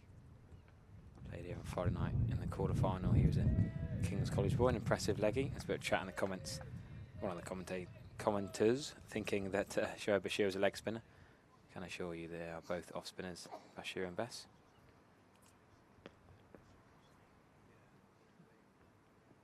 Quicker rounder arm, fizzing that in from Bess. And yes, that's the comments agree. I was trying to commentate on spin with Vic Marks yesterday and quickly realised that was daft. That is experience, do the talking. More flight from that, and again it's going to go for 4 half. The old one can't stop that. Another 4 runs to Ben Brown, who's looking good here, sweeping and cover driving well. He's in really nice touch, Ben Brown, isn't he? Very pleasant stroke player. You just see that one just tossed up outside off stump, but he turns it into a bit of a half volley. Brown able to push it through cover. Abel and Bashir come together for a chat, just getting that feel. You can see the height of Shoaib Bashir next to Tom Abel, because Tom Abel's not a short man, he's probably 6 foot, and Bashir dwarfs him. So he just is able to get that extra bounce. Shoaib Bashir, left-handed Nick Gubbins on strike. It looks like there's going to still be 2 slips in. And I think George Bartlett is going to come around from silly point to short leg, and Tom Abel himself is going to go in at silly point. Both of them, Bartlett and Abel, pads on, helmet on. Casey Aldridge is, don't think he's got pads on, but he has got a helmet on it. What was second slip, he's now moved to leg slip. I think he's going to get moved back. Not quite sure what they want here. Bashir has Can't make their mind had up, the can final word. He wants a leg slip.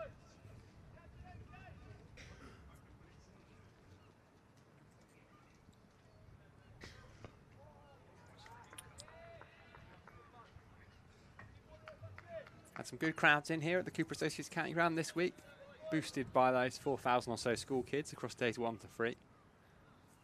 Made a lot of noise during their time here. It was brilliant to have that.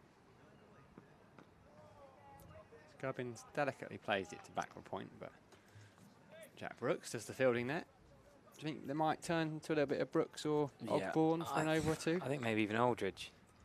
Something slightly different. A bit more pace and bounce. Brooks look a bit knackered. That one's given a bit more flight, and Gubbins pushes it firmly enough, probably too firm really in the end, because he's not able to take a single. I wouldn't even be against them having a double change here. Go Aldridge and Ogborn, because neither spinner's particularly keeping it tight.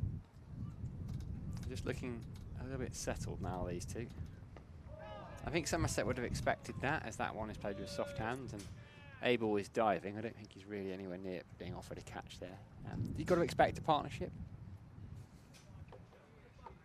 At least one, if not a couple. It was never going to be plain sailing this for Somerset, even, well, you saw what happened when they were 5 down in their innings. Made 500. Once again, Gubbins, one hand off the bat, pushing to the offside.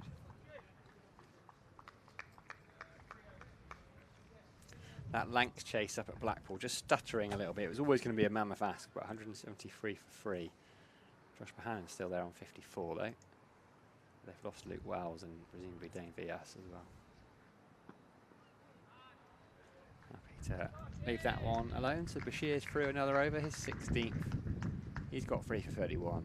Hampshire have 107 for 5. Yeah, Notts took 2 and 3 balls. Just 10-15 minutes ago, we were talking about that Calvin Harrison Getting Sean Abbott, Kyle Abbott, of course, in this game. Getting the runs. Sean Abbott, not related, Australian, South African. And talking of Australians, there's Nathan Ellis. Him and Chris Wood might both be in the Hants attack on Saturday. I'd expect Dawson, of course, to be playing. Might. And John Turner. Well, I'm not. Yeah, Woods a might. Nathan Ellis is definite. I think with John Turner, Liam Dawson, Nathan Ellis, they're definite. Yeah. Woods are more than likely. I don't think But you'd Curry leave Wood out of a finals. His experience, he's been doing it for 10, 12 years. Yeah, maybe. I'd be very Curry, surprised. they do quite like Curry, but yeah. Left arm option. I'd be very surprised if Chris Wood doesn't play. Bess has lost his silly point here. Where's he? Abel himself has gone to point next to the umpire, next to the point umpire. Opening up the offside, and now Abel nearly has to run in with his pads on and field that, but doesn't.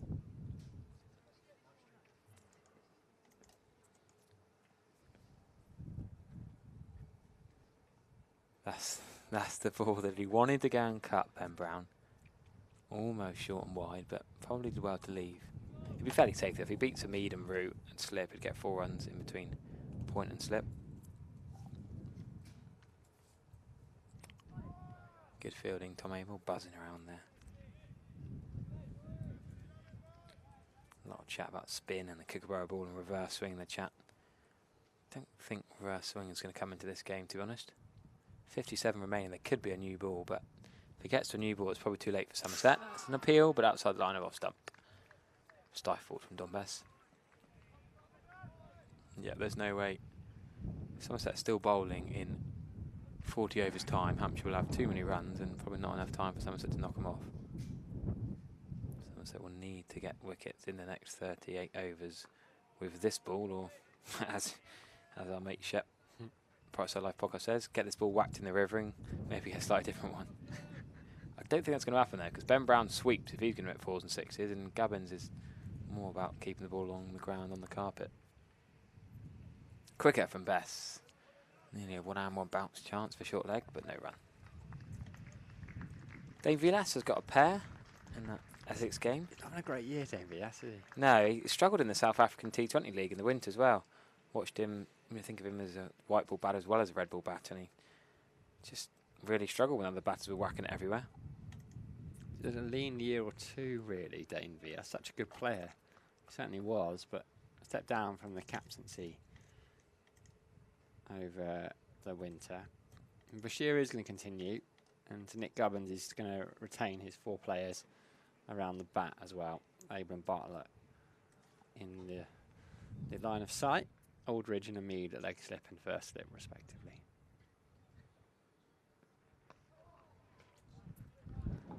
Happy to get on the back foot and play that one late, Nick Gubbins.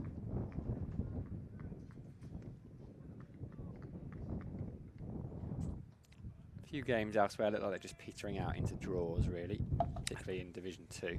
Yeah, I guess this game's in danger of that if there's not a breakthrough soon. Gubbins is cutting late, but straight to lemon beat cover. Yeah, yes and no though. I still think 56 overs left. Even if Somerset were chasing what 50, 60, 80 off 10 overs, yeah. Well, I think there's still life in this game, plenty of it. As Vince is pushing into the offside. You look at Gubbins. You look at Sussex versus Derbyshire. Sussex lead by 3-7-7 with 2 wickets remaining, so unlikely to be a result there. And a lot of rain up at Worcestershire. We've been lucky here actually, because Worcestershire and Cardiff seem to have had lots of rain. And Bashir fielding off his own bowling. Leicestershire 136 for 1 in their first innings, replying to Glamorgan's 403 for 9. So it's one of those kind of races for batting points really. Rishi Patel 74 now. Isn't he having a great season though? Yep, talented young player, exciting, aggressive batter.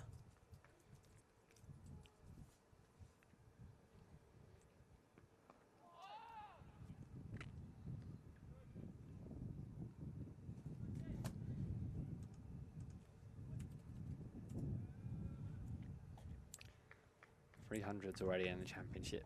Rishi Patel +1 in the blast, looking for his 4th of the summer. Good air, and it's a top edge there from Nick Gubbins, who was sweeping early in the end, it was way over Casey Aldridge, who comes chasing down here in front of the Marcus Draskovic Pavilion stand. Half a shout, and I don't think it really counts as half a chance, but it was a slightly mistimed stroke, and that brings up the half-century partnership between Ben Brown and Nick Gubbins, just when their team needed it, really, H. Yeah, crucial knock that from, well, not the Hampshire Hawks in this format, but the Hampshire Red Bull side. Impressive, taking it away from Beth and Bashir currently, as Alison Wood complete their lap around the vacant Somerset stand and a few people watching from retirement flats. Beth will continue, same field as before. He's a good bowler, Nathan Ennis, isn't he? Very good bowler. Somerset just can't buy a run against him in any game, even that one up at just bowl. He was the guy who provided that last ball, no ball drama, didn't he? Finals day last year. I didn't quite know what was going on. The fireworks went off twice. Fortunately, they had a reserve lot of fireworks, which was very good thinking from the Edgbaston budget team.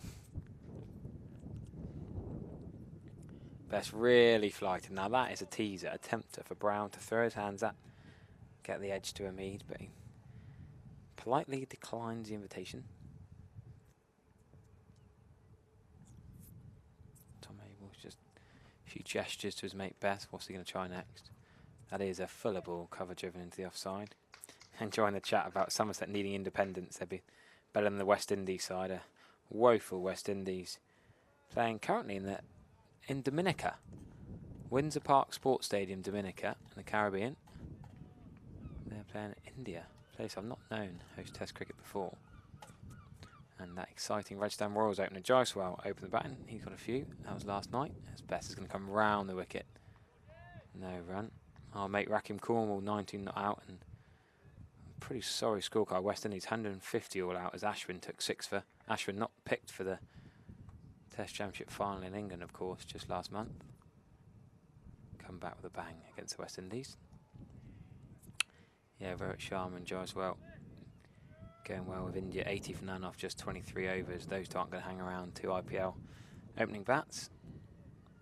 Some of the Somerset fans reckon Somerset could compete with that West Indies team. I'd like to see that.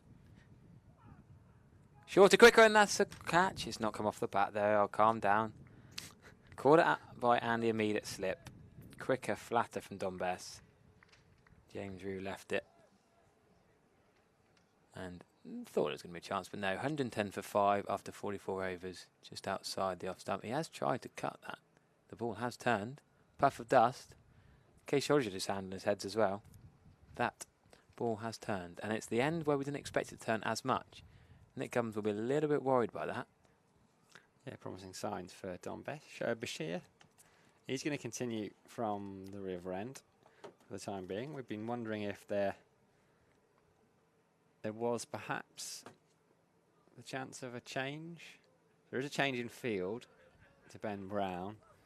Tom Abel is on the 45, so there's Hamid at first slip, Aldridge at leg slip, Bartlett at short leg.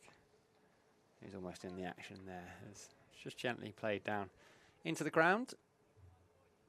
There's a fair few potential finals day superstars knocking around. Seeing Tom Banton, Will Smead, Roelof van der Merwe, very much hoping he's fit for finals day. Matt Henry was here this morning. Yeah, promising signs of Roelof. He was doing his sprints across the outfield yesterday at lunchtime. I had friends say, why doesn't he just do that in the gym? I said, well, it's much better to be on the grass. Give the Somerset fans a taster. Positive tease as well. 4 balls left then in the 45th over. Good flight from Bashir, but Ben Brown is in behind it. This is a handy knock from Ben Brown and Nick Gubbins. It's a handy partnership from Hampshire, just when they would have been worried in that dressing room.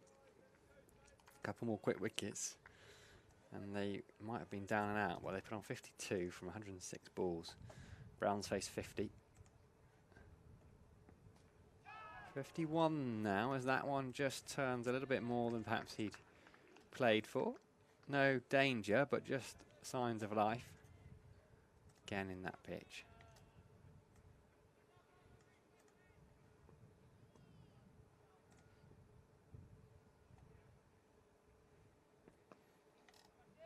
Quicker one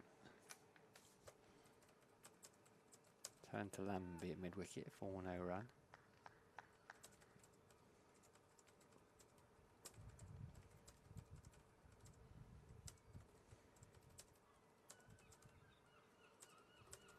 Comes from quite wide of the wicket actually, Bashir.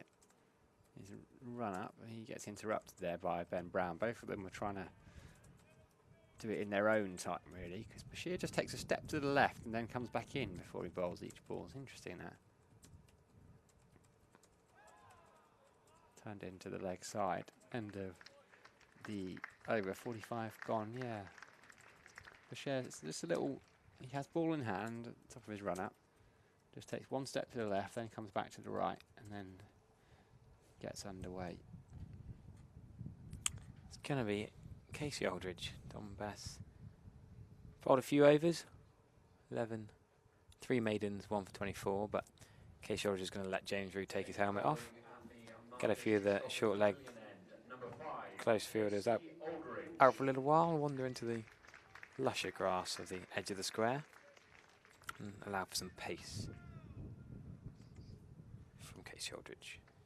Just the 3 overs so far. I mean, just the 16 overs of seam in this 45 over innings. She is bowled 18, Beth 11. Right, time to try something a little bit different. I think it's a good call from the skipper, Tom Abel. Yep, I like this. 2 slips. Deep backward square and a deep fine leg I think is surprisingly defensive, but it implies a short ball or 2. And the catching mid-wicket and the catching extra cover. It's going to be a nice dab for 2. Behind third, Tom Abel will give chase. Good cricket from Gubbins just to open the face. An indoor cricket shot really, that's a shot for 3 indoors. Nicely played. Off the wall. Yeah, even better if you play in an indoor sports with a net. Then it just nestles in there rather than wall. It might bounce back and have you run out. Same field. Bashir lurking a little bit deep at point. Oh no, not the same field. Aldridge wants a gully. No, Abel overrules him. Second slip is staying. Casey's getting ignored here. Jack Brooks is going to wander over. Calling the father figure, recent father and oldest seamer in, well, oldest bowler in the attack. And he's got his way eventually. All of that just to get the second slip to gully. Jack Brooks had just overruled it there. Solid. Gubbins doesn't look like getting out, does he? Let's be honest. Middle of the bat, solid defensive shots. That one that Best turned past him last over this end. Puff of dust past the cut shot. That was probably the closest. Yeah, good lesson there from Casey Aldridge as well. Jack Brooks just saying, no, come on, you're the bowler. What, if you want something done, get the experienced pro to tell the captain. I like that. You're bowling, mate. And you tell the skipper where you want your field. Good bounce. Yeah, we'll get a bit of carry.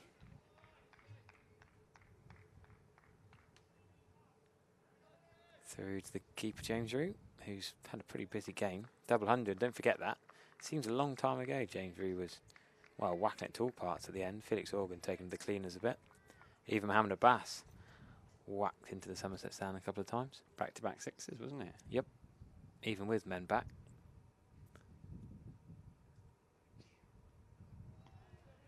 Okay, he's a little bit far outside the off stump. I think he needs to straighten this up a little bit. It's not bad, is it? But the problem is, on a day like today, Need wickets. you've got to make them play every single ball. Hampshire are going to leave as much alone as they can, particularly with the seamers bowling. I'll still put the bad ball away, but that one that's just a little bit wide, not threatening the stumps, they will largely leave alone.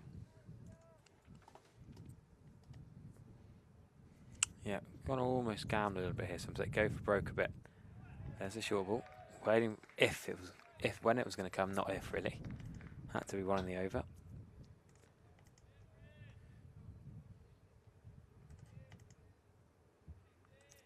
Another wicket in that Middlesex Northants game. Keogh getting Holden for 37. Holden who had some beautiful runs in the T20 blast. No, Middlesex struggled, but won the last couple of games. Beat Surrey in that ridiculous chaser at the Oval.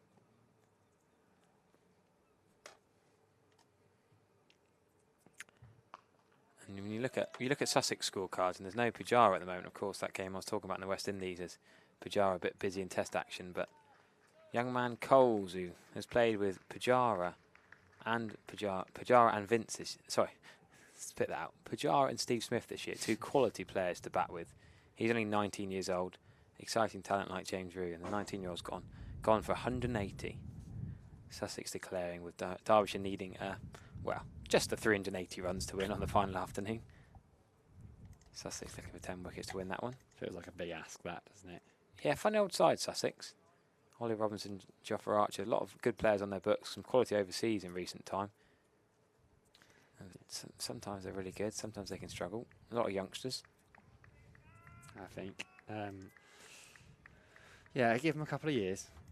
Nice to see Finn Hansen-Prentice fit again. There's some. I'm just trying to go back through the chat. I've seen Andre Van Troost name. Again, he's been mentioned every day this week. I love it. We were chatting to him at Seaton when I chatting about him being whacked around by Jason Kerr down there a few years ago. He's a farmer, isn't he, out in Holland now? Or he runs a farming, some kind of... Quite common out in the Netherlands, isn't it? Some sort of company is. Bashir is continuing to brown, and it's just pushed into the leg side for no run. Yes, I don't think I remember seeing him play as a kid, but he was meant to be quite sharp, Andrews. Yeah, and a bit of a loose radar as well, I think, was more of the problem. Big LBW appeal. Has he been trapped on the back leg? James Rue has head in hands. That one turned sharply. Let's have another look at the replay. Bashir was convinced. Rue was convinced.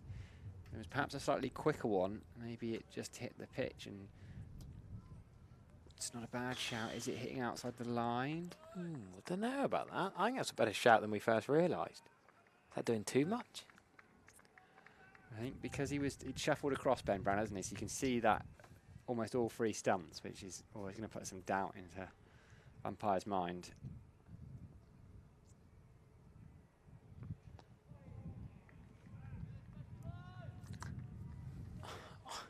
I'm trying to think what's wrong with that appeal. Well, I don't think it's outside off stump. But I think it was, but because you could see visually, because you could see all 3 stumps, I think the umpire's maybe thinking has that hit him outside the line? It's turned sharply. I think it has. Reverse sweep is out. This time there's another big appeal, and this time once again it is turned down. Shoaib Bashir was begging for it. I did not expect to see that shot. That looked like a panic shot. I know the reverse sweep is a quality shot that Ben Brown has in his locker, but that didn't look convincing. What's wrong with it? I'll tell you what, that's 2 big appeals. That is more outside the line than the previous one. I think the previous one was more out. That has hit him outside the line. He's definitely playing a shot, but Somerset won't mind this. What's Bashir got? Fires that one in. Couple of big calls that will just maybe introduce a little bit of panic into Ben Brown's mind. Just slightly unsettled. He's been very solid until then. With just a couple of moments. And that's all this game takes, really. A couple of moments and it's wide open again. I'd say it's about even at the moment with in terms of the draw versus the Somerset win. 5 down. Brown shuffles down the pitch, thinks about taking a single, doesn't take one as Lammonby cuts it off. Have we seen a different shot every ball from Ben Brown to Bashir that over? He's tried the sweep, he's tried the reverse sweep, he's tried the defensive shot, he's tried the run down the wicket and whip through mid-wicket. That looked to me like a little bit of panic from Ben Brown, having looked pretty calm and composed and effortlessly scoring runs. That first LBW shout, spinning in massive appeal. Yes, we're watching replays, but then we're not 22 yards away like the umpire's best view in the house. I think that first one is pretty out. The more and more I watch it. So, Case Aldridge is going to continue. Jack Brooks has moved. Where's he gone? He was enjoying chatting to Casey Aldridge. He's going to be at deep square leg. He's going to stay out on the boundary now. And Me's going to come in at mid-on. George Bartlett at mid-off. Don't get much out of George Bartlett at mid-off from a bowling point of view. And just leaves that. Watchful, Nick Gubbins. He knows if Nick Gubbins is there at 5 o'clock and another Hampshire player is there with him, he knows he's secured the draw.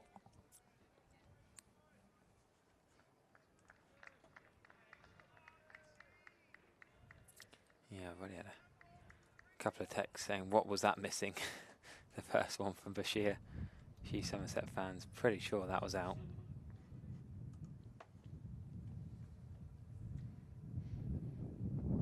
full from Case Shoulders.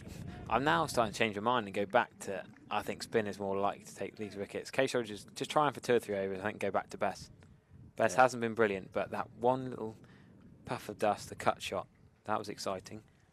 That's not going to be far away from a chance like that. Yeah, I agree. I'm not sure how much the seamers are going to get out of this pitch. I think you can just bowl Brooks and Osborne maybe for 2 over spells even. You're not there to keep the run rate down or bowl dots, you're there to take a wicket. You nearly get a glove on something like that. Case Shoulders can bang in a few. Try some short balls. That's the radar, isn't it? You want, that's your line.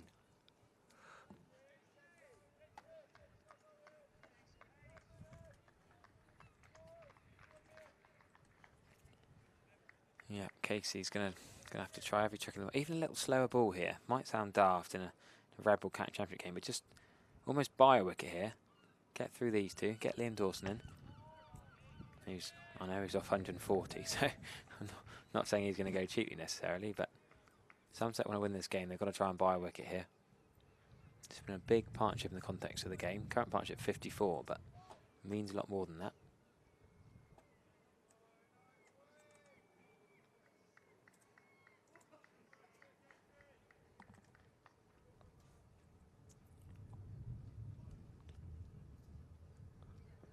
Short again from Case Shoulders. Talking of short balls, Dean Simister asked, he's talking about Martin de Lange, that big South African quick. I'm sure he means Martin de Lange is at Gloucestershire. He's on the Friday Night Blast, commentating on some T20 cricket. Yeah, out for the season, sadly, Marchant. Big old brace on his knee, isn't he? Sad to see him not able to play for a couple more months of the season. He might get a chance to play elsewhere in the winter, but he'll hope to be back on the Gloucestershire shirt come next April. Yeah, a bit bigger and a bit quicker than Casey Aldridge. But Casey would have gained a bit from training with De Lange a couple of years back. Yeah, it's always good to have experienced fast bowlers on the staff to help out the younger guys. We had Andy Caddick on comms yesterday, of course, who he wanted to see Casey Aldridge bowl a bit more than the spinners. He's always wanted a quick bowler to bowl, isn't he? The fast bowlers. Oh, naturally. What do you have, 1,000+ first-class wickets, Andy Caddick? Must have been. Fair few for England. Some crucial spells for England in Test cricket. Yeah, of course, he's another man born in New Zealand and played in England shirt, like Ben Stokes. Bashir then to continue. Leg slip, short leg. Ben Brown's got 35. A couple of wobbly moments in the previous Bashir over. What's he got this time? Getting in behind that one solidly. 234 Test wickets, Andy Caddick. 1,180 in Red Bull cricket. Not a bad record. Not a bad record from him. And a T20 Blast winner as well. Yes. Oh, Bashir. I see Brown dancing down. Just kind of pushes his bat and his pad at it. And George Bartlett diving away. Short leg. I don't think it was a catching chance. It was certainly travelling. But Ben Brown just a little bit uncertain. I think that patch outside off stump is just playing through his mind. Again, that one turns Bashir. Head in hands.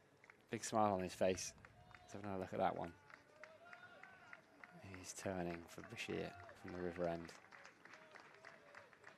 Just working into those patches of rough that actually having a left arm seamer has really helped Somerset. It's a nice looking shot, but a good bit of fielding from George Bartlett there under the helmet.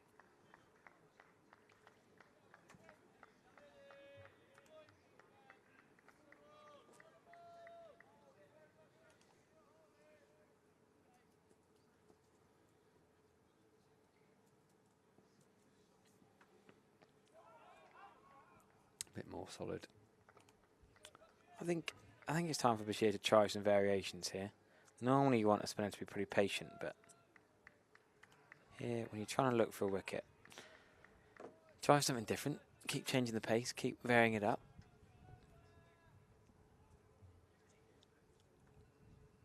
I'm going to try and change the angle. He's just fiddling about the top of his run up. Played on the back foot, out to Sean Dixon, who does the fielding at cover. 49 overs gone. 112 for 8. Bashir is 3 for 33 from his 20 overs. Yeah, we'll keep updating you on the other grounds. Brett Hutton's got a fifer. Dan Worrell, number 11, whacked a few. He was 18 not out, and Notts will be chasing 297, with Surrey finishing on 340. It's probably 50 too many for him to have a go at that, do you think? Yeah, although they did open with Tom Laws and Dan Worrell the other day, didn't they? Sorry, that was Surrey opening. Notts, of course, got aggressive players too. No Duckett. If they had a Duckett in their side, they'd be going for that. If they had a Hales in their side, they'd be going for that. I mean, Joe Clark's still a pretty destructive player, but yeah, you're right, it's probably a bit of a hard ask. Casey Aldridge is full and driven by Nick Goins. It's probably not going to go for 4. Shoaib Bashir will chase it. Should haul it back for 2, maybe 3. If they run hard, they'll get 3 here. Yeah, he's on his own as Bashir. He's got to flick it and throw. No one can get with him. George Bartlett's got the pads on, so you can't really expect him from mid-off to get out there. Good chase, Bashir. You wonder, 6 and over on the over, will they be tempted, you know? Well, Hamid, you could promote Clark and Tom Moores and maybe Lyndon James, and then have your batters, your Lathams, your Hamid, your Slaters. If Hamid tries to bat through and everyone bats around him, 6 and over on the oval is doable. Isn't Latham playing for... Will Young, sorry, I meant, yeah. Will Young. I wouldn't back mixing on up. Tom Latham scoring many for Notts today.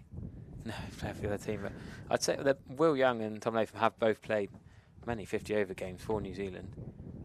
Whiteball cricketers. Will Young more recently coming into the Whiteball fold.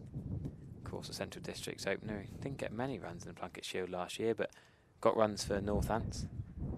Got 100 for Notts in the first innings we were talking about earlier. A couple of ODI hundreds.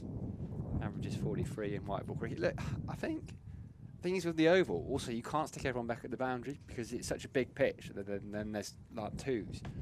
And they only need 6 and over. It's a big ask, I know, but the way cricket, perhaps Bazball, has changed the way we look at it. But it's certainly doable. It'd be entertaining if they get anyone near. Yeah, they're probably back with 10 though, weren't they? Jake Ball still injured. Brett Hutton did have an injury concern, but if he can take his 4th 5 for the season, then he's obviously not that injured. They also, well, he came back, but they lost Dane Patterson as well. I think he limped off. So 3 seamers all with injuries this walking match. Wounded. Good thing they signed a couple, eh? Yeah, wow. Dylan Pennington and Josh Tongue. Yeah, Worcestershire lads all set to join the Trent Bridge group next year.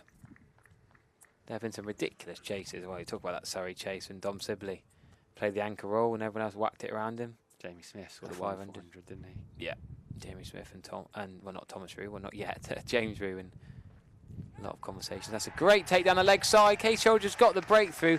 A strangle down the leg side, a burgle. What a weird way to get the breakthrough. I was just saying to Sam, Somerset need to buy a wicket here. Can they try something different? And I'm not even sure if that was a plan. A great take from James Rue. The finger went straight up. And you can't criticise Brown massively. That's 4 runs a lot of the time, but James Rue has dived beautifully down the leg side. Adding to his 200, we're just talking about Jamie Smith. James Rue is a decent gloveman as well as a very, very good batter. Yeah, I mean, if you're being hypercritical, you say Brown could leave that alone. Would he have a couple of overs previously? Had he not had those LBW scares from Bashir, would he have left it alone? I don't know. He has looked to be positive because he's batted nicely. Played some lovely shots against the spinner, and it did feel like a game where something a little bit different was going to be a wicket. You were talking about a slower ball or a slightly different plan. Sometimes you need a little bit of luck, and it has gone some Yeah, I sort of don't way. think that was a plan. That definitely wasn't, as we have another look from that old report. That But was it's going, lucky, I think. It's a foot or so down the leg side, as you rightly say. No fielder at fine leg, so and he got a little bit more on it. It's 4, but credit to James Rue as well, because you see it go down the leg side, so he started to move his legs early, and that gave him the chance of taking the catch. And Hampshire are 6 down, and that deficit still 55 runs, Harry. So they've got 4 wickets left. I'd imagine it's going to be Liam Dawson coming out next. I can't think it would be anyone else. But we have a game on once more. Yeah, cracking diving take. I think it's taken a long time for Liam Dawson to come out the bat. He's not even out of the pavilion. Now, who's got the timer on? We've had 3 umpiring changes here. It is Middlebrook and Warren currently. This is Russell Warren, not Ben Warren, no relation. All the players are talking to the umpires, and Liam Dawson... I don't think... Is it even Liam Dawson? It could be Fuller, it could be... It's not Barker. It should be Liam Dawson. It is Dawson, yeah, he's on screen there. But why is No, it it's taking so Fuller. long? I think it's James Fuller, Sam, because Liam Dawson's shorter than that. Dawson We spoke can't to have Liam been ready, Dawson must earlier. have- Incoming batter for Hampshire, number 26. Liam Dawson's definitely shorter. No, it's James Fuller. Yeah, we had a chat with Liam Dawson before play, and he was quite looking forward to bowling. He's obviously so not looking forward to batting. He's either not ready to bat. Well, I got stick yesterday from Charlie Taylor for saying that someone was on the phone or busy, Joe Weatherly, and now it's going to happen again. Joe Weatherly wasn't ready to open and Carl Abbott came in, was my potential hypothesis, and now James Fuller is, I'm surprised he batted before Felix Organ in the first innings. I'd have had Organ at 7 or even higher and Fuller at 8. He smashes it, James Fuller. He does, but in this situation... But maybe Dawson just wasn't ready. They seem to be looking around at each other on that Hampshire. We've got 114. Who gets 140 and then bats 9 the next week? Maybe nature would call. Well, perhaps, yes. But he could have batted higher. Good to see a Daily Mail article talking about James Rew as well. Bit of paper time for him. Talking about how England are blessed with wicketkeeper batters. Johnny Bairstow, Ben Folkes, Butler, Jamie Smith, Ollie Robinson. And then it says, but the best of the lot could turn out to be Somerset's James Rew after his 200. And that catch, he's just shown us that beautiful catch. Paul Newman writing that for the Daily Mail.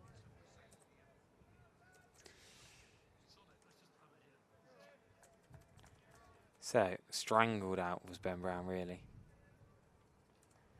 What can Somerset do here? Still behind the Hampshire. Somerset get a few wickets quickly. They could win without having to bat again. Case George into Fuller. Short back of a length. Fuller plays that comfortably. Yeah, much taller than Dawson. A little bit taller than Gubbins as well as James Fuller. He'd be a bowling all-rounder. Or a bowler who can bat a bit. Even Hampshire Twitter were a little bit hasty announcing it as Liam Dawson coming out.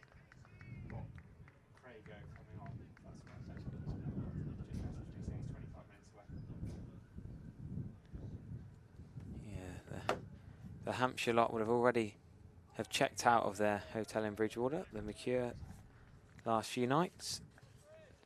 They'll be ready to head back home, but if they give away 4 quick wickets here, they could be back early. What's in the Hampshire's batters' minds here? Are they going to dig in for a draw? Is James Fuller going to try and take their score past Somerset's first innings score to make Somerset bat again? Ducking out of that short one, he probably could have helped on its way, but that's a beauty from Casey Aldridge, and James Fuller is surely caught behind. Yes, I'm surprised he's not walking. That was so obvious. The Somerset fielders were already celebrating. They're all off congratulating Casey Aldridge, and James Fuller, who very surprisingly came out ahead of Liam Dawson. Liam Dawson scored 140 last week and got his 12th for. We'll have to bat number 9. Surely he's ready to bat now. James Fuller has to go, and Somerset only need 3 more wickets to complete a remarkable innings victory. Yeah, that's a beauty. We talked about bowling balls that batters have to play. James Fuller had to play at that one. It was in tight to him, and that is the second time in this innings that Somerset have taken 2 wickets in an over. Shoaib Bashir had a double wicket maiden earlier on. 3 runs from the start of this one. But Casey Aldridge, we wondered if Tom Abel might have been thinking, time to turn someone different, maybe Alfie Ogbourne, maybe bring Dom Bess in, but 50 overs into this innings. Hampshire are 7 down. Surely we're going to see Liam Dawson wander out now as James Fuller trudges off. Coming batter for Hampshire, number 8, Liam Dawson. So Liam Dawson. Number 8 on his back, but number 9 on the scorecard. That is frankly ridiculous. I don't understand that for life for me. How Liam Dawson scored such a big 100 last week and bat so low down is slightly skewed by Abbott opening the batting, which was an odd sight, but Liam Dawson was a quality player. And he's batting number 9. Mohamed Abbas at 11, Keith Barker at 10. So 2 more genuine batters, really. And then see what Abbas can do. Somerset still with a lead here. Suddenly, they're getting a bit excited in the James Hilder stand. Give us a wave if you've got the Virtue Motors in-ear radio and you're enjoying. There we go, there's a few hands going up. Like that, yeah, big few cheers and wave. Big smiles. Even my mate Ian's bought an in-ear radio this time. I gave him some stick yesterday for not buying his radio. They're the regular, the faithfuls in the Hilder stand, what used to be the Marcus Gothic stand, and the River stand briefly, wasn't it? It was. It used to be, I remember the old shed that was there. I remember the first autograph I ever got was Graham Rose down in front of that old shed. Those were glorious days. There was a fair few down in the Marcus Gothic terrace as well with the in-ear phones on as I wandered down there a little bit earlier on. The sun is shining brightly as Shoaib Bashir is around the wicket. Flighting that one up, it's turned. There's a big appeal again. I think it's just clipped the front pad on its way through. Felt like a big ask that with Gubbins pushing forward Just turning away from him. Pad, then did it hit Rue's knee as well? Hit something on the way through, and me couldn't quite grab it. Tossing it up nicely. Shoaib Bashir now, happy to just give it a little bit of flight. Batter's having to wait, and then there's the pitch coming into play as well. It's turning. Bashir, 21 overs he'll have bowled after this one. Quicker ball. Bit more buoyancy about Somerset in the field now. They're always good in the field, but there are a couple of them scrambling after that one.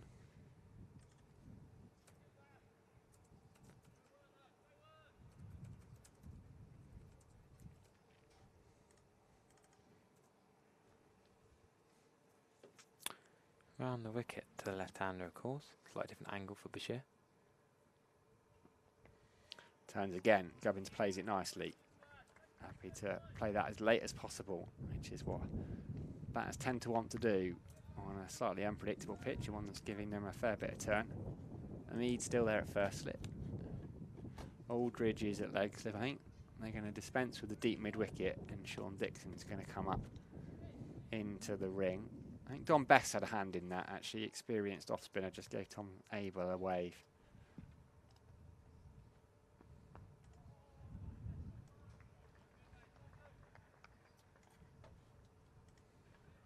$115 for 7. If you're just joining us on the live stream, welcome.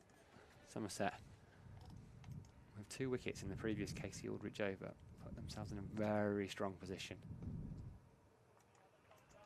End of the over. 51 gone, 47 remaining. Somerset need 3 wickets. Hampshire need another 45 runs just to make Somerset bat again. Ridiculous game of cricket. 55?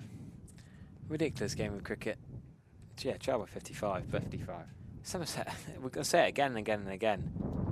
Really, Hampshire will be shocked, shell-shocked by this performance. 3 19-year-olds doing so well for Somerset. Lone signing Don Bess, of course. Somerset, inexperienced bowling attack. Doing pretty well here. They want to get the job done, having come this close. 115 for 7. Somerset scored 500. But remember, the lower order partnerships were a bit of a theme of the first innings. 80 for 5 in both the first innings, and both teams getting up past 300. So maybe it's easy to bat against Kookaburra, pitch flattening out. Anyway, Casey Aldridge has got a leg slip in for Liam Dawson. Rue took that catch down the leg side, but Don Bess is there now as a leg slip. Jack Brooks has joined the party. He's back mid-off in the ring. This is the time of day where tractor driver, lubricated by a bit of Thatcher's cider, he'll be getting them going. He'll be getting Brooksy and come on, Casey. Here we're getting them going.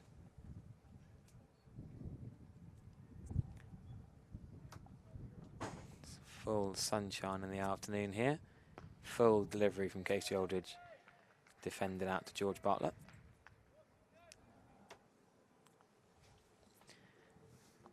Dark Mysterium on YouTube says, loving the live stream. New to Somerset, just moved here, so new to the county, but not to cricket. Great to have new followers, new listeners. Enjoying the stream.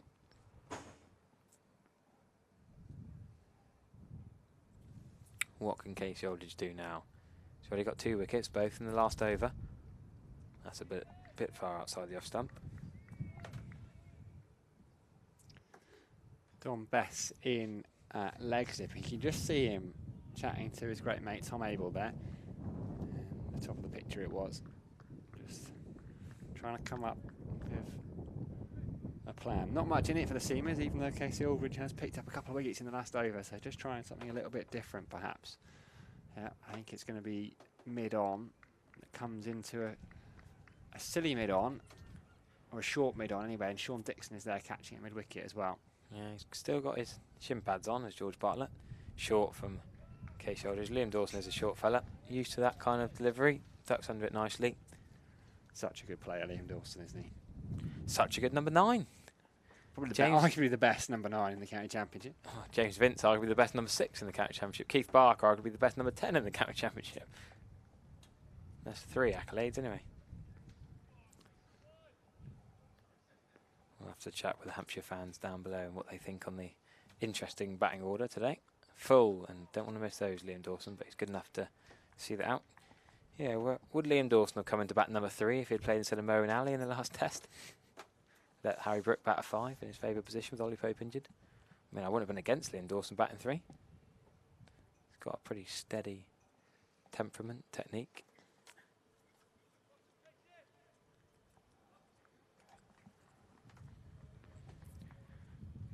Casey Aldridge still steaming in here into his 7th over, last ball of the 7th.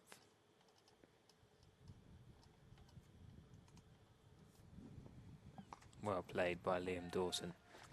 141 in his previous match. I'm going to just keep saying that again and again and again. Can't remember many number 9s. Well, Michael Ness has got some big hundreds down the order for Glamorgan last couple of matches, but well played out by Liam Dawson.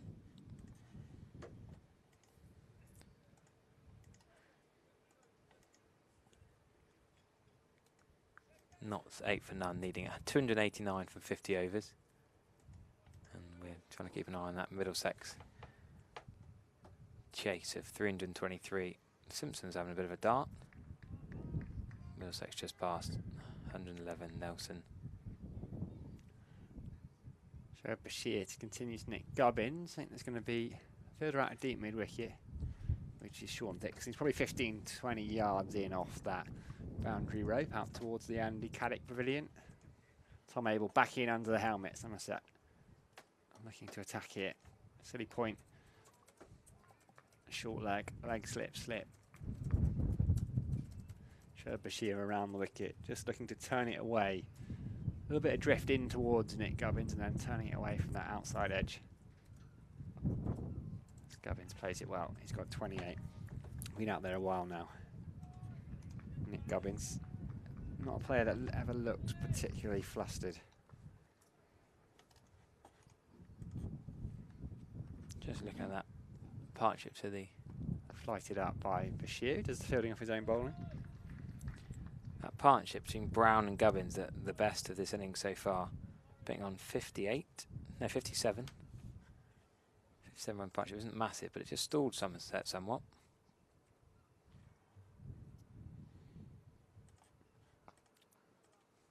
Cut away by Nick Gubbins, who isn't going to take a run there. Now this is interesting. I wonder, either Liam Dawson is struggling a little bit, or Harry, they've decided that they would rather have the left-hander facing Shoaib Bashir. There's a big rough area outside what would be the right-handed Dawson's off stump, and Dawson was down there looking at it this morning. So this we'll is take very credit for that. interesting. Yeah. Gubbins on the back foot again, and it isn't going to take one. There's easy singles out there.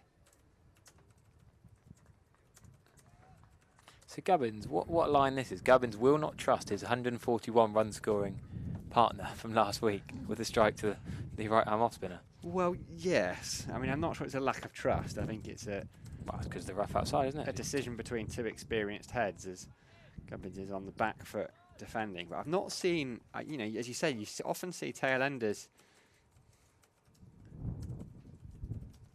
kind of given some protection by the batters. But this is interesting. That big area of rough, which Dawson did describe as perfect, I think was his word this morning. Well, we were out there looking at the rough, talking about the rough, and Liam Dawson, like, you know, no invitation. He was just happily there chatting to us, just talking to us about the rough. So it's obviously in his head as a spinner and now as a batter. So I think it'd be him saying to Nick Gubbins, look, I'm worried about this out there. As you see Jamie Thorpe having a bit of a chat with Ned Leonard on the bench. He was concussed last week, but fit enough to run the drinks. As Don Bess is going to come back to continue his off-spin spell from the Chiscope Pavilion end in his 12th over now. Yeah, I think that's smart as well, with Dawson kind of not trusting the footmarks outside his off stump from the off spinner. Bashir will bring off spin on at both ends. Casey Aldridge has done his job. He's not bowled many overs in this innings, but he's picked up a couple of wickets, 2 in that solitary over. 7 overs, 4 maidens, 2 for 9, Casey Aldridge. See what Don Bess can do. There's obviously a bit of uncertainty in Dawson's mind about facing the off-spinners. Yes, I know it's largely from the other end. So, maybe surprised to see Liam Dawson having to face Don Best, but this end, there's not the rough, bit flatter. There's a little bit there, you can see it. You can see the patch. Yeah, it's not as worrying though, I think. No. Dawson would be driving through the covers if it's full. Well, that's full, but not quite, so they have to for him to drive through the covers. Still think Hampshire will want to psychologically have the boost of getting past this score.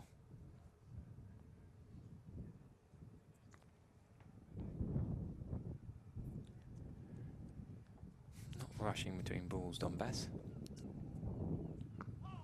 Defensive. Yeah, English with Andrew completely agrees with me. One of the strangest things I've ever seen in cricket. Gubbins protecting a man who made 140 last week. Absolutely nuts. I don't know if it's nuts. I think it's sensible. But it's not that big a patch of rough. It's not done loads out of it. Couple with Ben Brown sweeping, those LBW shouts against Brown, I just think it's quite sensible. Well, don't sweep then, you could argue. Yeah, but there's not much you can do if it one turns sharply. I quite like it from Hampshire. It's clever cricket. I think they need to get past. Oh, this is Hampshire in 2 innings, of course, past Somerset in 1 innings. Field comes up on the offside. Ogborn joins the ring. Abel's in at silly point. Well, no, silly extra cover, really. And Ogborn's going to come to his right shoulder. Not seen Sean Dixon with the ball. I don't think it's going to happen today, but we've seen George Bartlett, we've seen Eddie Byron, but we've seen Tom Banton bowl in Somerset show in recent years. I wonder when Sean Dixon's going to get his go. He's just picking the ball up and getting it back to Bess. That's outside the off stump. We got excited. It's not a stumping. Not a wicket. But Bess has his hands on top of his head. And what can he do with the last ball of the 54th over? Just as you think it's going flat and peaking out to a draw, then a double wicket maiden comes or something else happens. Don't take your eyes off this game. Well played, Liam Dawson.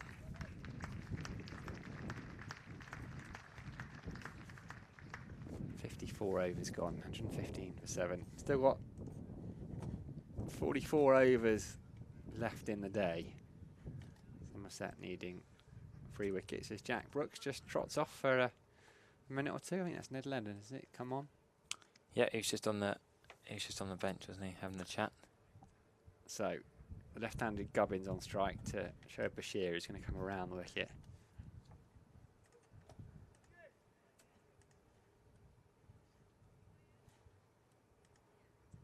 Or he's going to come over the wicket. Are they going to try something different? Yes, they are trying something different.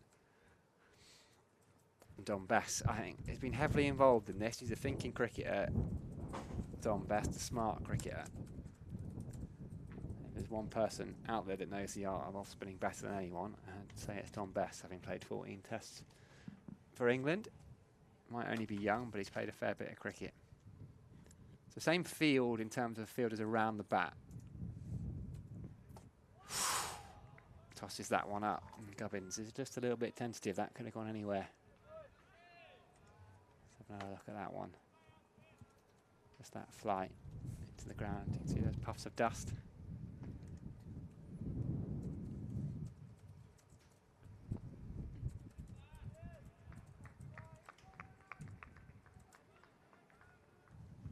Little puffs of dust, but not massive puffs, are they? Do you know what I mean? I do. It's not full cider bad, it's a little throwback. Yeah. Puts his pad out. Happy to pad that one up there. That's the thing for this angle. Gubbins can pad a few away if they're pitching outside the line of leg. Smart work from George Bartlett under the helmet, short leg.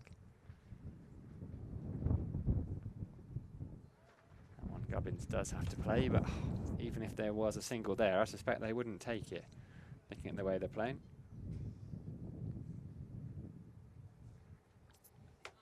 No, probably right.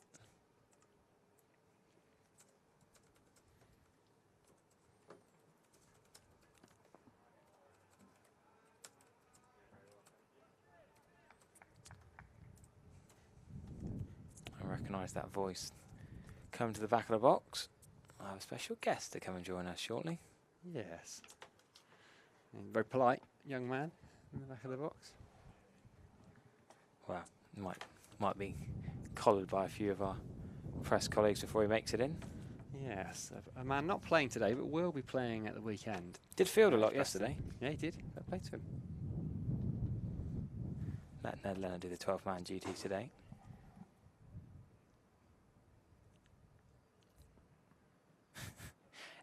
It's old-fashioned funny cricket, isn't it, when they pad it away? You don't see it very often. Reminds you of Rahul Dravid doing it. It's the angle, isn't it? I guess Yeah. with Bashir, the off-spinner, you can do that to a left-hander. Still a strong wind here at the Cooper Associates County Ground in Taunton. God, I didn't realise quite how busy Gimlet's Hill was. I just stood up and looked down to my left. It's Very always busy healthy. down there, H. For a day 4 crowd, they're very healthy. Of course, accessible area too. Very popular down there under the scoreboard. Bess is going to continue from the end down below us. Pretty much in front of the Gimlet's Hill too. 4 men round the bat with helmets on. Full, and that's driven by Dawson. That's going to be at least 2. Can they get this top the 4? No, they can't. 4 runs out towards the groundsman's hut. And that's Liam Dawson off the mark. Cover driving his 13th ball for 4. Still plenty of hope for Hampshire here with Dawson and Gubbins at the crease. I guess that was just slightly over pitch, slightly too full from Bess, but he won't mind that shot.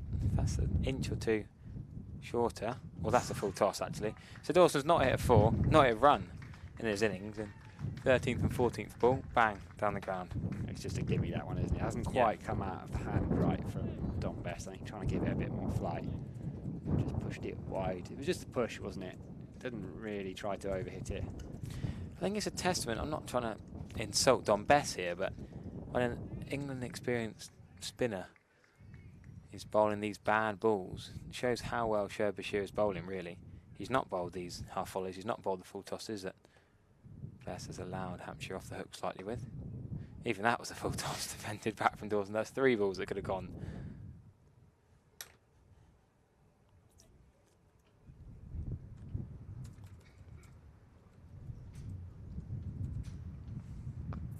Just think it's a bit sad really when Nish Sodhi's bowling on his own at Taunton Vale. Didn't play yesterday at Sidmouth in the bicentenary game.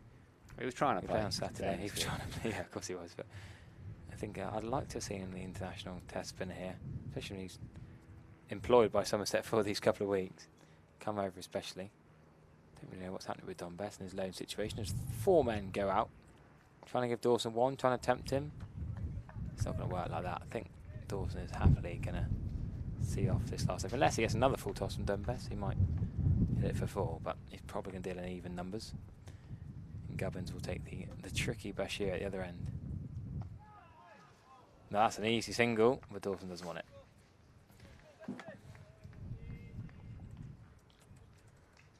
End of the over then. 56 gone. 123 for 3. Can't take your eyes off this. Somerset operating with spinners at both ends, as they did for a couple of years, 4 or 5 years ago now, maybe even a bit longer. The glory days of Bess and Leach. Well, now we've got Bess and Bashir. And Bashir is, as Harry was saying, and it's not that Don Bess is bowling badly, but Shoaib Bashir is bowling beautifully. 23 overs, 15 maidens, 3 for 33. I mean, if you believe in that sort of thing, if you believe in breakthrough games, breakout performances, I think this could well be Shoaib Bashir's. Yeah, I think if we're being truly honest and harsh, we probably could say that was a bad over from Bess. Half volley and 2 full tosses. And then there should have been a single with 1 being leg side last ball as well. Maybe he's just trying too much. He's going to stay over the wicket, Bashir, but I think there's going to be a second slip in. So I 2 like this. slips, Like this. silly point, short leg slip, Bashir in. Gubbins defending.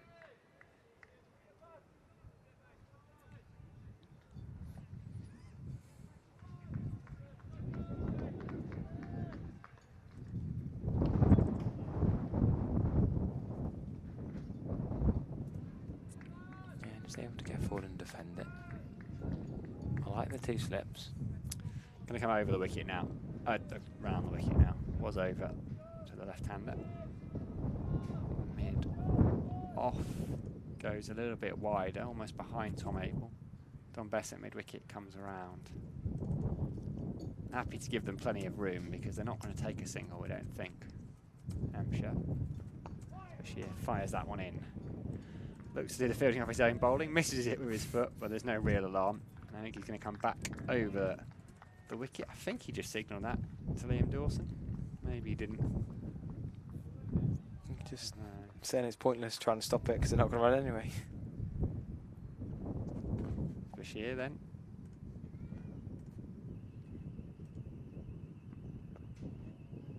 Gubbins defending into the offside. Sun is out here at the Cooper Associates County Ground. Glorious sight. Decent crowd in as well. So actually some of the stands underneath us are pretty well populated. Yeah, absolutely.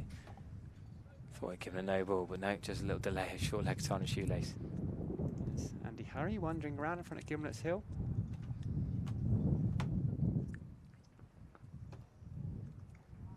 Drop down into the offside. Uses his power to get past the rope in the middle of an over. What's he got a jumper on for in this way? No, he's arguing with the steward, isn't he? Not allowed through their sides during an over. There he is. Who do you think you are? Good to see that. No favouritism here at Somerset County Cricket Club. Defended out. Into the leg side. End of another show of Bashir over. End of another show of Bashir Maiden. 16 of them he's bowled out of 24. Another talented young batter's got 100. Rishi Patel. 4 for the season then, that must be. Yeah, it's been County Championship cricket. Here he is. Alongside us. Come in fresh from a round of golf, I suspect it might well be. A man who's going to hopefully play a starring role on Saturday. Coming alongside me at the end of this over, Craig Overton. Yeah, Patel with a bit of baseball. He got his 100 off 153 balls. Whacking a few in that one. There's not been much of that here. Dawson happy to try and tee off Don Bess with 4 catches in around the bat. Catch mid-wicket still. Forward defensive shot. I think I just had a bit of tractor driver there as well. Yeah, he needs to get revved up a little bit. I think I had a bit of come on Bessie. Maybe Craig will get his juices flowing a bit. Tractor's normally vocal this time of day. Plenty of Thatchers down the hatch. He'll stand up by the scoreboard shortly and really get him going. Best, better length than his previous over. Just dipping outside off stump. What can he do here to Liam Dawson? Spinner to spinner. Oh, that is the full toss we talked about in the last over. He got away with one in the last over. Have been hit for 8 and 2 balls. Chap Brooks does him a favour there, moving to his left. That's a little chuckle. Oh, someone's dropped something down in the terrace. I hear that. I think that might be the wind, you know. It's quite windy down there. Anthony Gibson's up on his feet. Hopefully everyone's all right. Ricky Clark's having a chuckle. Best quicker, flatter, darting into middle and leg. The scoreboard's gone on strike after that smashed glass. A couple of balls behind, but I think Polly was leaning over out of concern as well. that's probably what it was, yeah. Come on, Polly. Back to it. Round the wicket is Best. This time Dawson's just going to keep propping forward. Need to somehow get a breakthrough these two. Maybe it was Sarge fuming at not being allowed through. At the bottom. Well, we know that Gubbins wants to take Bashir and Dawson wants to take Best, so don't expect a odd number of runs here. Dawson drives it out to deep cover, does not take the single. Alfie Ogborn sweeps down, picks it up. I'll make way, and being a far more qualified Somerset seamer into the attack, Craig Overton's going to come and join us. Describe yourself as a seamer, Harry? Brilliant to have Craig alongside us very shortly. Sporting an energy drink alongside him as well.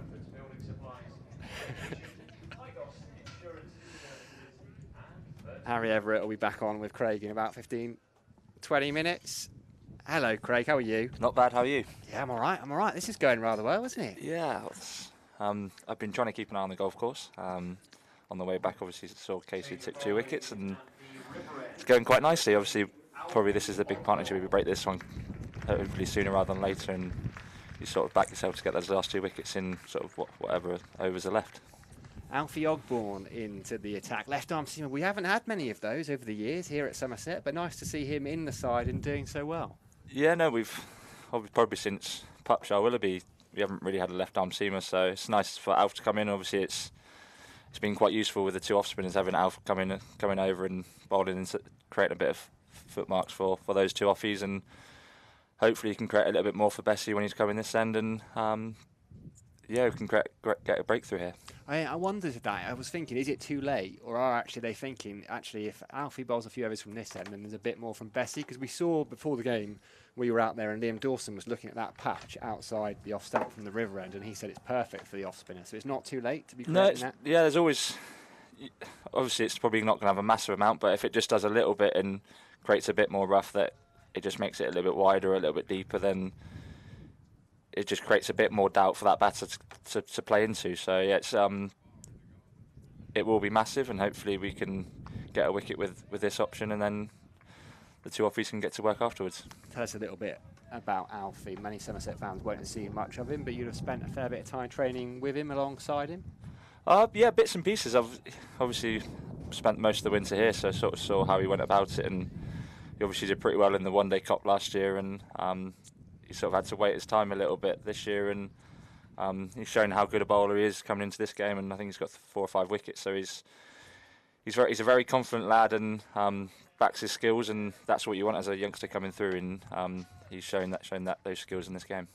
The youngsters doing all right, aren't they? Yeah. Rui's not a bad player, that young lad, James Rue. No, yeah, it's not bad to play the youngsters sometimes. It just gives them that bit of confidence, as long as you've got that experience in the side, that you can sort of help them through a little bit if times get tough. But you always need to be sort of developing those youngsters, and this was a great chance for the youngsters to come out and show what they could do, and they've shown more, even more than what we even thought they could do. So this has been a great game for them, and hopefully it just gives them a bit more confidence to carry on with what they're doing, and hopefully they'll have good careers afterwards.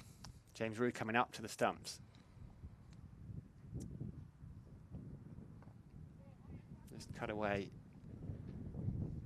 into the offside. Happy to take a single for this one. I don't know if you were here. I don't know if you saw any of Shoaib bowling at Nick Gubbins, Craig, but actually they were turning down the single. Dawson didn't fancy it down this end, which we haven't seen very often, but I think that's how worried they are about that bit of rough. Yeah, that's quite surprising. Obviously, there's a long time to go for them just to bat from one end, so that is a bit surprising. So you would have thought that Dawson wouldn't mind fancying that leg side, but obviously they're not trying to play that game anymore. So with the men around the bat, you never know with that little bit of rough outside the off stump. Couple of mid wickets into Dawson. They're gone. We know how good a player he is, but where might Somerset be looking to pick him up earlier on? Where he's susceptible? I've always found he generally hits mid-on very well, so we always have a mid-on a little bit deeper to him, but you can sort of, because he can flick it in the air there, you can get a mid-wicket catching mid-wicket there, so that's probably an option. Obviously there's not much pace in the wicket and not much bounce anymore, so the slips probably aren't in the game as much now, but there might be a bit more with the left arm angle now, so hopefully that's why Aves is obviously at sort of a wide first slip / probably second slip really, and he looks rather close there as well, because obviously there's not much pace in the wicket anymore. So, but yeah, probably catching in front of the wicket is probably the more of the option, but obviously they're not playing many shots, so that's probably almost negated again as well. So it's going to be a tricky one to sort of get these two good players out. Yeah, Somerset just going to have to try various different things, I think, these last 3 wickets. Rue back up to the stump, short mid-off as well, and Yamid in catching. There he is in shot, just has a little tickle round the corner. I tell you what, batters in the last couple of weeks, I bet you're all holding your ground when when you are backing up. Yeah, no, it was one of those funny ones where it didn't really look like Johnny was doing too much really. I don't think he'd ever left his crease until sort of the ball bowled, and then he was going down to sort of mark the pitch or do a bit of gardening. So the Aussies had obviously spotted something, and then they tried doing it, and credit to them for thinking like that, and just means batters got to be a bit more awake now and know what their sort of game plan is. Sure do. 59 gone, 124 for 7. Sam Dalling alongside Craig Overton, delighted to be joined by Craig, and very thankful for WPA Health Insurance for their sponsorship of the live stream. This summer, Hampshire 124 for 7. They still need another 46 runs to make Somerset bat again. Who'd have thought it? 80 for 5 in the first innings, and suddenly there is only one potential winner in this game. Somerset maybe only needing to win once. Right now, Craig, come on, we've got big games. We've got to talk about it. I can't let you go without mentioning it. How's Craig Overton's golf going? Golf's good. Went round an 80 today, so 8 over par, so not too bad. Couple of Manor House Golf Club, okay, very nice. Up near Bath. Really nice. Got a bit wet the first front nine though, so it wasn't that enjoyable. But once it dried off, it was fine. But yeah, it's a buggy course, it's a very hilly. So I'm quite glad I had a buggy, and generally if we've got a big couple of days, we'll take a buggy just to sort of get through it and not put too much pressure on the legs. Best continuing around the wicket to Gubbins. Play with any of the lads, or was it more of a? No, so I played with my agent Jason Ratcliffe. Oh yeah. Just to sort of get together. Haven't seen him in a while. And then another guy called James Benning, who played for Surrey, and I think he played for Leicester. Name. Yeah. So I think those two are good friends, and just sort of invited me along today, and was a good. Once I knew I wasn't going to play this, but we sort of planned it in, and was a good time to get out. Pushed into the offside, and nice to get a bit of a rest, because I know you've been managing a bit of pain this summer, so nice just to have that week off. Yeah, it's been sort of, obviously I want to play every game, but that's sometimes not possible with the schedule at the minute. Best continues around the wicket, left alone by Gubbins. But yeah, so it's just nice, and obviously with what happened last year at Southby, obviously I wasn't there, but there was a very flat wicket, and the boys were pretty tired going into final stage, so we sort of gone with a different approach this year, and hopefully it pays off. Best.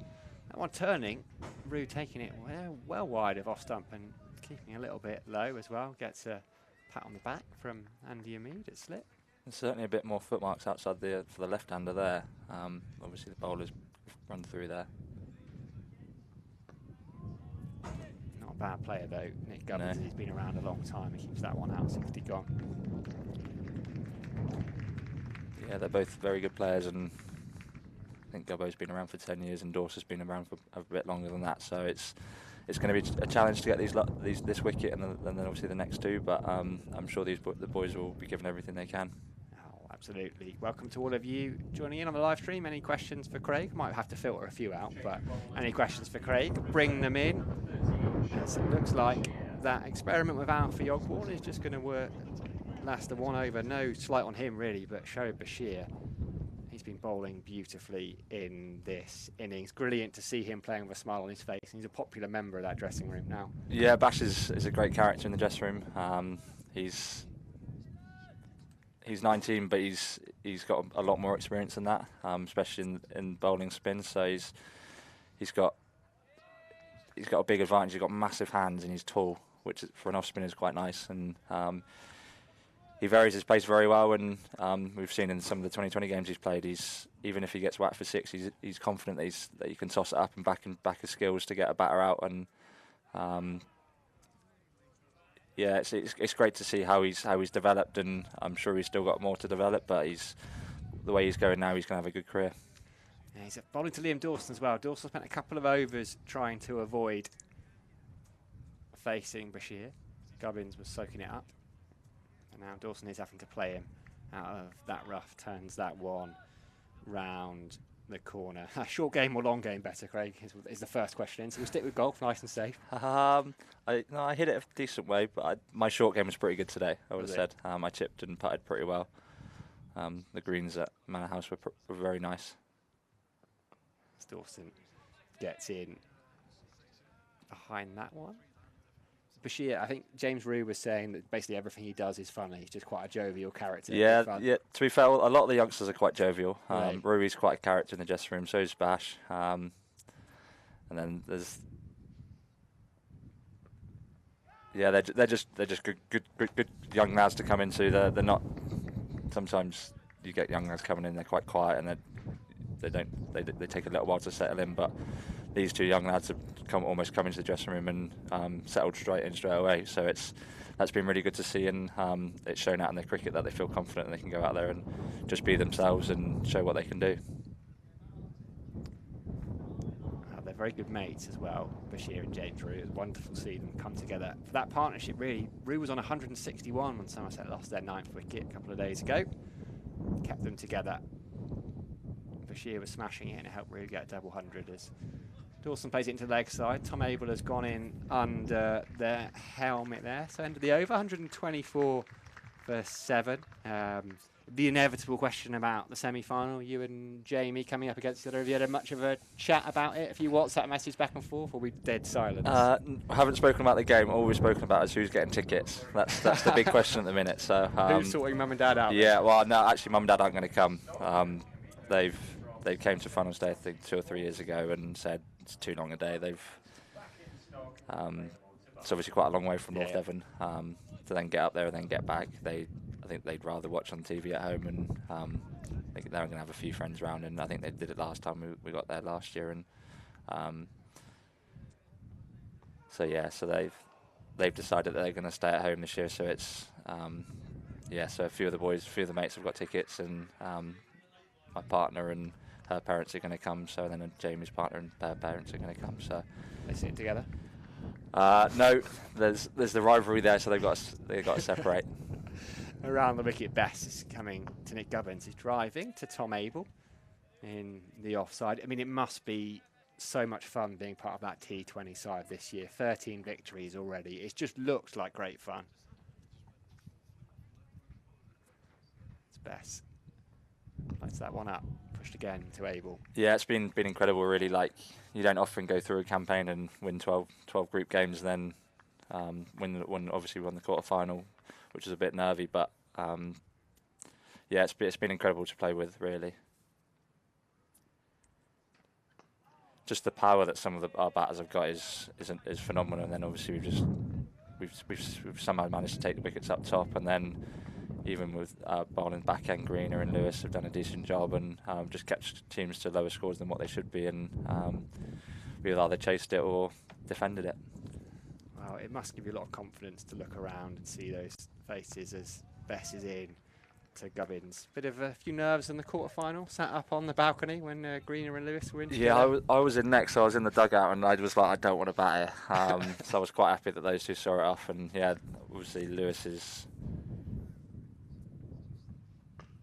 got a lot of experience now in T20 cricket and knew what he needed to do, and almost didn't panic a little bit. Like, you could have easily panicked there when we needed over 10s, but knowing we had one short side here, and we had a fair bit of batting to come, really. Even I know I was coming in next, but like, Hennes could bat, Ish can whack it, so we had a still bit of batting to come in, and the way that he just kept it cool and went to sort of almost 3 overs to go when we only needed sort of 30, I think it was 30, 32, and we had 1 over from that far end where he took it for 20, which was the game changer, really, which you can happen here. You can always have one sort of 15, 20 run over, which gets you back in the game, and that was the over that got us sort of over the line, really. And it was good to see, and the boys are quite buzzed after the quarter-final, because obviously Finals Day is such a big day. Oh, I bet they were. And actually, if anyone was going to be out there in the middle, that's kind of Lewis's perfect position, situation. I was thinking back to Lords in that championship game a couple of summers ago when he knows what he needs to do. As Bashir is in, and Dawson's dancing. Yeah, Lewis is a very cool and calm character. Nothing really phases him. And I think now he's had his little babies, he seems a lot more chilled out and calm. So that's only good for us as a side, and hopefully he can continue that form in the semi-final and final. Bashir around the wicket. Gubbins just retaking his mark. You enjoying your role, often bowling 3 or 4 overs off the reel up top and getting Somerset off to strong starts? Yeah, it's a bit different than normal, really. So Bashir is in.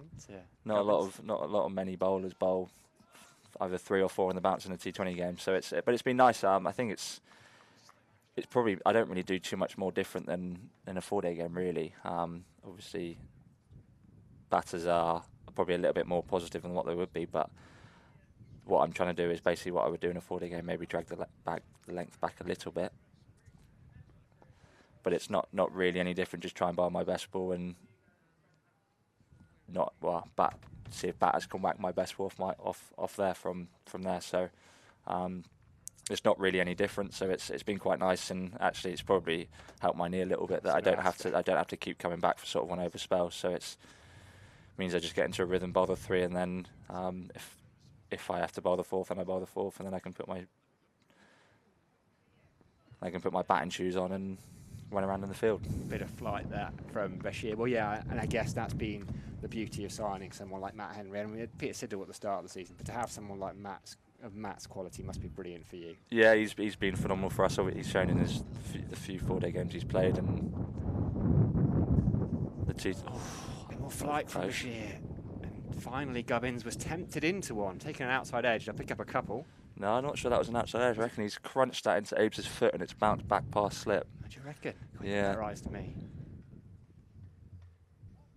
Drop catch then, are you saying, for Abe's? No, it's not a drop catch, but it could have easily gone to Ooms there for a catch, which would have been very handy because Gubbo can bat for a long time. So that would have been a bit of luck that we might have needed, but hopefully we get another chance at some point.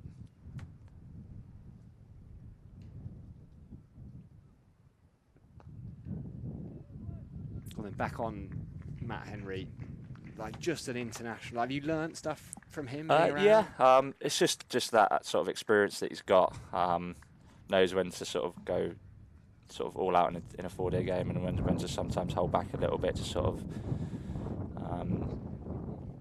bide your time a little bit. Sometimes the ball goes softer or whenever. So that's been good to see, and obviously in the T20 he's just been phenomenal. Really, obviously T20 here you can have a couple of bad games, but the way he's come back after having one of those sort of iffy games has been a credit to him, and hopefully he can continue the form that he's had the last sort of couple of games onto Saturday.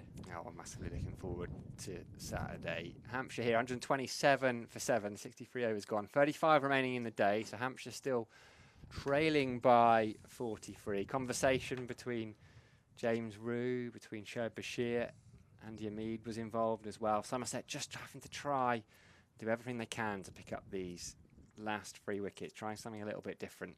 Don Bess is going to continue. Couple of questions from the YouTube as well. Craig, favourite game this season? One of the T20s? Maybe that Notts win? Favourite game would probably be the Essex game here in the T20. You don't often defend. It's cut away for 4. Didn't look that wide, but Dawson's obviously created a bit of room with no one at point to sort of work his way through backward point for 4. But yeah, the Essex T20 game here, you don't often defend 150 here. And after the power play they had, I think they were sort of 50 or 50 for 1 after the power play, and they looked like they were cruising. But for us to win from there was pretty special, really. And you saw afterwards when all the boys were running to the middle after that last ball we knew that was a big win, and sort of a big win in our comp, really. Yeah, well, particularly when Pepper was going really well. And I think probably learn more from those wins than the easy ones. No, yeah, definitely. That was tossed up a little bit. Dorsch just prods it to mid on.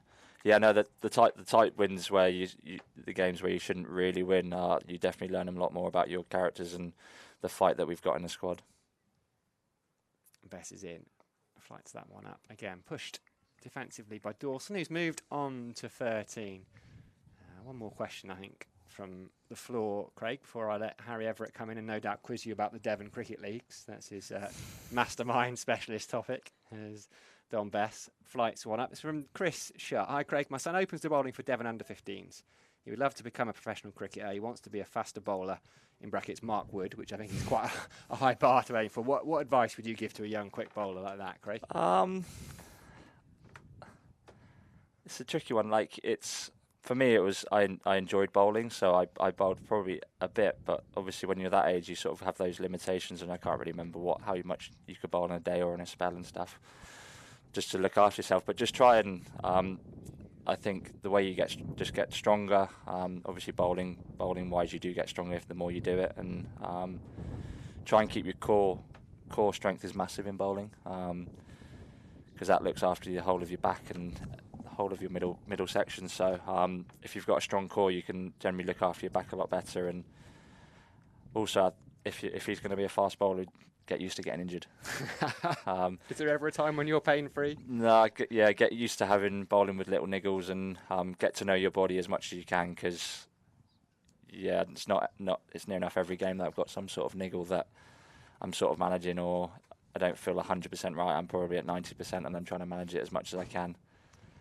Bashir is in around the wicket. A little bit of flight to Nick Gubbins. I'm going to make way for Harry Everett, who's going to be alongside Craig Overton until tea.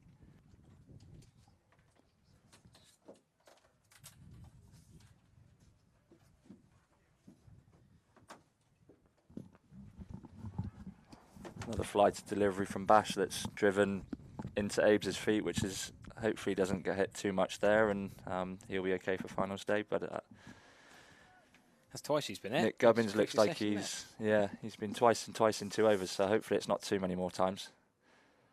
He's got a bit sturdier boots than you've been fielding in lately, though, hasn't he? Yeah, He's got Spike Dr. Nikes on. Yeah. That's just to help the tendinitis, I guess, is it? No, not really. Just a lot more comfort and easy to run around, and they're just trainers basically that have just got spiked up from the shoe doctor. So they're just lighter shoes. It makes it easier to run around in rather than sort of running around in heavy bowling boots, or that they're not exactly heavy anymore, but they're a fraction heavier. So it just makes it a bit easier and a bit more comfortable, really.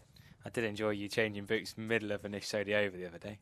Yeah, I've done that sort of the last 2 games, and I try not to get off too much. The first couple of games I did it and went off, and Lewis said you need to stay on now. So oh really? Just in case another catch comes up. I was like, okay, I'll try and do it down on the boundary edge, and try and pick my times when we can do it, and the ball's not sort of going to come towards me. But yeah, it's a lot more comfortable and nicer to run around it in bowling in my batting boots. So I try and do it as much as I can when I can, but it's not always possible. You'll do that in front of the Hollies on Saturday, I suppose. No, well, you probably won't be in front of the Hollies. You'll be at long on, won't you? I suppose. Yeah, probably try and stick to long on. I don't really get to deep mid wicket. We've normally got either Lammers or Abe's goes there, or Smeedy, some of the quicker guys, and I tend to go straighter for the sort of the higher. Well, I did notice you were at long off the other day. That's not an accident? No, you took one. No, I don't know why I was at long off really. Sometimes if we've got, I think Matt Henry was at mid on, and sometimes we just go out.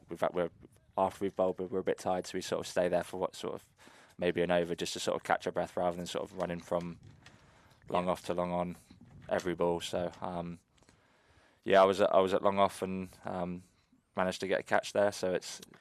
Yeah, Abe's had dropped one the ball before, hadn't he? Yeah, Abe's dropped one at it was actually probably quite a tough catch, and not many of our team probably would have got there. So the fact that Abe's even got a hand on it was pretty incredible, really, and that's sort of the desire we have in the field at the minute, to try and take as much as we can. Okay, Shouldridge back from the Tuscovic Pavilion end outside the off stump. Liam Dawson leaves it. Yeah, fielding's been mighty impressive. Is that a lot of work with Tweds, working on high catches and training? Yeah, we do a lot of fielding. Tweds obviously masterminds that really, and we try and do as much as we can. Obviously, we do a bit more once the comp started, but we just try and do top ups as much as we can. Obviously, before game we do quite a bit, and just to sort of get used to surroundings really, and it seems to have paid off this year. No, it's been incredible. Even other counties' fans have said how good it's been, and fans coming down here and saying on the stream, "Oh, Somerset fielding so good, so good." And like you say, if we're being really harsh, Abe's by his standards has dropped the last couple of games, but as you say, he's getting to catches that other people wouldn't get and even make a chance. Yeah, I remember the one that he dropped off Grant Stewart, which went many miles in the air. He hits a long ball, doesn't he, Stewart? And I would have quite fancied to be under it, because I'm not sure. I'd have backed myself, but it wouldn't have been an easy catch, put it that way. So. And obviously the one the other day he dropped, but not many people get anywhere near it. So solid from Dawson. No way through for Aldridge. You're aware that you've broken a record in the T20 days? Yeah, Tweds messaged me the sort of the day after saying congrats, and there's 2 more games to go to get a couple more. So yeah, it's nice, but it's catches are catches really, and as long as we're winning games, that's the most important thing. It's nice to have a record, but. yeah, as long as I'm catches and taking catches and we're winning games, that's more important. Brilliant. Talking of catching, short extra cover, 2 catching mid wickets, but leg side, and Dawson moves his hands and bat right out the way. Is that a thing for people who've not watched you for years? Is that a thing with your dad, with Jamie at North Devon all the way through as a kid? You've always loved catching, loved fielding? Yeah, me and Jamie both love fielding. I think He used to keep wicket, didn't he, for Devon age group? Yeah, well, we both did actually. Yeah. Dad was a keeper, so we sort of both did it when we were younger, and we got a bit tall for it after a while, so we couldn't quite do it anymore. But yeah, we both love fielding, and Casey's running in. Bit short. Oh, there was a leg slip early, just wasn't inside. That'd probably been Leg between slip. leg slip and leg gully, and probably still been no wicket. Yeah. But yeah, we both love fielding, and we always used to do a little fielding drill in front of just us two. One of us would stand 40 yards out and try and whack 4s and 6s over the boundary rope at North Devon in front of the pavilion, which was a bit brave, really. But and we're just trying to stop it and try and do these sort of catches that people do now, jumping up and catching it and throwing it back in. Just sort of, we didn't even know anything about what people were fielding like them, but it was just practice for us, and we just enjoyed catching and fielding. Yeah, I remember the 13-year-old playing against you two up there. I was charging along, the wind comes in off the sea, with 4 jumpers on, sprinting around the cover boundary. Yeah, it can get quite breezy and cold up at North Devon, so I'm sure we've got 3 or 4 jumpers that we've worn sometimes. I remember playing a game and people were fielding out at deep square leg and deep mid wicket with coats on, because the waves were that close, and it was a spring tide, and the wind was about 40 mile an hour, and the waves were crashing over the seawall. So it was, that wasn't pleasant for them, but it can be quite interesting. That you can have really nice days, but you can also have some horrible days fielding on the boundary there. No, I played with Glenn Quirrell in the Dublin Premier League a few years ago, and of course he's from a few warmer climes, and North Devon, he was saying how much he struggled with the layers he used to have to wear. Yeah, Quirrell was a good signing for us, and probably helped me and Jamie massively sort of at the start of our career, just sort of the way he went about it. Obviously he was trying to make his way in the game as well, and we learnt a lot of Glenn, and to see where he's gone now is obviously coaching in Ireland and doing really well for himself. Yeah, I actually played against your club, North Devon, on Saturday in the North Devon League. I was meant to be playing for North Devon for your boys on a Sunday this year, but a bit too much driving, so I ended up playing against them. And Fiona Tyson's texted me saying I've got to give him a shout out to some of the youngsters who did really well. That young Navindu got 6 at the top of the order. We've got a few young players coming through, which there's a lot of talent, so hopefully they can carry that form on. And we probably haven't performed how we would like in the Devon League, but I think sometimes if you do have a young side, they're going to be good for a couple of years or good for a couple of games, and you're going to be very hit and miss. So they're very inexperienced, and hopefully it'll do them good, and they'll be back stronger for it. Yeah. Well, Ben Howe got Bessie out on Saturday for Siblet, and played again against me on the Sunday, and then young lad Oscar Meach got 6 for 17 on the Sunday.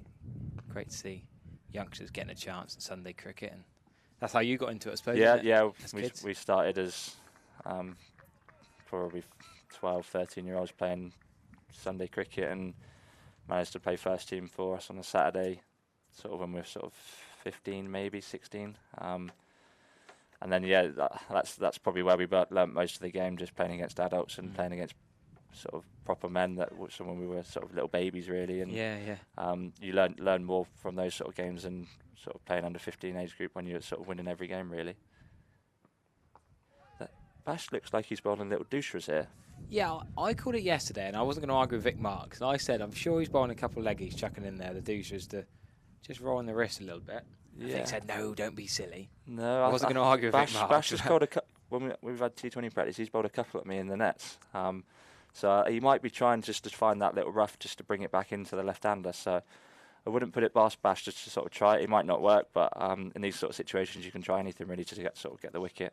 Yeah, before you arrived, I was crying out with Sam saying, got to try something different, whether it's Casey bowling a slower ball, whether it's Bash doing different angles, different flight, whatever he can do. It's almost by a wicket stage now, isn't it? No, 100%. Yeah, it's you do anything to get this wicket. Because if you get this wicket, then you've got a real chance of obviously Keith Barker can bat. But yeah, well, Ricky Clark don't reckon Keith Barker's going to hang around. He said you might not, but you can definitely hold a bat, and but it just brings you one wicket closer and a bit more pressure on them. Good delivery. That was an off spinner, but I'm pretty sure the ball before was definitely a little doucher that turned back into Gubbins.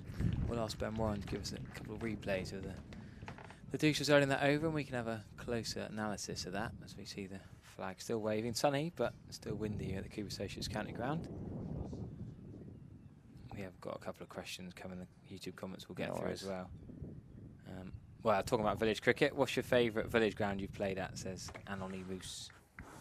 Village ground. I think of some beautiful ones you'd have played at. Yeah. I'd say mine's up there, North Devon Cricket Club's up there. You couldn't not. It's pretty picturesque and very enjoyable to play at. Bude Cricket Club. Yeah, beautiful. It's very nice only on a summer's day. If it's on a cold winter's day, I'm not sure I'd That's fancy even playing colder there. again, isn't it? Yeah, that's even more on a hill than what North Devon is, and I think Sidmouth would have to be up there. That's a pretty special place to play, and in the valley there. So yeah, those three are probably up there. So yesterday, did you choose to be 12th man here to get out of going to Sidmouth for the T20? Yeah, I wasn't so. going to run around and potentially do some sort of damage at Sidmouth, so I'd rather do drinks here, and it meant that I could sort of bowl and gym beforehand and get all my prep done and not have to rush down to Sidmouth in the car and seas up on the way down. It was sort of planned that I'd stay here and just get my bowling done at lunchtime and gym in the morning and sort of help the boys out a little bit here and sort of help the younger boys a little bit as well. So there's a name on the scorecard that a lot of Somerset fans have been asking about. Is Mr. Eves, the physio, isn't it? Chris Evans, he's a physio, yeah. Talk to us about his cricketing talents. He loves cricket. Right. Typical Aussie, loves anything to do with cricket, but yeah, he's he loves cricket. But he also, funnily enough, he bowled someone, but the bells didn't come off, so he didn't bowl quick enough. So we've been ripping into him a little bit. And what does he bowl? He normally bowls leg spin, but he bowled a bit of seamers yesterday, but still not quick enough to knock the bells off. Oh, he's going to get absolutely rinsed. Yeah. But yeah, he loves cricket, and he was buzzing that sort of Ish and Henna's actually broke down on the way down, so it meant that he could play. That was it, was it? This is the breakdown that got him in, Henna's and Ish were on the way down, and I think they had a flat tyre, so they couldn't end up getting They went to the Pig at Gittisham. They went to the Pig and had some lunch there and found their way into Exeter. So yeah, I think they had quite a nice day of visiting Devon. Yeah. Matt was telling us the whole story before play. Ish was meant to come on comms, but then I thought he might get a chance of playing in this game. But yeah, I think Ish would have been close, but I think we decided that he's going so well in T20, we just wanted to save him for finals day and not have to bowl too many, because it looks like he might have bowled a fair bit on this pitch. Yeah, absolutely. He's having a bit of a practice at Taunton Vale today, isn't he? Just a bit. Yeah, I think some of the white ball guys have practiced today. They practiced on Tuesday as well, so I think it was more batting today. Yesterday at the Fort Field doesn't count as practice. TKC won't be worried about his golden duck. No, I saw Lewis bowling a filthy off spin. So, yeah, Triggs was fuming when he popped in here for last half, and I said, "We're not back in my day. We took these games seriously. We didn't want to lose." Well, maybe not with finals day.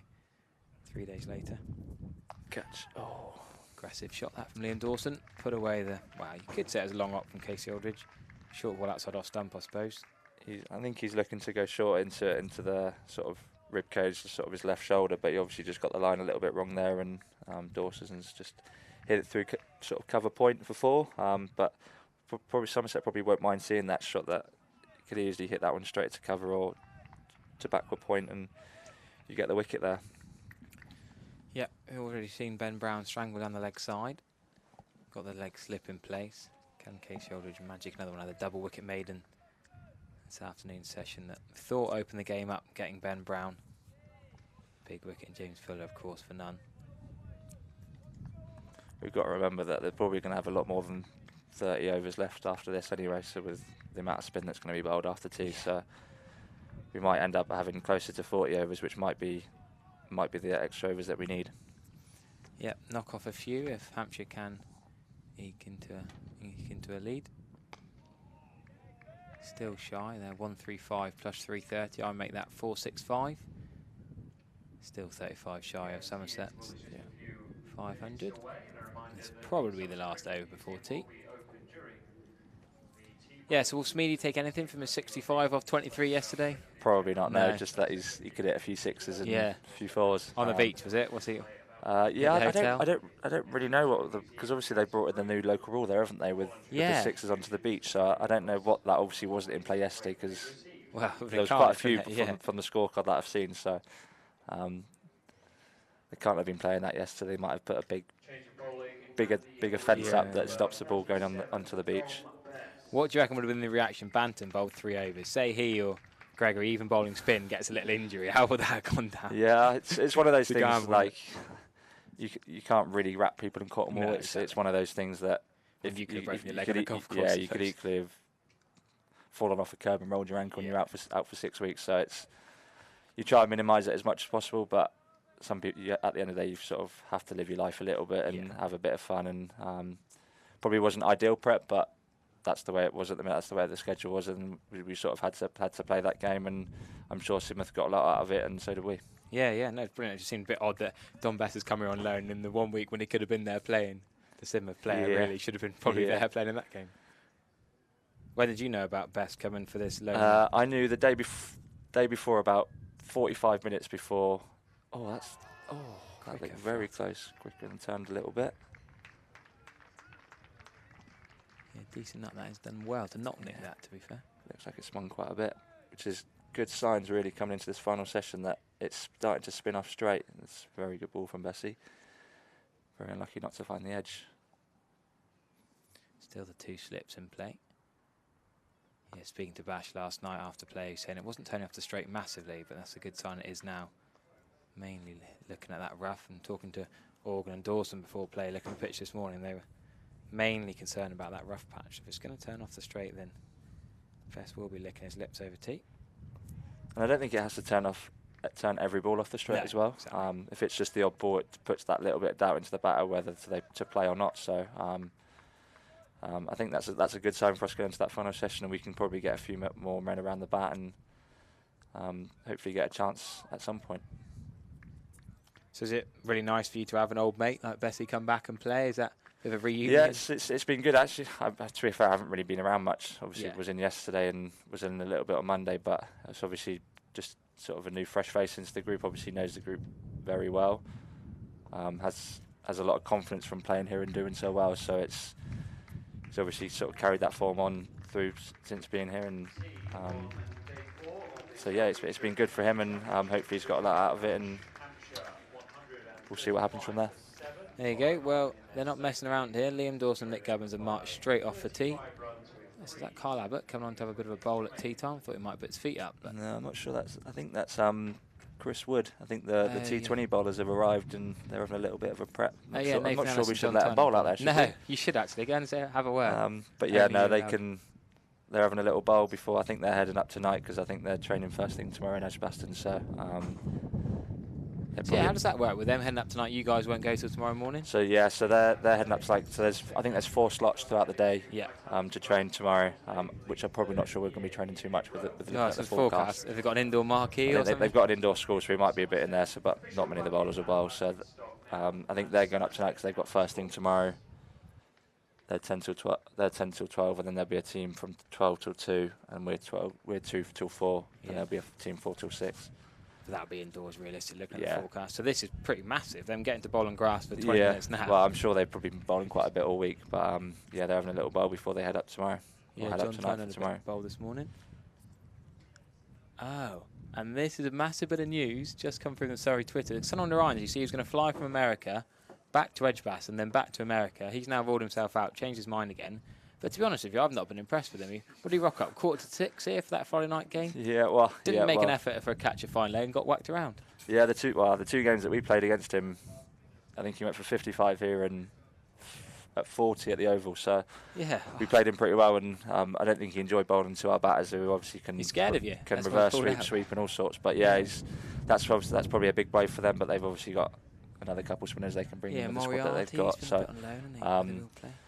But yeah, generally finals day is generally spins. That's probably a big loss for them, and hopefully we can capitalise on that. Yeah, it looks like Roloff's been doing a lot of work this week. He's buzzing to play on Saturday, isn't he? Yeah, Roloff's doing his best. I haven't seen him today, but he bowled a little bit yesterday. Still said he's a little bit sore, but he's doing his best to be able to get there for finals day. And yeah, who knows? I think we'll be doing everything we can to make sure. And if Rilla thinks he can play, then we'll be backing him to play as well, because he's such a big key to our squad.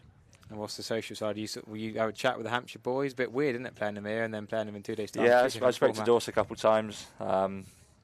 Yeah, they're looking forward to it. Dawes didn't actually want to bowl again, so he was quite happy that we forced to follow on. So, so yeah, but it's one of those things. I was surprised they bowled Vincey on that second day when he got Rui out. It's because if he pulls a little sidey because he hasn't bowled anything, and that's a big blow for them. So I'm surprised they bowled him, but they got away with that a little bit, and I'm sure they'll be ready to go finals day. They know how to play in finals day and win. So it'll be tough. Wicked. Right, we're gonna have a little 15-minute tea break now. If you want to come back on after tea, you're more than welcome, Craig. But go and see your mates, and No worries. we'll leave and watch LS having a little warm up. Cheers. Thank you.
for 1 in their second innings. They've been set a victory target of 297, so they need a further 237 runs for victory there.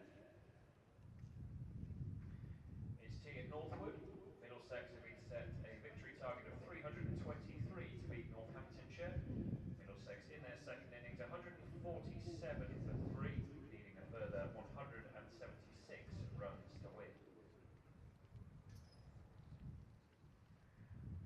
Warwickshire wrapped up a 3-day victory over Kent at Canterbury yesterday, so we move to Blackpool, and it's tea in the match between Lancashire and Essex. Lancashire have been set a victory target of 430 to win that match after Essex declared on 292 for 8. Lancashire in their second innings 274 for 4. They need 156 more runs to win. Moving into Division 2, it's tea at Cardiff in the heavily rain-affected affair between Glamorgan and Leicestershire.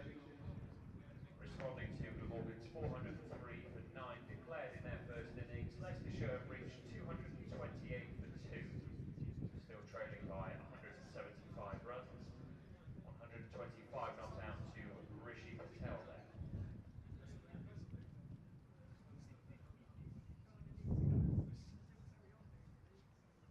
Tea is being taken at Hove, Sussex against Derbyshire. Derbyshire have been set a victory target of 380 to win this game.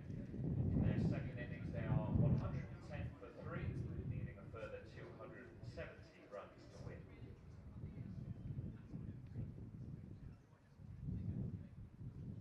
In the match at Worcester between Worcestershire and Yorkshire, Worcestershire, following on, are 98 for 2 in their second innings, still trailing Yorkshire, who made 407 all out in their first innings, by 67 runs. Worcestershire 98 for 2, following on in their second innings.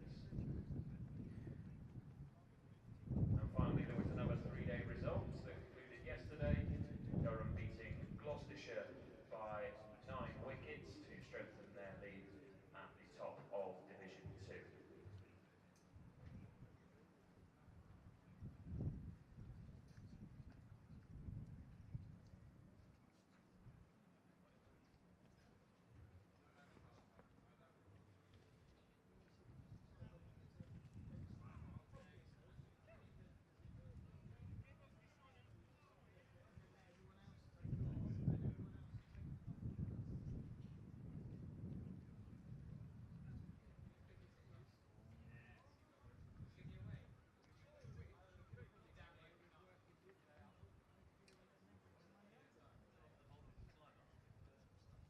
If you're updating your scorecards, the 2 wickets to fall in the afternoon session. Ben Brown caught by James Rue off the bowling of Casey Aldridge for 35 off 67 balls, and James Fuller was caught by James Rue off the bowling of Casey Aldridge as well for no runs off 3 deliveries. At tea on the 4th and final day here, Nick Gubbins is not out 31, Liam Dawson not out 17. Just been the 3 extras so far, 1 leg by 2 no balls. Hampshire 135 for 7, trailing by 35 runs in their second innings. Keith Barker and Mohammed Abbas, the 2 batters still to come in. Bowling figures for Somerset: Jack Brooks 5 overs, no maidens, no wickets for 16 runs. Alfie Ogborn 9 overs, 1 maiden, 1 wicket for 33. Shoaib Bashir 28 overs, 19 maidens, 3 wickets for 36. Don Bess 18 overs, 8 maidens, 1 wicket for 36. And Casey Aldridge 9 overs, 5 maidens, 2 wickets for 13 runs.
Welcome back to the Cooper Associates County Ground. It's the final session, and an intriguing final session it is set to be between Somerset and Hampshire. Umpires and players on their way out to the middle, and what a game we have set up here. Hampshire 135 for 7. They need 35 runs to even make Somerset bat again. Somerset scoring 500 in their first innings.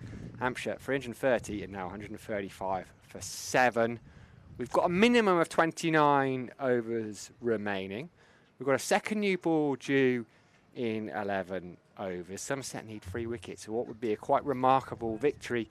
Really, I mean, beating Hampshire in any circumstances is a tall order. Beating them when you've rested a few players, brought a few youngsters in to the side is another one, and even doing so when you are 80 for 5 on the first morning would be quite an achievement, but it's still a long way off. There's still Nick Gubbins and Liam Dawson out there in the middle. Dawson's got 17, Gubbins has 31. I'm Sam Downing, and alongside me shortly when he's finished his little bit of cake will be Harry Everett. Shoaib Bashir, who's playing just his third first-class game, is going to start. It's a switch of ends for Shoaib Bashir. He's operated largely from the river end. He's going to start at the Marcus Trescothic Pavilion end. Liam Dawson is going to be on strike. Harry, where are you gone? Well, we haven't seen Shoaib Bashir bowl much from this end. I like this little change-up, something slightly different, just to maybe open up for what I'm absolutely buzzing for, Sam. I think you saw in the interval Tom Lammonby's left arm spin, Andy Hamid's leg spin. Maybe they said, look, if you're going to bowl with Tom Abel, I'm picking my end. And poor old Bashir's got to change ends. I wouldn't mind seeing over a Lammonby bowl left arm spin. That looks all right. I Something totally agree. Different. I'd like to see Hamid, but I'd love to see them both bowl in tandem. Not for too long, I wouldn't have thought, but just something a bit different to tempt these batters out. As Bashir's going to continue then. 4 men around the bat. Dawson is defending into the offside. Bashir will do the fielding off his own bowling. 28 overs, 19 maidens, 3 for 36 from Bashir. Craig Overton reckons there's going to be a lot more than 29 overs in this session, especially if we keep bowling spin. As Bashir is in. Well, the way it works is there's the last hour, and we'll get a signal from the umpires. We expect it to be at 5 o'clock. Somerset well ahead of the over rate. They're plus 12, which was delighting the scorers next door. Plus 12, you don't see that very often. There's just someone, I think, moving down. Oh, it's not Andy Hurry again, is it? There's no one there. I can see the high-vis security guards in the way. Liam Dawson, what's he kicking off about? The white sheet station, there's no one there at all. Bashir doesn't know, the umpire doesn't know, Liam Dawson doesn't really know. What's he moaning about? And this is a high-vis security guard literally behind the white sheet, unless they're asking them to move. Is it just peeking out the little bit of orange? Jack Brooks doesn't know, he's at mid-off. Liam Dawson, after all that's given up and just going to crack on. The back foot. Well, yes, so from that last hour, I think Polly was saying they have to bowl 16 overs in it regardless. As ever with cricket, there's all kinds of quirks and nuances in the rules, but yeah, at the rate Somerset are going, they'll get far more than 29 overs in. They might need them. 3 wickets, Bashir flights that one. Dawson, that's a lovely looking shot, no need to run. Just opens the face, runs it down to that vacant third area. And these runs are important for Hampshire as well, Harry, because they're just chipping away at that deficit. Yeah. Actually, the more if they can nudge ahead of Somerset and suddenly Somerset have to bat again, then the game just needs a little bit more time.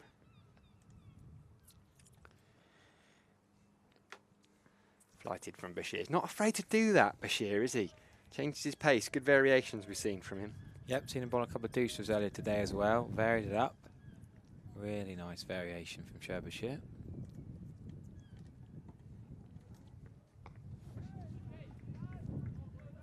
So, are we going to see what we're looking forward to here? Watch Lammonby, watch Andy Hamid. No, it's going to be Tom Best. Not yet, anyway. I'm very excited. I love just watching part-timers bowl. As you said, Hampshire's still behind. Behind the 8 ball, yes. Behind the score. Definitely. This could go deep into day 4. A few other games still going on around the grounds, but this game could be a cracker. Feels like this one's probably the most interesting, looking at those scorecards. Is there anything else that catches your eye in there? You never know, because in a 2-hour session, a game can become interesting. Do you know what I mean? Suddenly someone whacks a few quickly, or a few wickets fall. Suddenly a game that looked like it's just peating into a draw can suddenly become really exciting. That Lancashire one, 151 they need with 6 wickets remaining. That's quite tasty, isn't it?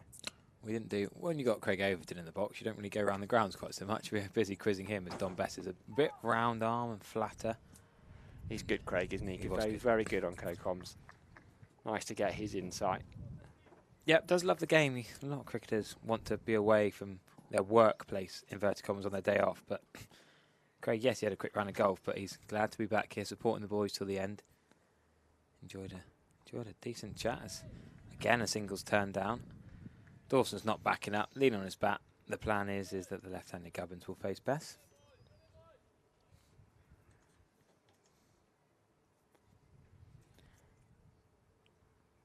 Solid. Well, yeah, that Notts game, they were needing 6.45 and over, 245 from 38 overs they were needing back at half-3, and Hamid isn't known as a quick scorer, neither Slater really, so it's not quite your Ben Duck and Alex Hale's opening partnership of a couple of years ago. Stayed a bit low, I reckon, outside the off stump there. If that's straight, might be trouble for Gubbins.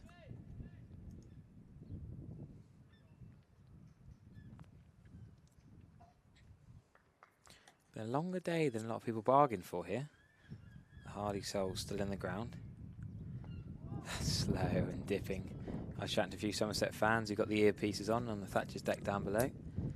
Enjoying our chat with Craig and our commentary across the 4 days. This partnership, 124 balls now, so over 20 overs these two have been together. Oh, I like that. It's almost a seamer from Don Bess. Round arm seamer. It's try something different stage, even soon after. And I like this. They're sprinting around. Bashir is going to come into bowl. Every bonus over is a bonus, an extra chance to win this game for Somerset. Well, they're getting through, what, an over every couple of minutes at the moment, because they're I not reckon taking that could go up signals. to, that over rate could go up to 15. They're doing Surely, what, couldn't it? 20 overs an hour at this current rate with Bashir and Don Bess, so still plenty of time. I don't think we're going to get affected by any weather either. It's as nice as it has been over the last couple of days. A little bit of grey cloud, but it's moving across nice and sharply. Still a strong wind. This is the partnership. I think get one of these. Yes, Keith Barker can bat. And as Dawson just pulls out of that one just to check the field. Maybe Hampshire just slowing the game down slightly. As Bashir is in, leaps that one up. And why not? Completely entitled to Hampshire. Somerset trying to get through it quite quickly. Hampshire will want to slow it down, just take a little bit of time out of the game, ensure that it is the minimum but also the maximum number of overs. Bashir in. Dawson turns it into the leg side. Don't forget though, Sam, 8.4 overs until the new ball, the new Kookaburra. For me, Sherb Bashir's taking that. Yeah, definitely. I think I had a chat to Ricky Clark about that as well and got his views during the interval, and he said, yeah, absolutely, give it to the spinners. This is their pitch. Ricky Clark, whose bus shelter has just been resurrected by Spencer Bishop with a screwdriver at tea time. The commentary box did tip over in the wind. Not going to take one there. Not going to take two either. Alfie Ogborn is scoring that. John attempted to. Bashir into his 30th over. Is there anything that Spencer Bishop can't do? I said he's got many things in his job description. I've got a nice picture of him doing his screwdriving work on the bus shelter, having his feet up in the air on the Thatcher's deck.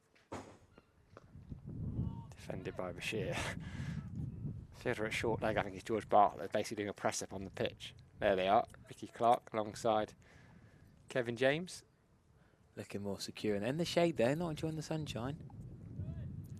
Very nice man, Ricky Clark, as Bashir comes around the wicket. Great insight, good sense of humour, Ricky Clark. And he retired last year, didn't he? End of last year, or has he been retired two summers? Year before. He's spent 2 years for Shrewton near Salisbury. Bashir around the wicket, flights it up, pushed out towards deep cover, but they don't take a run. So the plan is obvious here. Dawson is going to face Bashir from this end, and Gubbins is going to try and see off Don Bess.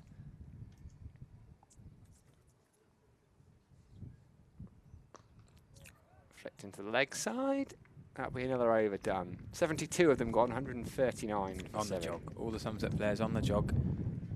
Now, 8 overs left for Lammonby and Hamid to try and get a bowl. Not sure it's going to happen, H. Oh, it's not going to happen with a new ball. So it's going to happen in the next 8 overs or not at all, I'd say. I'd say not at all. I reckon it's going to happen. If Bess bowls a couple of full tosses in this over, I think Abel might have said, right, I've had enough. I'm going to try something different. Just 2 off spinners is very similar. To have a left arm away from the right hander, leg spinner bowl away from the right hand, I think that could be the point of difference. Yeah, less devil with this older Kookaburra ball. But that from Beth has got him excited. But yeah, and Somerset just want to give themselves as many overs with that second new ball if it's needed as possible.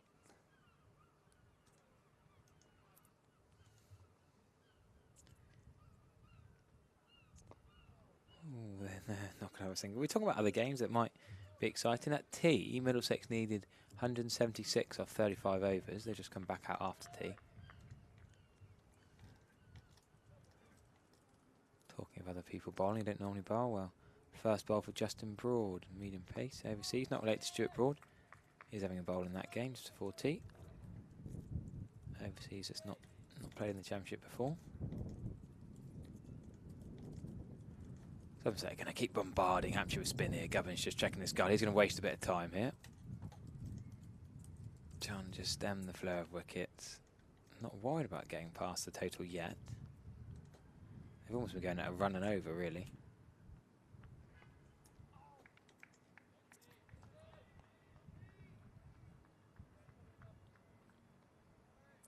And at Cardiff, they're still in the first innings, believe it or not, with the wind and the rain. Sapphire Gardens still going for bonus points at the end of day 4. Extra slip comes in. 2 slips, leg slip, short leg, silly point. No helmet for the slippers. That is flighted from Donbass. Nice area.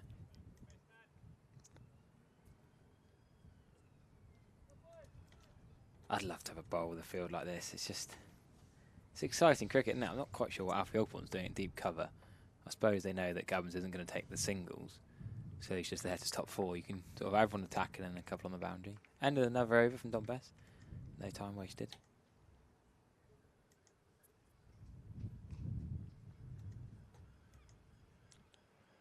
Bashir, I think, is going to take his hat off and carry on, and why wouldn't he? You can see that strong wind blowing across the Cooper Associates, catching around that wonderful flag, handmade by Polly Rhodes over the winter. Many talents, Polly Rhodes. Embroidery, one of them. Dawson on strike, the right-hander. Bashir is going to come around the wicket.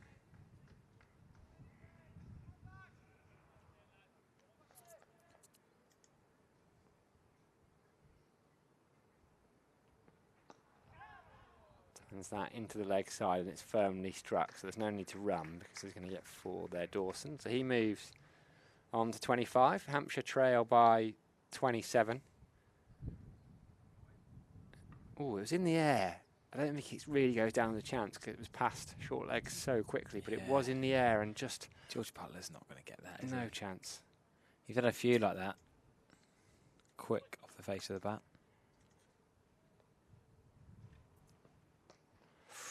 That was one that Dawson needed to take a little bit of cover for there. It was short. Dawson was onto it quickly, and that's gone all the way. First 6 we've seen for a while, actually, certainly today. Easily onto that Dawson. If there's a bad ball there, he's going to hit it and reduce that deficit by 10. Space of 2 balls. Sachin, our cameraman over there. Not sure if he gets to take a bit of evasive action from that one or not. First real rank long up short ball we've seen for a long time. Yeah, Bashir just trying something different, I think, or trying to force it almost and pulling that one down. That one's given more flight, and that's another beautiful shot from Liam Dawson. Such a good player against spin is Dawson. 3 boundaries in a row, so ruins Bashir's figures a little bit. 4-6-4, each of them lovely shots. And that brings up the 150. Dawson able to play that shot from around the wicket, knows if he misses it and it hits pads, he's not going to be out LBW. And Bashir's going to change his angle up and come back over the wicket.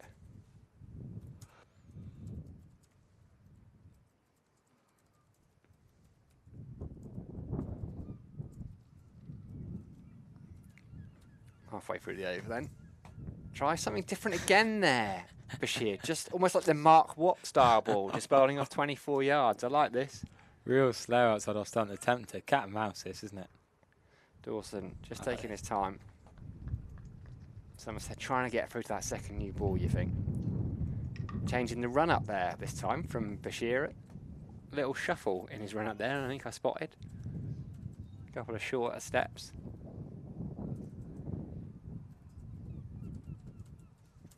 Yeah, the kookaburra is not great for these little periods, is it?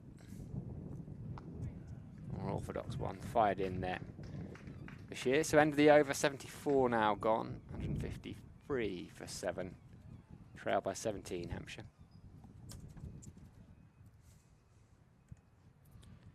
Gotta be Tom Lammerby, Andy Mead's time soon. Here we go, Tom Lammerby. There he is. I told you, Sam, you weren't having it. Fair play. Is it going to be left arm spin? I think it is, isn't it? Of course it is. Absolutely no doubt. He's not warming up for 10 minutes, a left arm spin to then bowl left arm seamers. That would be a bluff. Tom Lammerby, 3 steps. Even shorter run up than myself, I reckon. What's he got? It's a snip. Do you think then a bash comes off for a couple of overs and lets a Mead have it just to get through to this second new ball? I don't know how they've chosen Lammerby over Mead. Yeah, is it going to be one or both? I don't know. I'd like to see both. The rest the issue is if they start going for boundaries, you're taking time out of the game. Yeah, still got a few runs to play with though. Still 20 odd behind. Lammerby, can he buy a wicket? Tom Lammerby from the River End bowling left arm spin. I love to see this. So do you think that's his first ball in professional cricket, bowling left arm spin? It must be. Probably. I can't remember a time we did it. We talked earlier about the left arm seam. There's only 5 since 2000. Alfie Ogborn, Tom Lammerby, Charles Willoughby, Matt Bulbeck. And here, left arm spin, Tom Lammerby. Think about Van der Merwe over the years. I even remember Abdul Rahman bowling left arm spin. Pakistan overseas. Young lad called Jack Leach bowls a bit left arm spin. Of course, Matthew Jack Leach, of course. But he could be a bit worried now about his place inside. Tom Lammerby is bowling left arm spin. Bowled a bit for extra CC over the years. It's just psychologically, isn't it? There's something about part-time bowlers, particularly one who's bowling spin for the first time in a game. Unless this is something that Lammerby's been working on behind the scenes. He's not bowled much. Due to that, was it ankle injury or spur, bone spur? Yeah, surgery over the winter, didn't he? Maybe it's something he's been working on. Good Yorkers. It's almost darty Yorkers outside off stump. I love this. Need some pies here. A partnership breaking pies, says Gordon Irony. It's not really pies, though. It's decent so far. There's going to be a pie, surely. I can't see him bowling 6 decent deliveries. When's the pie coming? Pie-ish. Whipped away. It could be 2, but Bess is a decent fielder. They're going to let Lammerby bowl to Dawson because he's left arm spin. Dawson's not quite so worried. What's the technical term for it? Pie-ish? Pie-ish. Pie-ish. Paella. Chicken bolty. Great shout from Ben, the director, actually. Another overseas spinner we haven't thought of. Right on leg spin, Paresh Chawla played here, didn't he? Remember him? IPR, a big fan of his. Batting as well. Yeah. Playing for Kolkata Knight Riders for years. One of the older spinners still knocking about the IPL scene. Anyway, Lammerby's just trying to work out whether he wants a leg slip. Yes, he does. And he's going to bring Jack Brooks in at square leg. Short leg. Normal slip. Oh, that's short. That is a pie-ish. That's probably just a pie. And Dawson sort of tickles it on his way down the front. This guy got 141 last week, remember? And now he's facing Tom Lammerby's left-arm spin. He's on to 39 then, Dawson. I hope that wasn't a one-over experiment. I hope they persevere. Looks like it's a change of end from Don Bess, so maybe it was just the over to change Bess and Bashir back around. They thought Bashir's bowled largely from the River End. They just thought they'd change it around just to see what happens. So Don Bess back on at the microscopic pavilion end. Going to bowl around the wicket by the looks of things to Nick Gubbins, turning it away from the left-hander. Somerset, minimum of 23 overs. They need 3 wickets. They might have to bat again. Hampshire just closing in on that deficit, reducing it to 12 now with a kind of flurry of boundaries post-tee.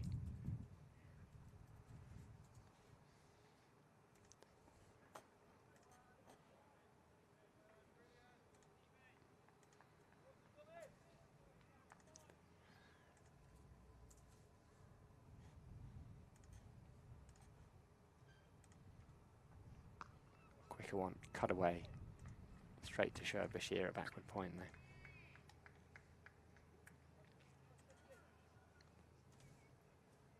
When's Andy Mead's time, Sam? When's his time to shine? Come on.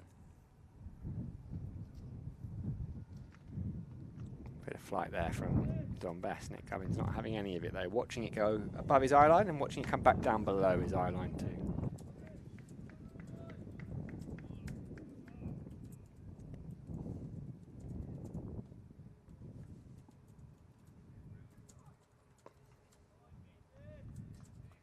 Handed into the onside for Don Best to do the fielding off his own bowling.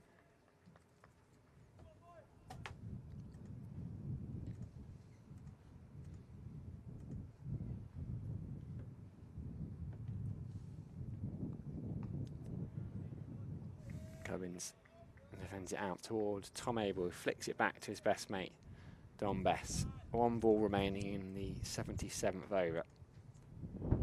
Somerset so close, yet still a decent way away from what would be a brilliant victory. Hampshire looking to save the game. This has head in hands, end of the over. He's bowled 21. It's another maiden for him. 1 for 36 he's got. Hampshire 158 for 7. I love the comments on here. Lamington pie, says Fluffy. That's brilliant. Who doesn't want Lammonby to bowl? Everyone wants Lammonby to bowl here. And some left arm spin. Quite tidy off spin of Ollie Robinson in Adelaide. Yes, good point, Jack Evans. I remember that. Ben Stokes was bowled off spin.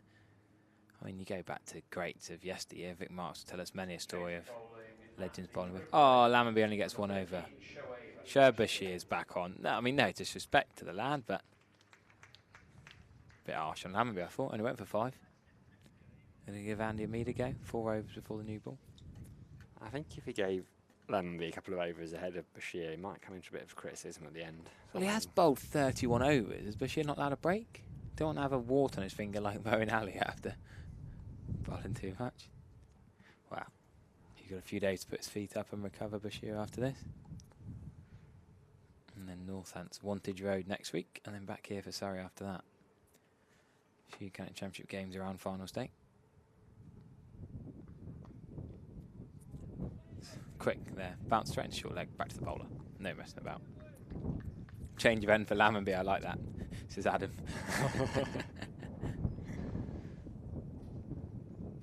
Quicker, flatter, Dawson tries to heave it, he does connect.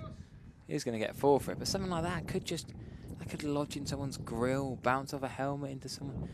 Needs a freakish dismissal or a mistake here. Bring Keith Barker in, see if he fancies sticking around. A ranked long up might get a wicket. You never know.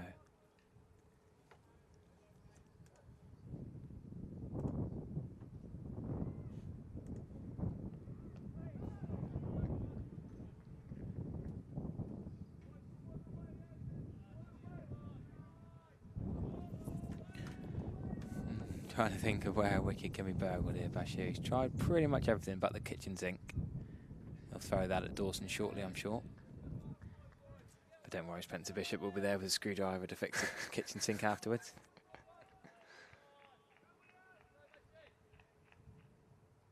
Yes, this Dawson fellow is certainly very good for number 9. Quite right.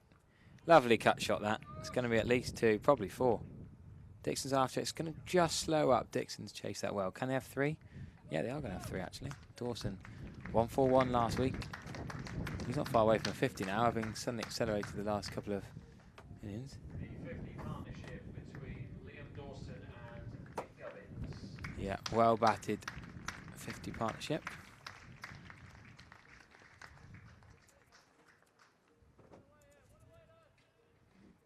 Liam Dawson accelerating now. Well, there's been a few wickets around the grounds. We'll try and update you in between overs, but there's not much time to update you around the grounds, but there's so much spin going on. Rob Jones reached his first 50 of the season, facing Critchley's leg spin. That's in the game at Blackpool. They're 12 overs away from the new ball for Essex to try and get a few more Lancs wickets. Rishi Patel is 3rd in the Division 2 run scoring charts, 150. 210 deliveries, 15 4s, 4 6s. And de Grandhomme has now gone. Caught Porter, bowled, Tall, pulled Walter for 3. Essex could force a victory there. Declared in their third innings, their second innings. Pushing for a victory there up at Blackpool.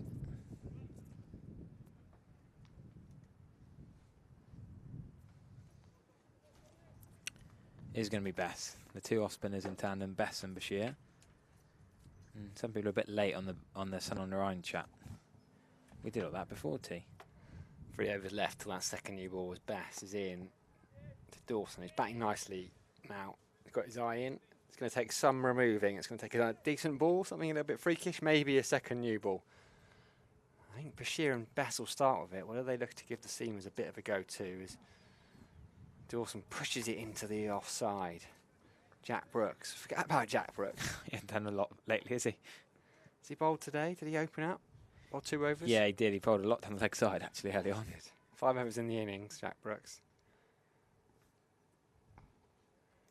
Dawson. Solid again.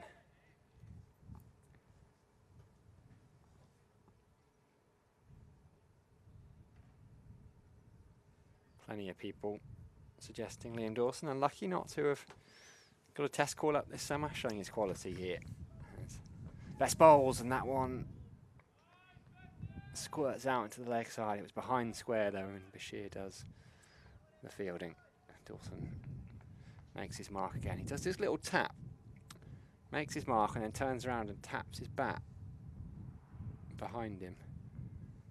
As Bess is in. Think about taking a single. I don't think he was ever going to take it. Just keeping Dixon on his toes. There it is, that little tap on the bat again from Liam Dawson. Idiosyncratic, a lot of cricketers. I wonder if he does it at the end of the over too. As Dawson opens the blade, let's keep an eye on him. Now he doesn't tap the bat down there. Sticks it under his arms, takes the gloves off, wipes a bit of sweat on the floor. What's that, Harry? We need Stephen Lamb, the ornithologist, in to identify. There's a magpie in it. I think so, but I thought I saw a flash. I thought I saw a flash of green on the back of it. Well, he'll just nick something green, isn't he? You know what magpies are like. Well, true. Andy Mead, change of bowling. Yes, Andy Mead, Sam Dallin. Oh, nothing pleases me more than a batter coming on for some part-time spinning. I've got both ends of it. I've done well here, haven't I? Lammonby, 2 overs ago. Andy Mead, it's all set up. 2 overs left. So he's going to bowl 1 for the new ball, let's be honest. Yes. I think Bashir is going to take it from that river end. But can Mead, can he make a breakthrough? Can he sneak a wicket? Wouldn't that be wonderful? Oh, this is brilliant. Absolutely brilliant. This is why you love cricket. There, we take the new ball into overtime, 100%. Hampshire now well within making Somerset bat again. Just a couple of runs away now.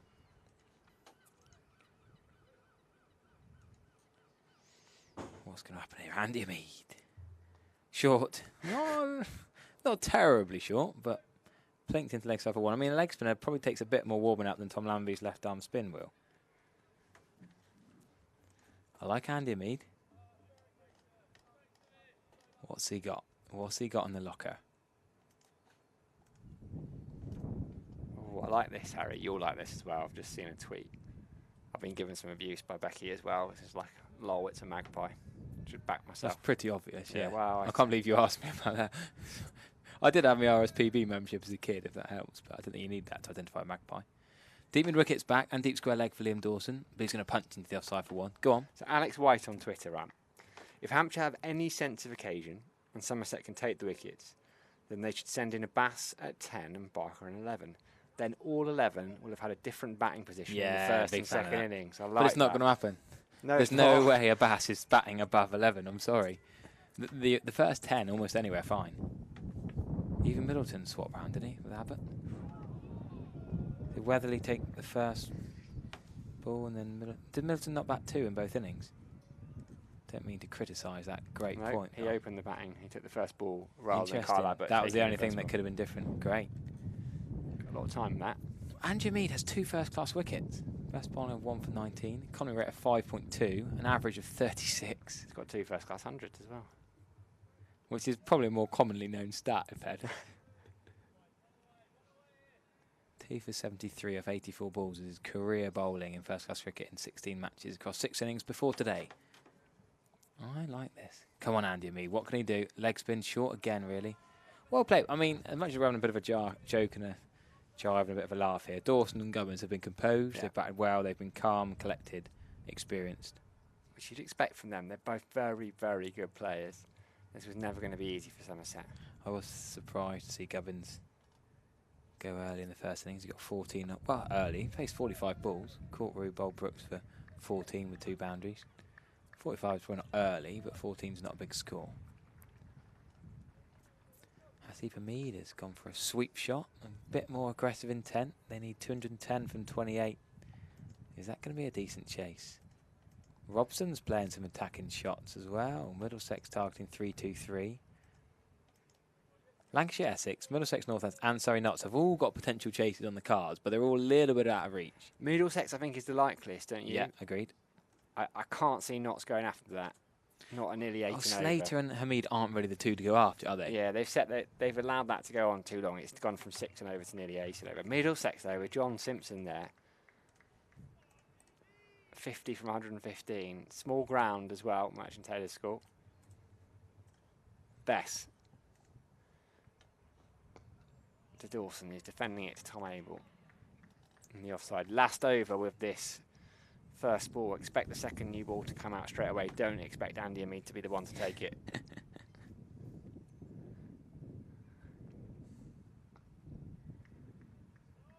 Straight back to Don Bess from George Bartlett.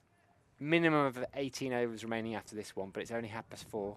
Wouldn't imagine the last hour will start till 5 o'clock. There he is. Somerset's new left arm spinner, Tom Lammonby on camera. Flight, and Dawson just pads that away. Don Bess is asking a question there. I like that. Always asking questions, Don Bess. I think it might be that guy at wide. school. I reckon he was like my school reports at school. Everything would say very inquisitive. Likes to ask a lot of questions on his school reports. That'd be on his blunders, I reckon.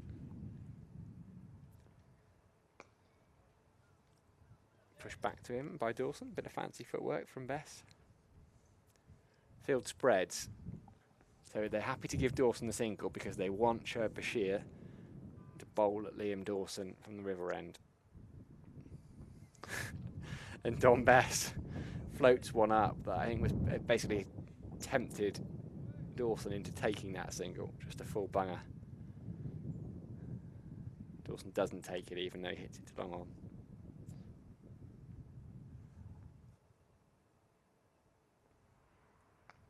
Quick one, Dawson defends.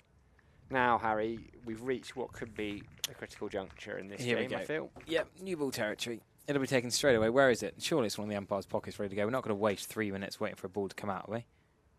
All the helmets are going to go. Are they? Are they? I don't think so. I think it's going to be Sherb Bashir. I think it should be Sherb Bashir, but I don't think they'll have as many catches. I think they might have catches behind square. I don't think they'll have as many in front. Surely you leave the helmets out there, though. You don't want to waste the time. Don Bess has just launched the old ball off the wicket. He's enjoyed that. He should have done it in the skittle style. But good length that from Don Bess. Perfectly into the dugout. So here we go. I reckon we've got 22 overs left, maybe 18 minimum. Somerset have taken the. Well, of course they've taken the new ball. Thank you, Rob next door. Updating everyone around the ground in case they're falling asleep and forgotten. At the river end, number 13, Shoaib Bashir. I heard a bit of tractor earlier on, and I can see him. Just need a little bit more from him, don't we, I think? We do. As Somerset faithful need a bit of G'ing up. If anyone's down there near tractor with an earpiece in, let's get him G'd up. Anyone can take these wickets, tractor can. So Andy Mead only got one over, Sam. It doesn't surprise me, Harry. Does not surprise me. Well worth trying. I completely agree with that. I'd love to have seen one of them get a wicket. I think maybe not Hampshire fans, but most of the county fans in the game, the neutrals would love that. Tempted to give Casey or maybe Alfie or Brooksy one or two. I think Brooks might. I know he's old and sore and a dad and whatever else you want to say, but he's not done a lot today. I think fire him up. What a lovely description for him. Old and sore and a dad. Here lies Jack Brooks. I think he'll be fired up for this. He's a competitive bugger. As that's a around the wicket. Punch for 2, is it? Going to be 4 runs, Sam. Alfie Ogborn couldn't quite get that. Crucial runs as well, Harry. Yeah, they are now past. Well, it wouldn't be the follow-on target. The target that makes Somerset have to bat again. 330 plus 171 is 501. And that is a darts total, yes, but it's also a total that means Somerset would have to bat again. Oh, slightly different ball from Sherb already. He's got a new ball in hand and he's already changing it up. I like the variation here. Might have to watch through my binoculars to watch the hand closely. We are quite a long way away to see exactly what devilish trickery Sherb is planning.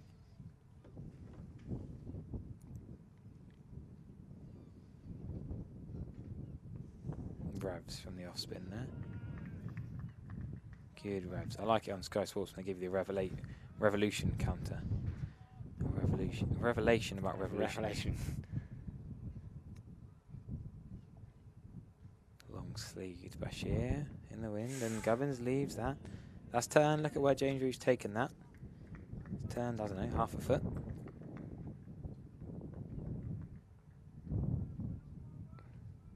George Bartlett looks so calm at short leg. Not phased. Need something magical here. What can they do, Somerset, with the new ball? The new Kookaburra, of course. How many overs of spin do you try with the new ball before you go to pace? Casey Aldridge has a knack for taking wickets. I don't think they'll go at best, you know. I'm going to put it out there. After this ball, I think Casey. one of the three seamers will come on. I wouldn't be surprised if it was Casey. That's flighted, driven. Yeah, I wouldn't mind seeing, you know, a little bit of Casey, and he's going to bowl a bit of short stuff at Dawson, come around the wicket and just make him have to play it, change the angle up, make him have to play it 1 or 2. I think, though, it is going to be Jack Brooks. I don't mind this, the senior player, the guy with all that experience, Jack Brooks with a new ball in his hand. We go back to day 2 where he took that wicket with the first ball of the innings. He is a man. Why not? He's going to be fresh. Jenny bowled a couple of overs. Yes, he's touching 40, but he's got 520 first-class wickets in 27.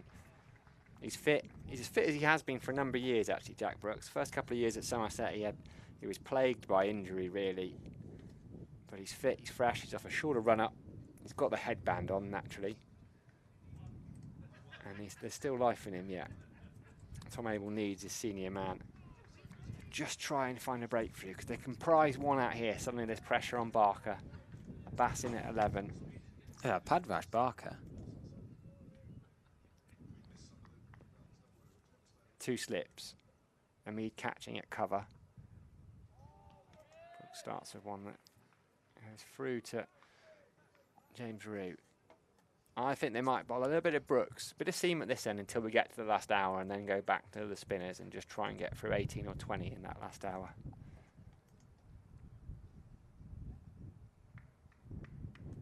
Hampshire lead by 1.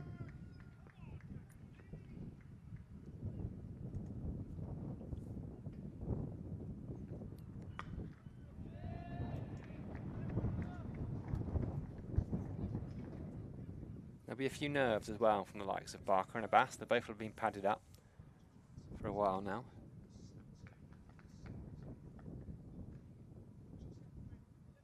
They'll be desperately hoping that Dawson and Gubbins can bat this out for another hour or so. I don't think we'll see shaking of hands for a while. Short one from Brooks. Pull shot controlled. That's not bad for Somerset, because they take a single, and what they'll want is Dawson down this end. Yes, it's only halfway through the over. But Bashir, they might just tighten the field in now and try and avoid, if they can, giving Nick Gubbins 1. Because to have Dawson down at this end, Dawson's going to wander down and have a chat to his partner. Hampshire will, as they're entitled to do, just eke out as much time as what they can here.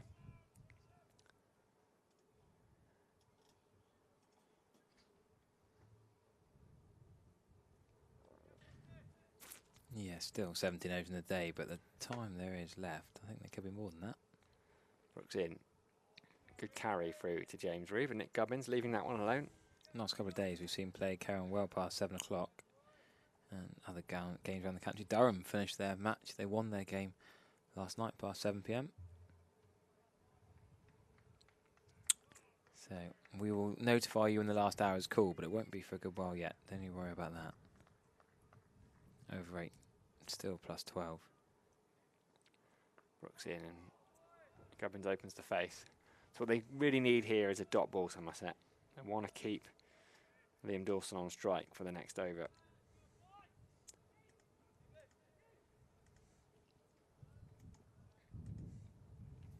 One ball left. He's going to come around the wicket, Jack Brooks. So slight change of angle. Still 2 slips in. Tom Abel is quite wide of James Rew, wicketkeeper. Casey Aldridge in at second.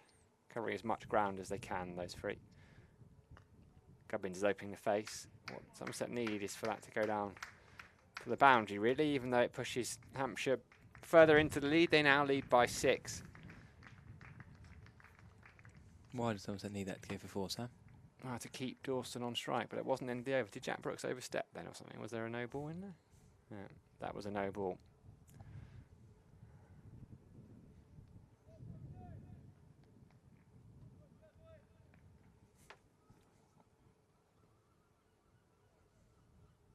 Why do you want Dawson to face Bashir? I think Dawson, as a spinner, would potentially play spin better than Gubbins. But they've been protecting them, though, haven't they? Gubbins has been down this end. They've not been taking the I singles. thought that was more of a soft ball, older ball ploy with the rough. I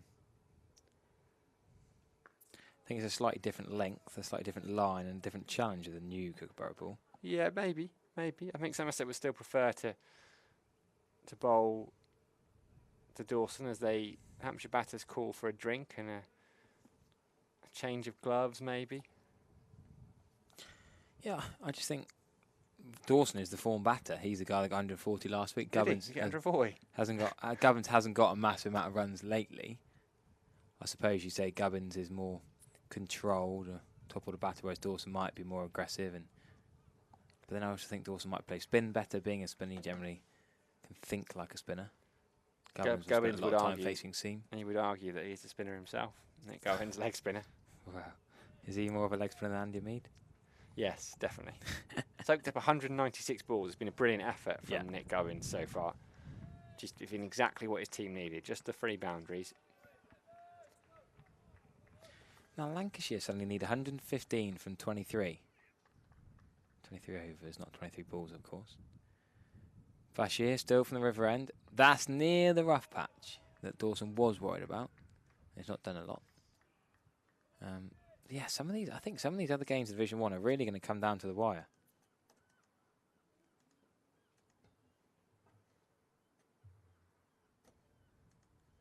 What can Bash do now? Shoaib Bashir, full good bit of fielding. Tom Lammerby. That's that horrible height, the bounce just in front. Kicking up.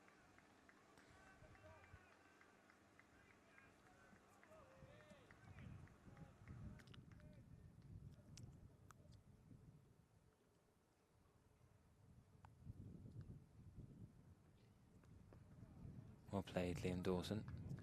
Solid, stout in defence. The YouTube comments have got back onto what would Ben Stokes do in this situation in the Test matches.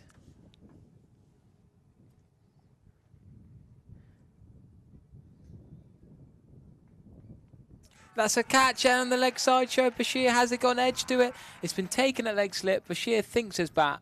No. Liam Dawson says no. The umpire says no. It's turned. It's taken at leg slip. No bat on it. I think he might hit that back pad. From that, it's difficult to tell from that angle. First sort of crowd wicket we've seen in a long time. Big chance. Alfie Osborne's clapping that. Good take from Case Shortage down at leg slip. And that is well played by Liam Dawson, soft-handedly into the ground. Let's have another look at that from side on. A couple of balls to go.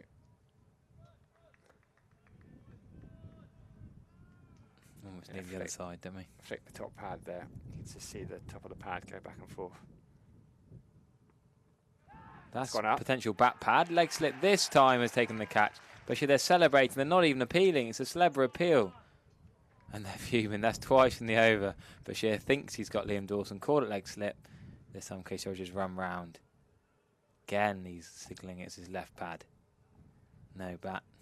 I was less excited about that one from a wicket-taking point of view. Somerset cock a hoop, but nothing doing. It's definitely hitting his back leg.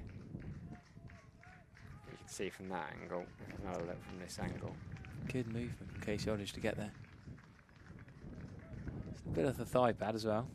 Yeah, it's up the top there. Top left of his leg. Doesn't look from that angle like there was any bat. These days, teams just celebrate as if it's out, don't they? Which I don't know how much of a fan of that I am.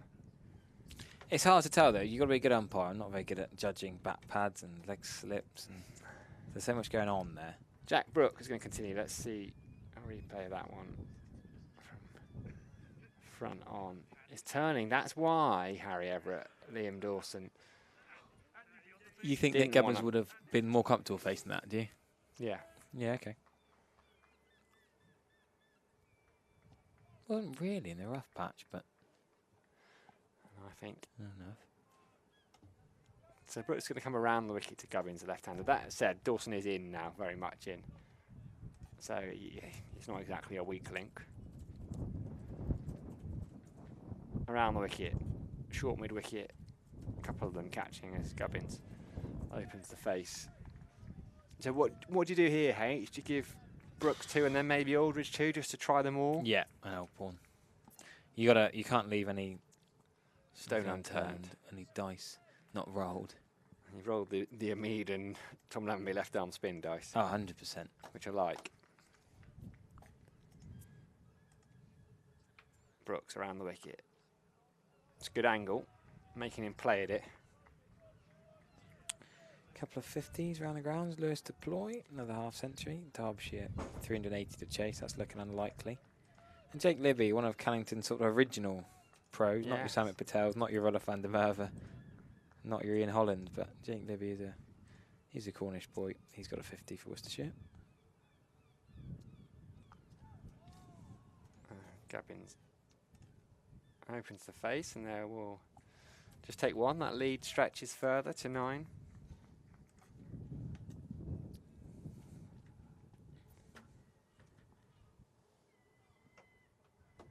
Dawson takes his guard again, and Nick Gubbins wondered up, down, up, down, up 2, have a chat with him. You look back on this game, 50 overs lost in the first 2 days. What, 9 overs lost before lunch today? That's big in the context of this game. Massive. Brooks in. Dawson is looking really comfortable now, 48 from 99 balls will that be if this one ticks up? Now, say Dawson was ready to bat ahead of Fuller. Maybe he gets out to that Aldridge ball. Maybe Fuller doesn't bat as well as Dawson has the last 2 hours. So many if, whats and maybes. Dawson had batted where he should have batted. Could have been a different game. Bit of extra bounce from Brooks. It's another no ball. Dawson plays it well. Brooks will get another chance to bowl that one. Now, I know you're desperate for a wicket, Jack Brooks, but bowling off 20 yards ain't going to help.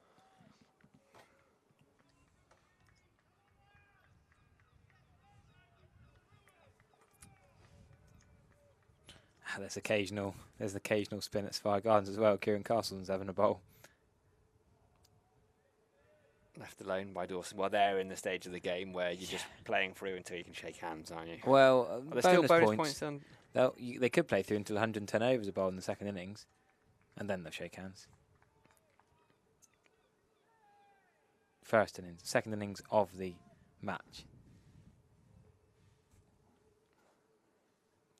Just testing Ben Warren there, won't you? There he is. Fuller tries the Yorker, kept out by Dawson. End of another over, 84 overs gone, 181 for 7. Hampshire, they're in the lead as it stands. Somerset will have to bat again, but first they need 3 wickets, and they're going to have to start taking them quickly. Minimum of 14 overs remaining. There is the tractor driver on screen. I'm not sure he's actually... We always call him tractor driver, but I don't think he's driven a tractor for a while. Well... It's just a wide load. Somerset fan. Vociferous Somerset fan. Do you think you change Brooks now? Yeah. And go Casey or Ogborn? Either or, really. It's a gamble. Have that bit of extra pace with the new ball. I'd like to see, just try it. If you're going to try things, try a bit of short stuff. Maybe to Dawson from around the wicket. Set that field up. You just got to try it.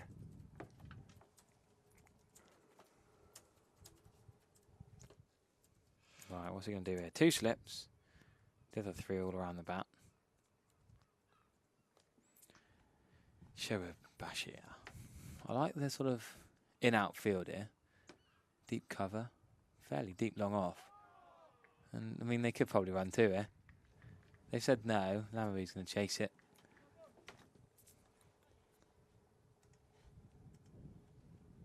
No run.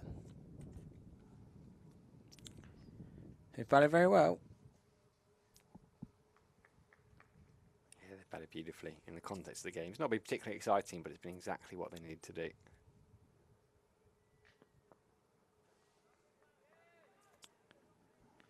What other options has Tom Abel got? Yeah, Aldridge and Ogborn, I think, is all he'll look to.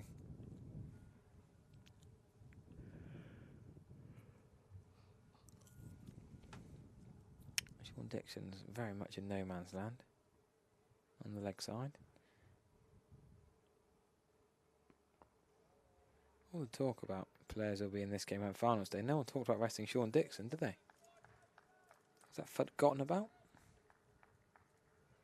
Oh, nor Tom Abel. I think the batter. Well, Tom Abel's captain. That's a bit different, I guess. I think it's only because of Curly Cavanaugh's strapping on his hand that he's missing this one. Padded away. Well, attempted to and taken by Mead at first slip. No appeal.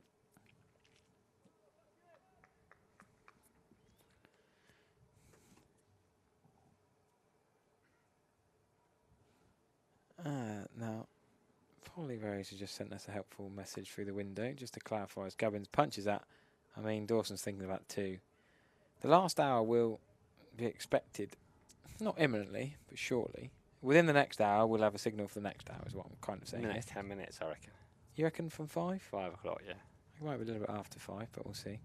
They will not lose the 2 overs for the changeover in the last hour. That doesn't count. That's not a thing, as Abel gets hit again on the legs. So they have to bowl a minimum of 16 in the last hour. Which is still plenty of time for Somerset to chase this. Oh, yeah. But they've got to take 2 wickets quickly. I think the third will fall quickly. We keep saying about a Bass, but... Well, you know, if it's 50 or 60, even if they've got 5, 6, 7 overs, they've got to take these wickets first. Go on then. Who opens the batting? Lammerby and Dixon, probably. I'd just go with them. They're both number 5s in T20 cricket. I'd still go Lammerby and Dixon. Abel at 3, Bartlett at 4. I wouldn't change the top 4. I would probably put Ruin ahead of a Mead. The only thing I would potentially look at doing is putting Casey up top. Yeah. That'd be the only thing I'd look to do. But I'm with you. I'm with you. You know, Lammonby actually had his decent score in T20 this summer against Essex. Was it when he opened the batting? Banton was injured. Looked quite good.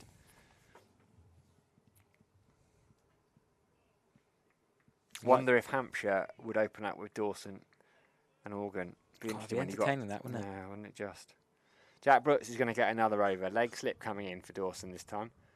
The deep square leg, fine leg. Lammonby's at short mid wicket. Aldridge is at leg slip. Abel's at first slip. Best is at short cover. There is Lammonby. George Bartlett's got the ball in his hand at mid-on. He hasn't had a bowl yet. Why was he overlooked, his off-spin? Well, I suppose they've got 2 off-spinners. I mean, Lammonby is the angle, isn't it? Changing something different, yeah. Answered your own question there, H. Yeah. Short ball from Brooks. It's a no ball again. It's that time of day when you start answering your own questions, especially when Jack Brooks is bowling no balls. I think you just got to try something a bit different here. Maybe this has to be Brooks' last over. And I guess once you get to that last hour, if you've got a bowl minimum of 16 overs, then you can give Casey and Alfie a go without trying to rush through them. Yes, that's a good point, actually. So rush through it now, you're saying? Yeah. And then last hour, don't rush through. Yeah, I don't mind that shout. New ball with Jack Brooks. He's got a relatively short run up. The no balls won't be helping. I like this from English with Andrew, has been commentating profusely this afternoon. Maybe Bash should try a route type bouncer. Yeah, not a bad shout. Something different. Marnus does it. Kadri does it. Bouncer that Dawson's not really hit. He's not going to take the single, though. He does not want to be down the other end. You're reading the same comment as I am. Basically, there's a comment in the YouTube giving some compliments, yeah. Kudos to Hampshire for doing the job they've done, because they have. Yeah. Gubbins and Dawson dug in here. Goes a bit fuller, but it's not straight enough. Jack Brooks is going to be talked to about where his front foot is. Must be close to the line. Experienced old pros, aren't they? Doing the job for their team. They've been together 216 balls now, H. So what's that? 36 overs since the last wicket. Somerset, when they picked up 2 wickets, Casey Aldridge taking them both. Brown and Fuller. As it is a no ball from Jack Brooks. He was told he was straying close. He's gone too far this time. 49.3, last ball the 50th over, so almost 36 overs these two have been together. A little bit more if you add in the no balls. Somerset then still in a strong position, but they've been on top of this game all bar the first couple of hours. Short ball, ducks underneath it. Still got a chance to force a win that would have been unlikely. No one would have backed them really for a victory. They'd have backed themselves, but they're the outsiders. There was a few grumbles about selection. Personally felt they got it spot on, prioritised finals day. Got quality players beneath. They put themselves in such a strong position. Just 3 wickets they need to potentially force a victory.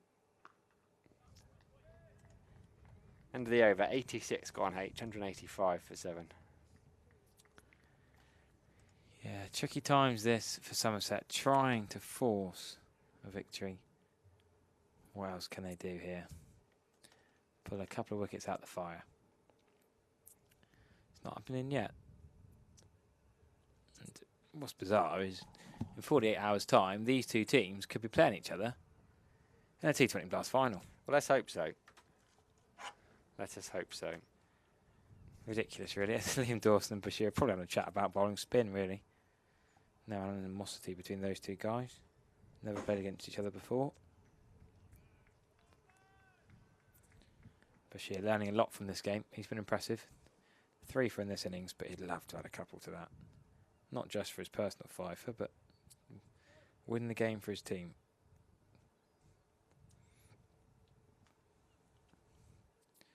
Still over 3,000 of you with us. Thinking that there might be an LBW here. Bashir is begging. Nope. Wow, would Ben Peveril, would Ben Debenham have given that?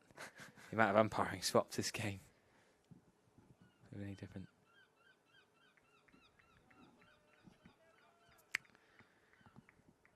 Meanwhile, in the Test match in the Caribbean, India trailed by 6 runs with 10 wickets in hand. Jarswell, that impressive Rajasthan Royals opener. He's 61 not out. We're at Sharma's 67 Looks out. like it's pitching outside leg, that one. Yeah, I was never really considering that a big appeal. It's one of those desperate appeals. You sort of tell by the body language. You've watched a fair amount of cricket. You can, I think the umpire's obviously more experienced than us, that you sort of know when they're begging. Well played. I thought that was edged. I thought for a second that was edged.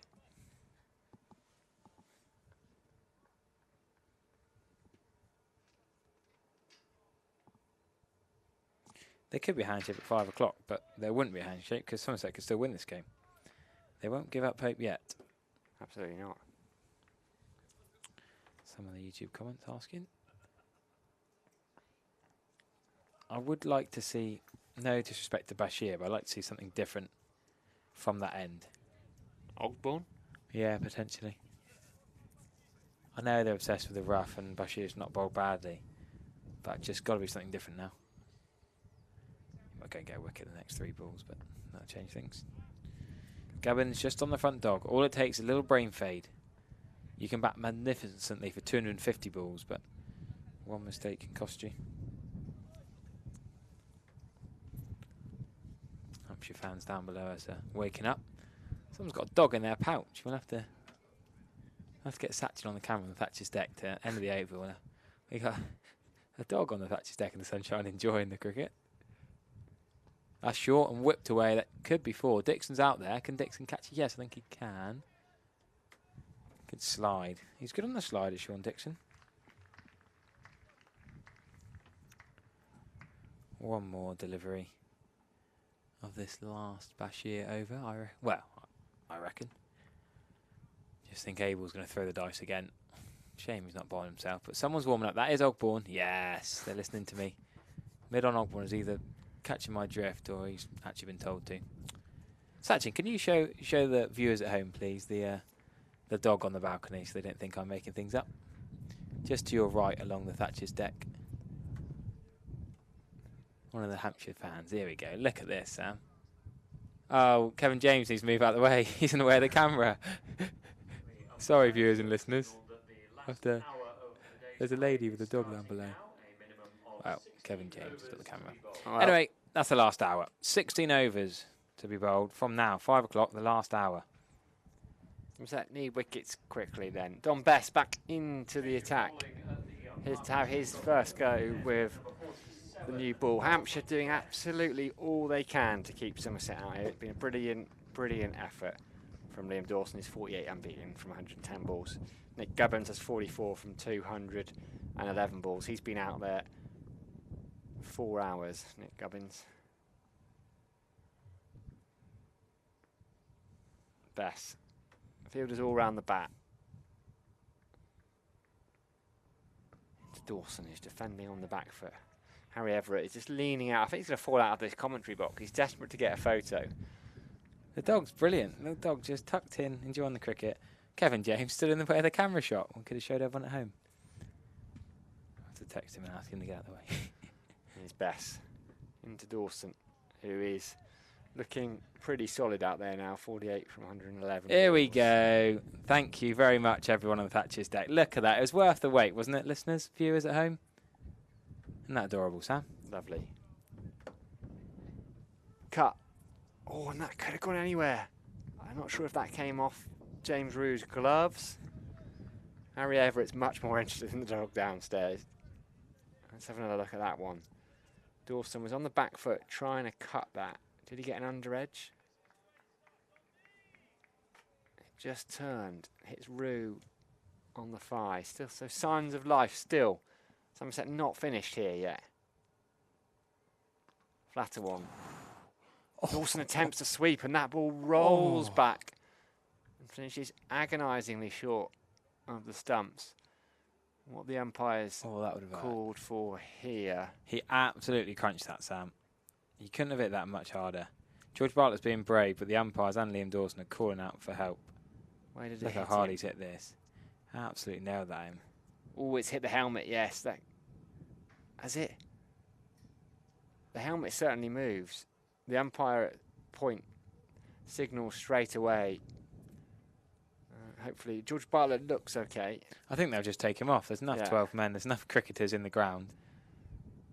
John Turner's got a serious turn of pace to come on and bring drinks out for Dawson and Gubbins. And the Hampshire physio's coming out. I'm not sure what he's needed for.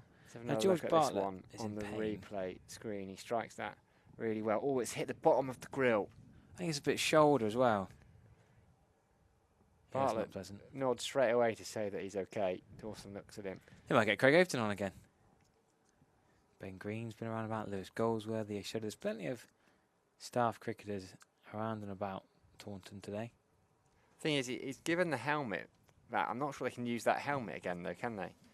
That's the whole thing. What about a concussion replacement? Can he come on and bowl?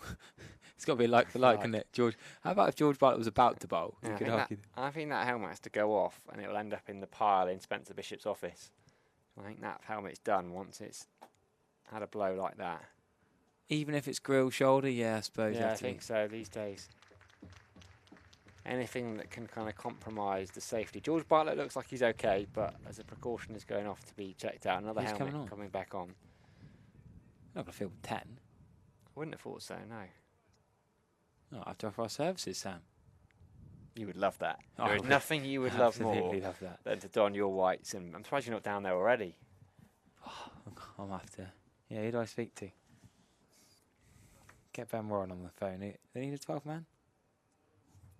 Someone else on 12 duty? Sure, I thought Ned Leonard might come out.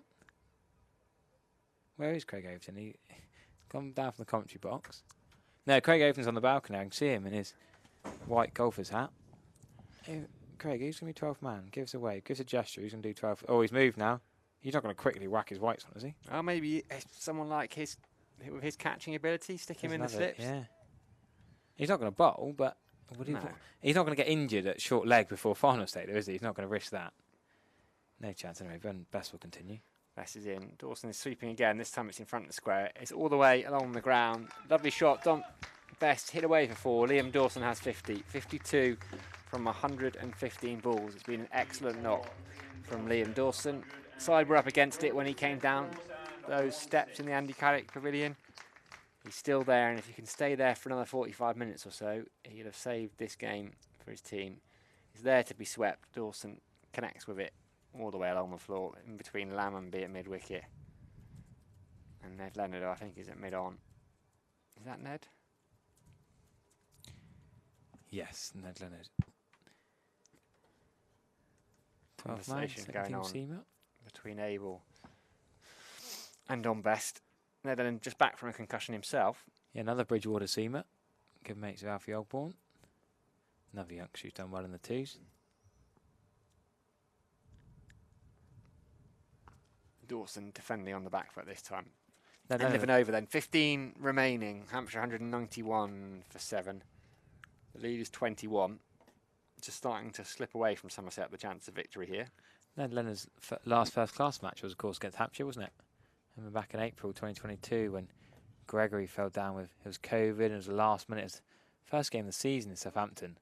He already got 80 odd, didn't he? Yeah, and out of about 190. Hampshire won 1 innings and 113 runs. He already got 87 in the first innings. Thank you very 14 much to our sponsors, second. WPA Health Insurance. See them there on the stream. That's Tractor. And there's Tractor. Yeah, Ned Leonard in that game. Played against a fair few of the guys playing for Hampshire today. Leonard opened the bowling. Did get the wicket, Liam Dawson. Leonard got Dawson for naught in the first innings.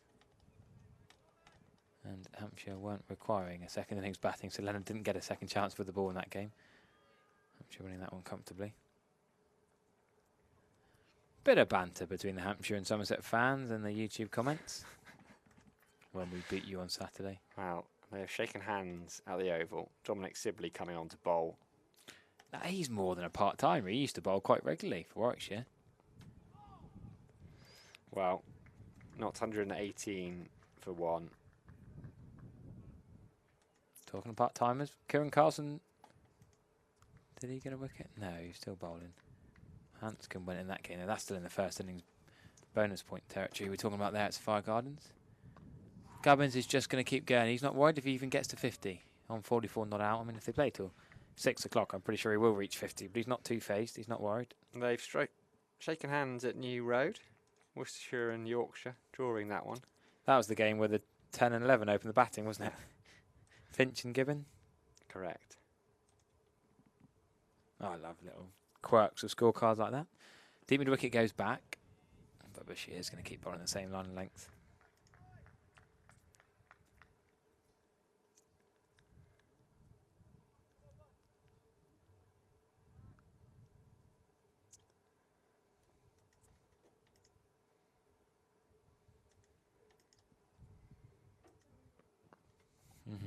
Nothing doing here for Bashir. He'll be knackered. 37 overs. He'll have bowled by the end of this one.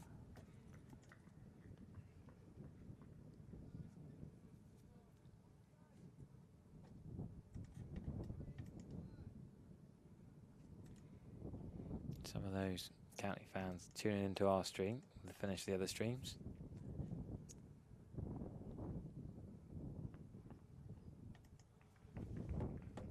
They've got the new ball at Blackpool there, the new Kookaburra for Jamie Porter. And Rishi Patel went for 179. What a season he's had. What a knock that is. You worry for Leicestershire though, don't you? Other clubs sniffing around their players. Yeah, they were second in the table though, weren't they? Doing all right in 4-day cricket. It was odd, isn't it? Didn't do so well in the Blast.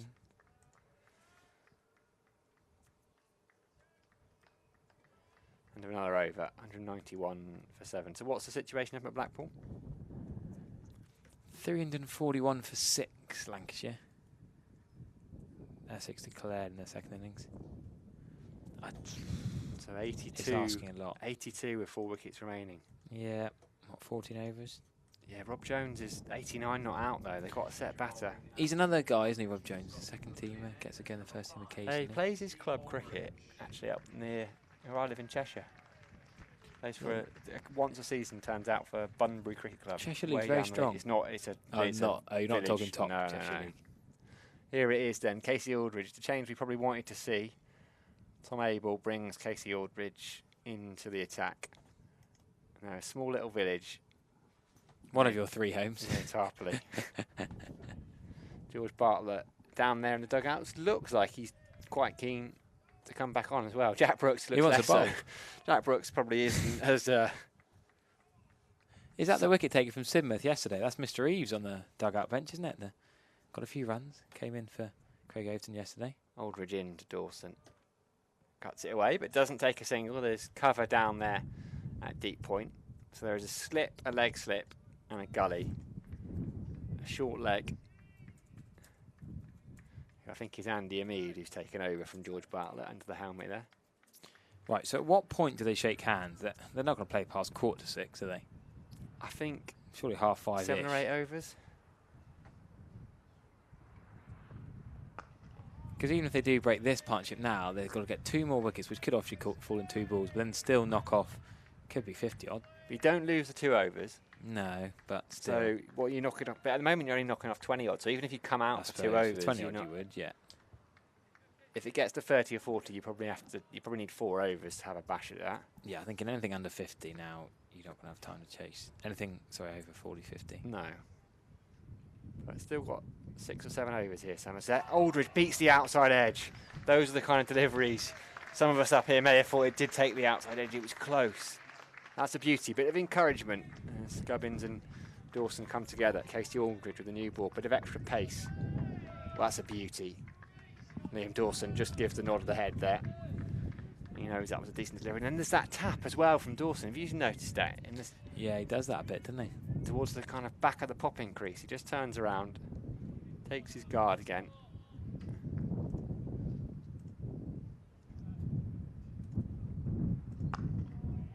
This is good from Casey Aldridge, making him play.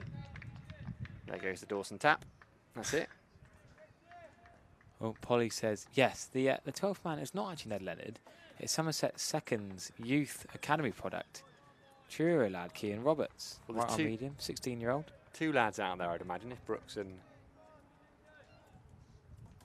Did play for Somerset second 11 at Radlett the other week when Amead got his 200s. Did get 1 wicket in the second innings. Not a bad bouncer from Aldridge. I'd like to see him come around the wicket if he's going to bowl some of that, because at the moment, Dawson can just sway out the way of it, whereas if he's around the wicket, there's Kean. Yep, I've seen a little bit of him in academy and youth cricket. He played T20s for the seconds, got 2 for 47 against Warwickshire. Scored 9 runs against Glamorgan, second 11. That was earlier this season, and most recently, yeah, played at Radlett. Taunton schoolboy, isn't he? Yeah. Also keeps a wicket. Bowls right on median. He's multi-options, and multi-pull strings to his bow. Yeah, he's played 3 different games in Somerset 2s this year. Only 16 years of age, not bad. No, promising player, particularly if he's on the academy. Right, there's the scorecard. You can see dominated by spin. Shoaib Bashir, 37 overs, 3 for 67. Don Best, 24 overs. It looks like he's going to come on from the river end. Somerset running out of time here. 13 overs left. They need 3 wickets. They also need, as it stands, 21 runs. Oh, Sam, Dan Kingdom disagrees with Polly Rhodes. Polly told us that they don't lose the 2 overs. But Dan Kingdom reckons they do lose the 2 overs for the change of innings in the last hour. I remember the controversy at Derby he's referring to. Anyway, Don Best is going to continue from the river end. We'll leave that to Polly to work out. Give it carnage next door if it does happen, but there's still got to be 3 wickets taken first. Yes, I do recall reading about that controversy. That Can Best work some magic first for Somerset. he knows his stuff as well, Dan Kingdom. So does Polly Rhodes, to be fair. Well, yeah, be careful overruling Polly Rhodes. This really is the last chance saloon for Somerset coming up. Get Keith Barker out there. Get a bit of squeaky bum time. Make it exciting, dramatic finish after 3 days of quality cricket, even amongst the rain showers.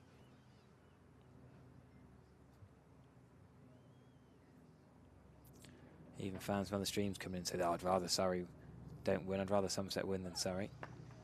Probably talking about Saturday as well. Well, if Essex can get a win up at Lancashire. Give them some confidence for the final day Saturday as well. Yeah, just what the kind of side Essex who just snuck in, like the side that sneaks into the playoffs. Yeah. You've got to be wary of them. Kent did that a couple of years ago as well, didn't they? The Jordan Cox factor, of course, always against Somerset. Best still round the wicket. That's a full toss. Oh, that's hurt. Andy Amead, that is painful. How many sub-fielders can you have? Somerset might need someone else to come on. Andy Amead is brave soul. He's taken that well. I think, say 4. fortunately, he turned his back on it because it hit him in the back rather than in the midriff. But your pads are on the front, not on the back. But it was too high. It's hit him high, maybe on the hip. Oh, he's taken that well.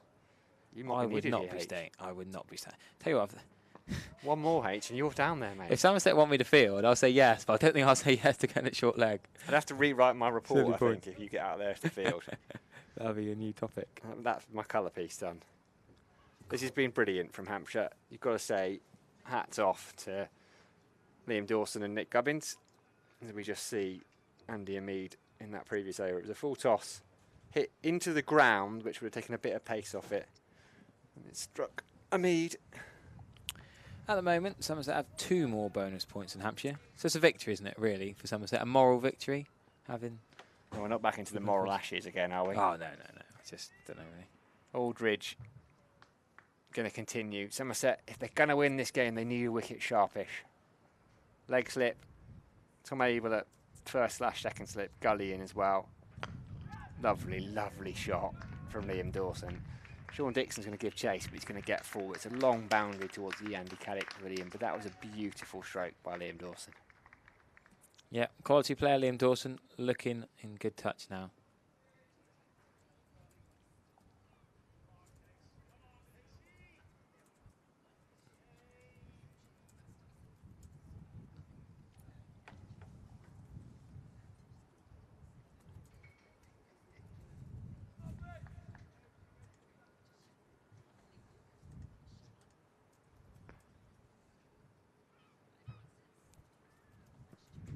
Ooh, that's a beauty again from Casey Aldridge. Just zips off the surface.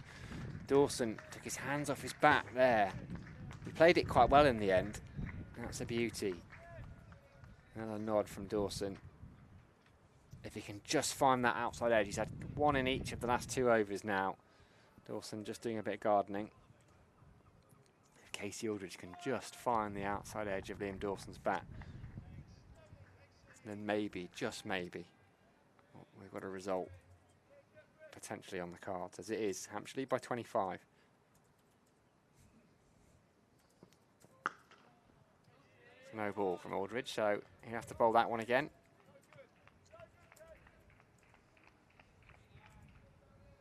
So 11 overs, 11.4 overs, so 70 balls left in this game effectively. Somerset need 3 wickets, at which point they'll lose. If Dan Kingdom is right, which I suspect he might be, they'll lose a dozen balls. So 58 balls really, during which Somerset have to take 3 wickets and then knock off whatever runs they're left with. Slower ball from Aldridge, trying something a bit different, but Dawson is equal to it.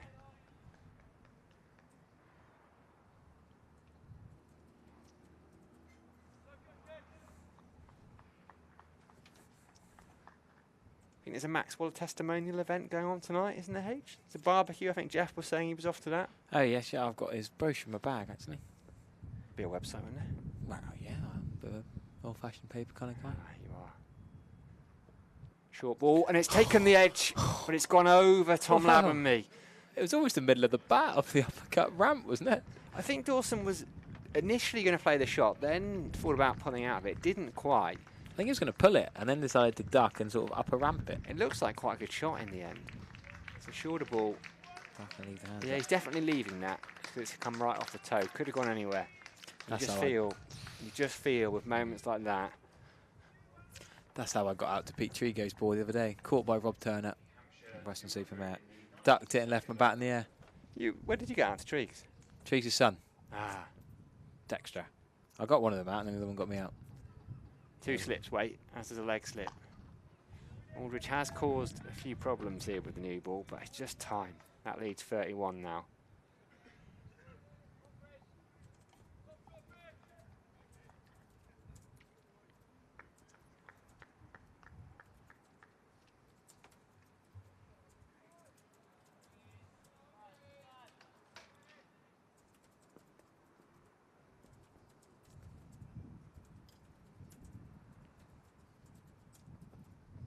Edged. Oh, it hasn't quite carried. It hasn't carried to second slip. Casey Aldridge has a big grin on his face. Living a little bit dangerously here, Liam Dawson to Aldridge. But it's just not quite going Somerset's way. There's not enough in this pitch. It's a decent delivery again. Dawson is on the back foot, caught on the back foot, it doesn't get up, and it's fallen well short. You can see Tom Abel. He would have loved that to fly into Tom Lammonby's hand. Don Bess, I think, is going to take over at the river end. So Somerset, they've tried everything they can. Full credit to both sides here. Tom Abel, Somerset bowlers. They've tried everything. They've tried different things. They've had a little bit of Andy Ameed and Tom Lammonby even. But Liam Dawson and Nick Gubbins, who might not reach his half century, as you said, Harry. 44 unbeaten, been there. Time. They might shake hands beforehand. Oh, the catches around the bat here. It's almost Andy Ameed and Tom Lammonby time again, isn't it? 12 overs of the new ball. The Kookaburras not doing on any favours here. I think when it gets past half-5, they'll shake hands. Somerset determined, Abel's persistent. But Rob Jones has 96 up at Blackpool, but he's running out of partners. 360 for 7 lengths. That's 4 runs. Gubbins, he's going to get 48. Nice shot for 4.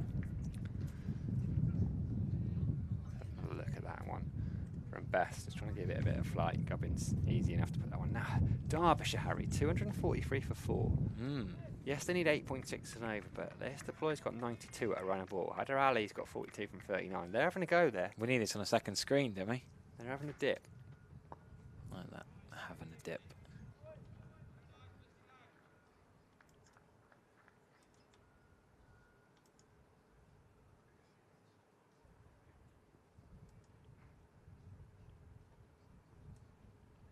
What else can Don Best throw at Gubbins?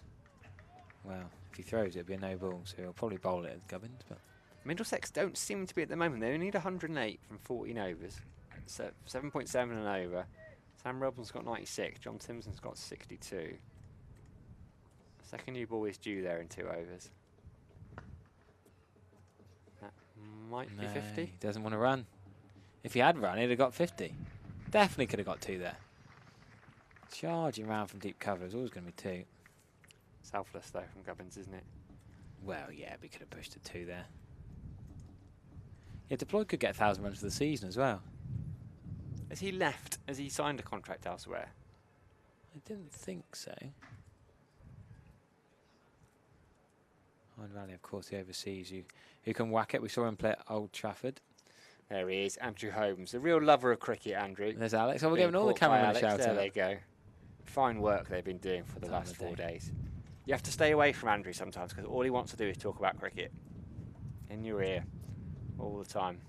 This is the guy who didn't even know anything about cricket before he got the job, but he's now a lover of the game. We've converted Andrew. Alex as well, and Sachin, who we didn't see there. Our free Where's camera Sachin? operator has been absolutely fantastic. Lovely humans to spend time with, and they're all very good with a camera. They're looking forward to their trip to finals day 2. Andrew will be back on the cameras with Sky Sports on Tuesday night for the England women's game as well. He's doing well for himself, Andrew. Aldridge is in. Caused Dawson some problems. You see second slip. Tom Lammonby's got a helmet on. Has taken 5 or 10 steps up.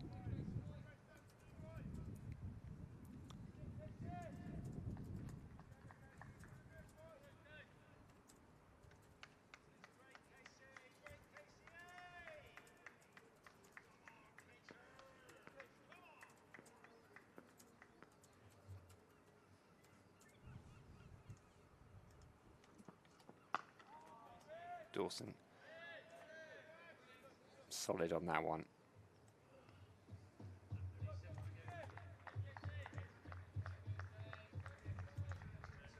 Aldridge is giving it his all here. It's been a brilliant effort. It's been a great game of cricket, you know. I think, but for the rain, as Harry said a bit earlier, we would definitely have a result here.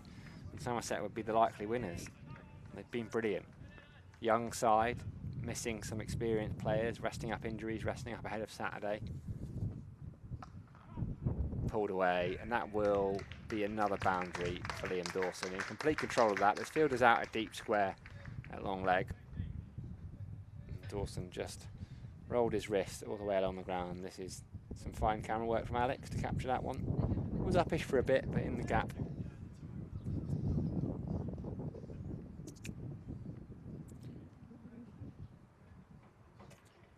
This is what I like to see. I wanted to see this a bit early, Harry. Casey Aldridge around the wicket to Liam Dawson. If you're going to bowl the short balls with that field, around the wicket, just give Dawson a change of angle. Something to think about. Here we go. Here we go. Ducks underneath that one. Good pace, good carry from Casey Aldridge. Dawson's got 64 from 133 balls now. 9.2 over is minimum remaining. That will go down, we think, to 7 if they were to change ends, but it's not change innings, but it's not looking like Somerset are going to be able to prize out those final few wickets. 3 required.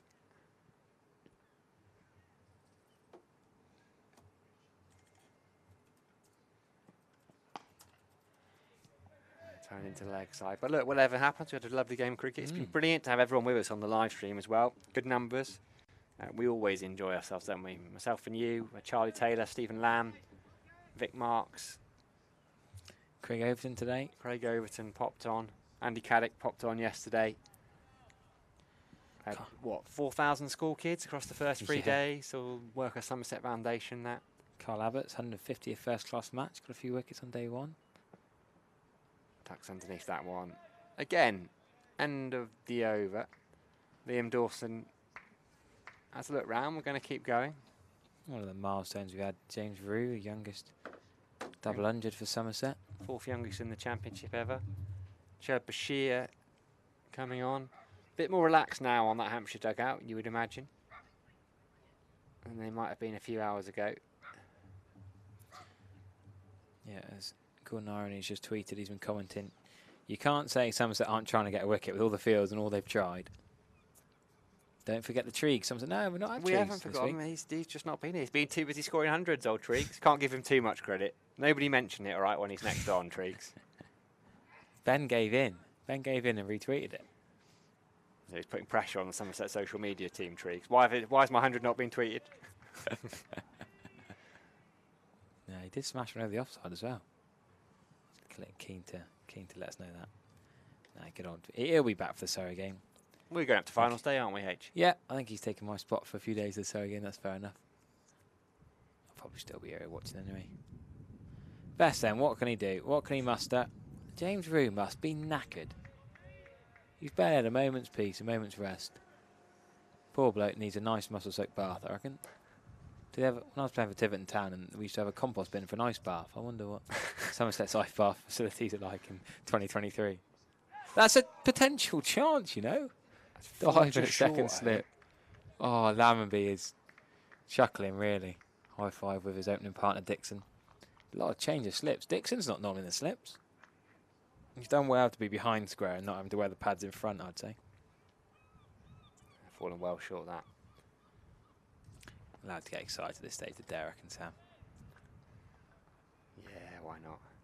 Why not? Come and say hello. We'll be around Saturday, maybe with some microphones, trying to say hello to a few supporters. Good idea, actually. I did chat to a few on the Thatcher's deck saying they're going up on Saturday. We'll make some more friends. Oh, I like this a lot. Sorry, Sam. Come back to that. Andy Mead is on his knees. Tskothic off Leach is back. Whose idea was that? Oh, Bess has just bowled. He's just bowled when Government's not there already. We've not seen this since Hyderabad, have we? Leach to Tskothic. I tried, in the Saturday League game of the week, I asked my slip fielder to go on his knees when I was bowling, and he refused to. I was fuming. But Andy Mead is doing it to Don Bess right now. At 3rd slip, almost a gully to the off-spinner Bess. Well, he can't get up to chase it, so Lammonby will. Isn't cricket a wonderful game, Sam? It is. It is. 2 balls left than this, the 95th over. Somerset up at Northants then next week. Yeah, Wantage Road. Yep. Busy month, July, isn't it? All sorts going on. I've barely slept the last few weeks. It's all kicking off. Everything's happening. You've probably not had to do a food shop, though, have you?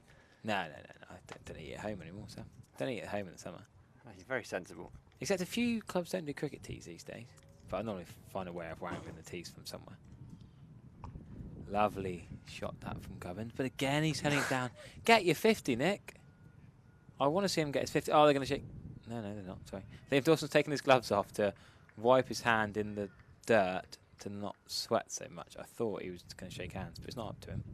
Somerset are going to keep going. At least one more over then I suppose they could shake hands at any time. What's the next over all about? I just think they'll. Well, Casey Aldridge has got a ball in hand, which is what I'm saying. Well, okay, yeah. We'll say every over do at least one more over. Well, yeah.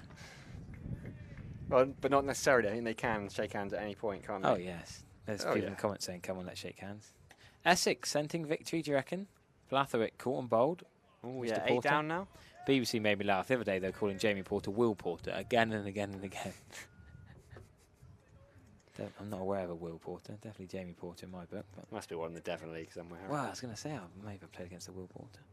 Few fans making their way to the exits. They've seen enough. Aldridge to Liam Dawson. Driven back to him. Dawson does the fielding off his own bowling. We're all expecting those handshakes sooner rather than later. Rob Jones, 99 unbeaten. Is he going to run out of partners? Is he going to run out of partners? Leicestershire still batting. 373 for 5. They're in the first innings up at Glamorgan, so they've still got another batting bonus point, potentially on the line. Middlesex just aren't going for it, I think. 95 off 12 overs they need.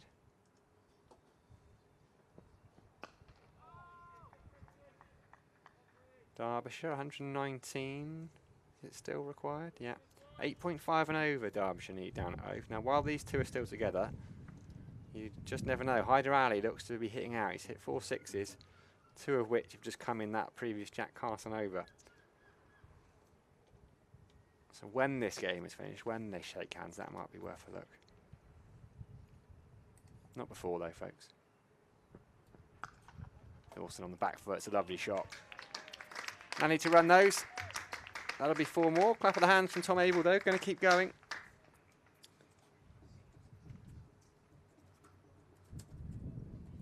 I suppose, you know, it's only 3 balls. It's only 3 balls. I know people are calling for them to shake hands, but I like this positivity. Somerset do still just about believe they can win this. If they have to have a dart for 4 overs and score 10 and over, they'll give it a go.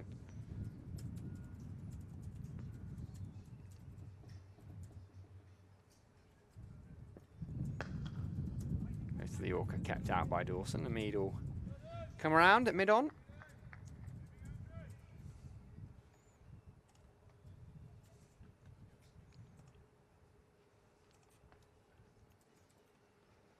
Dawson faced 139 balls. Partnership's worth 98 from 279 balls, so what's that? 60. I'm going to leave you doing the maths. I've retired from maths today. No more talk of forecast, no more talk of maths. Been a tiring week for that, isn't it? It has. 66.4, 66.5 overs.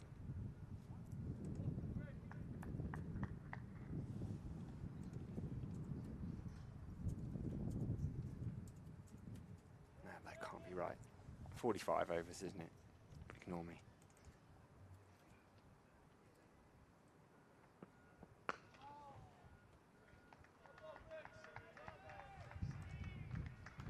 Ooh, potential for buzzers, but Tom Abel was just there behind James Rue. Takes it casually. End of the over.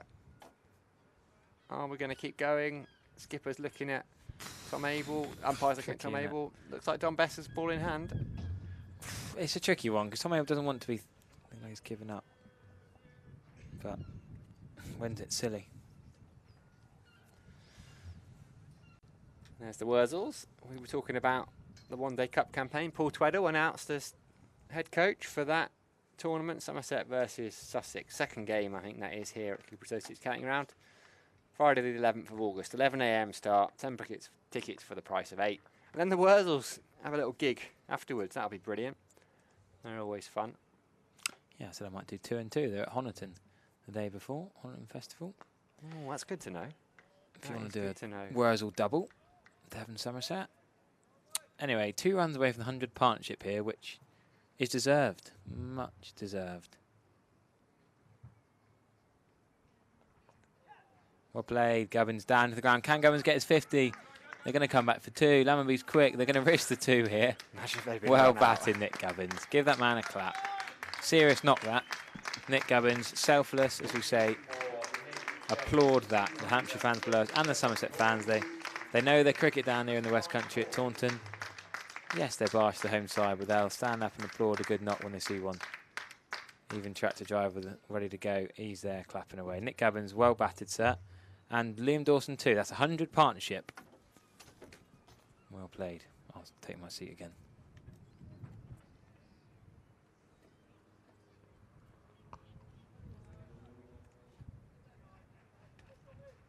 And he gets another run. No, he doesn't. Don't want to run, do they?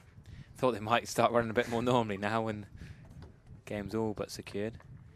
Magnificent century for Rob Jones.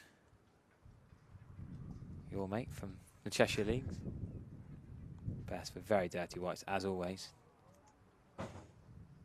2 sixes, 11 fours for Rob Jones. First of the season, third of his career. And a 50 for Harder Ali. Yeah, still going in, plenty of games around. And 100 for Sam Robson. It's all going. It's all going on around the grounds.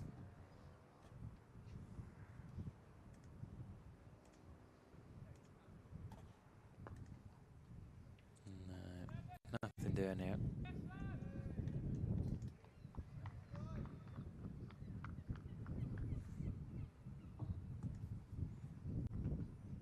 $240 odd deliveries now for Nick Gubbins. Little pause in the action there from Don Bess. Still trying different things. That's the end of the over. I think that might be Could be it, yeah, that's it. Well, they put on 100, they got there. 102, 100 exactly. And you shake hands. That's it, Sam. Cracking game. James Rue, superb double 100. Alfie Ogborn, great first class debut. Gutting for Somerset. They fought really hard against a quality Hampshire side.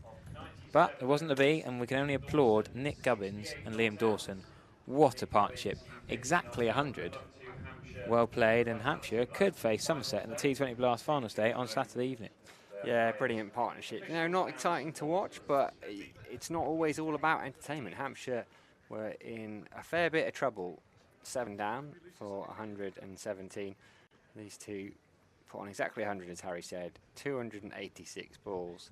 They wore Somerset down. Somerset tried everything. They even tried a bit of Tom Lammonby bowling left arm spin. Casey Aldridge picked up those couple of wickets in an over. Ben Brown and James Fuller. Somerset thought that would have opened the door for them to push on to victory. But as you said, Harry, Hampshire are a quality side. They were below par perhaps with the ball in that Somerset innings, although James Rue batted beautifully, as did Casey Aldridge. Don Bess, great to see him back in a Somerset shirt. Remains to be seen whether that will happen again, but there are the men of the moment for Hampshire. Nick Gubbins and Liam Dawson, calm under pressure, wander off. We'll get warm applause and handshakes from their teammates. They did the job they needed to do. Harry, been brilliant being alongside you for the last couple of days. As always. Likewise, Charlie Taylor, Vic Marks, Stephen Lamb, and almost the whole team in. Sophie Luss been playing. Western Storm commitments come first, but we always love having Sophie. She'll be back soon, as will Pete Trigo. We're off to finals day. Hope you guys are too. If anyone is there and sees us, come and say hello. We might wander around with some microphones and some videos. Yes. There's the man of the match, potentially, do you think, James Rue? Couple of hundred? 100%, not even potentially. No doubt. Kyle Abbott was good, but not as good as James Rue. 221 for James Rue. He'll get a shake of the hand from Shane Berger and coach Jason Kerr. He's been out there almost the entire game. Brilliant effort from Somerset. Attention now turns to Saturday then. Last finals day, Somerset versus Surrey, the second semi-final, maybe even final. We are going to sign off there, but thank you very much for your support on YouTube, all the comments, all the tweets. Thank you very much to WPA Health Insurance. Somerset travel to Northamptonshire next week, but they'll be back the following week for what is looking like quite a tasty fixture against Surrey. So after a wonderful victory here against Nottinghamshire, an honourable draw against Hampshire, but plenty of positives, very many positives for Somerset to take. Enjoy the rest of your evening, have a safe journey home, and thank you for your tremendous support.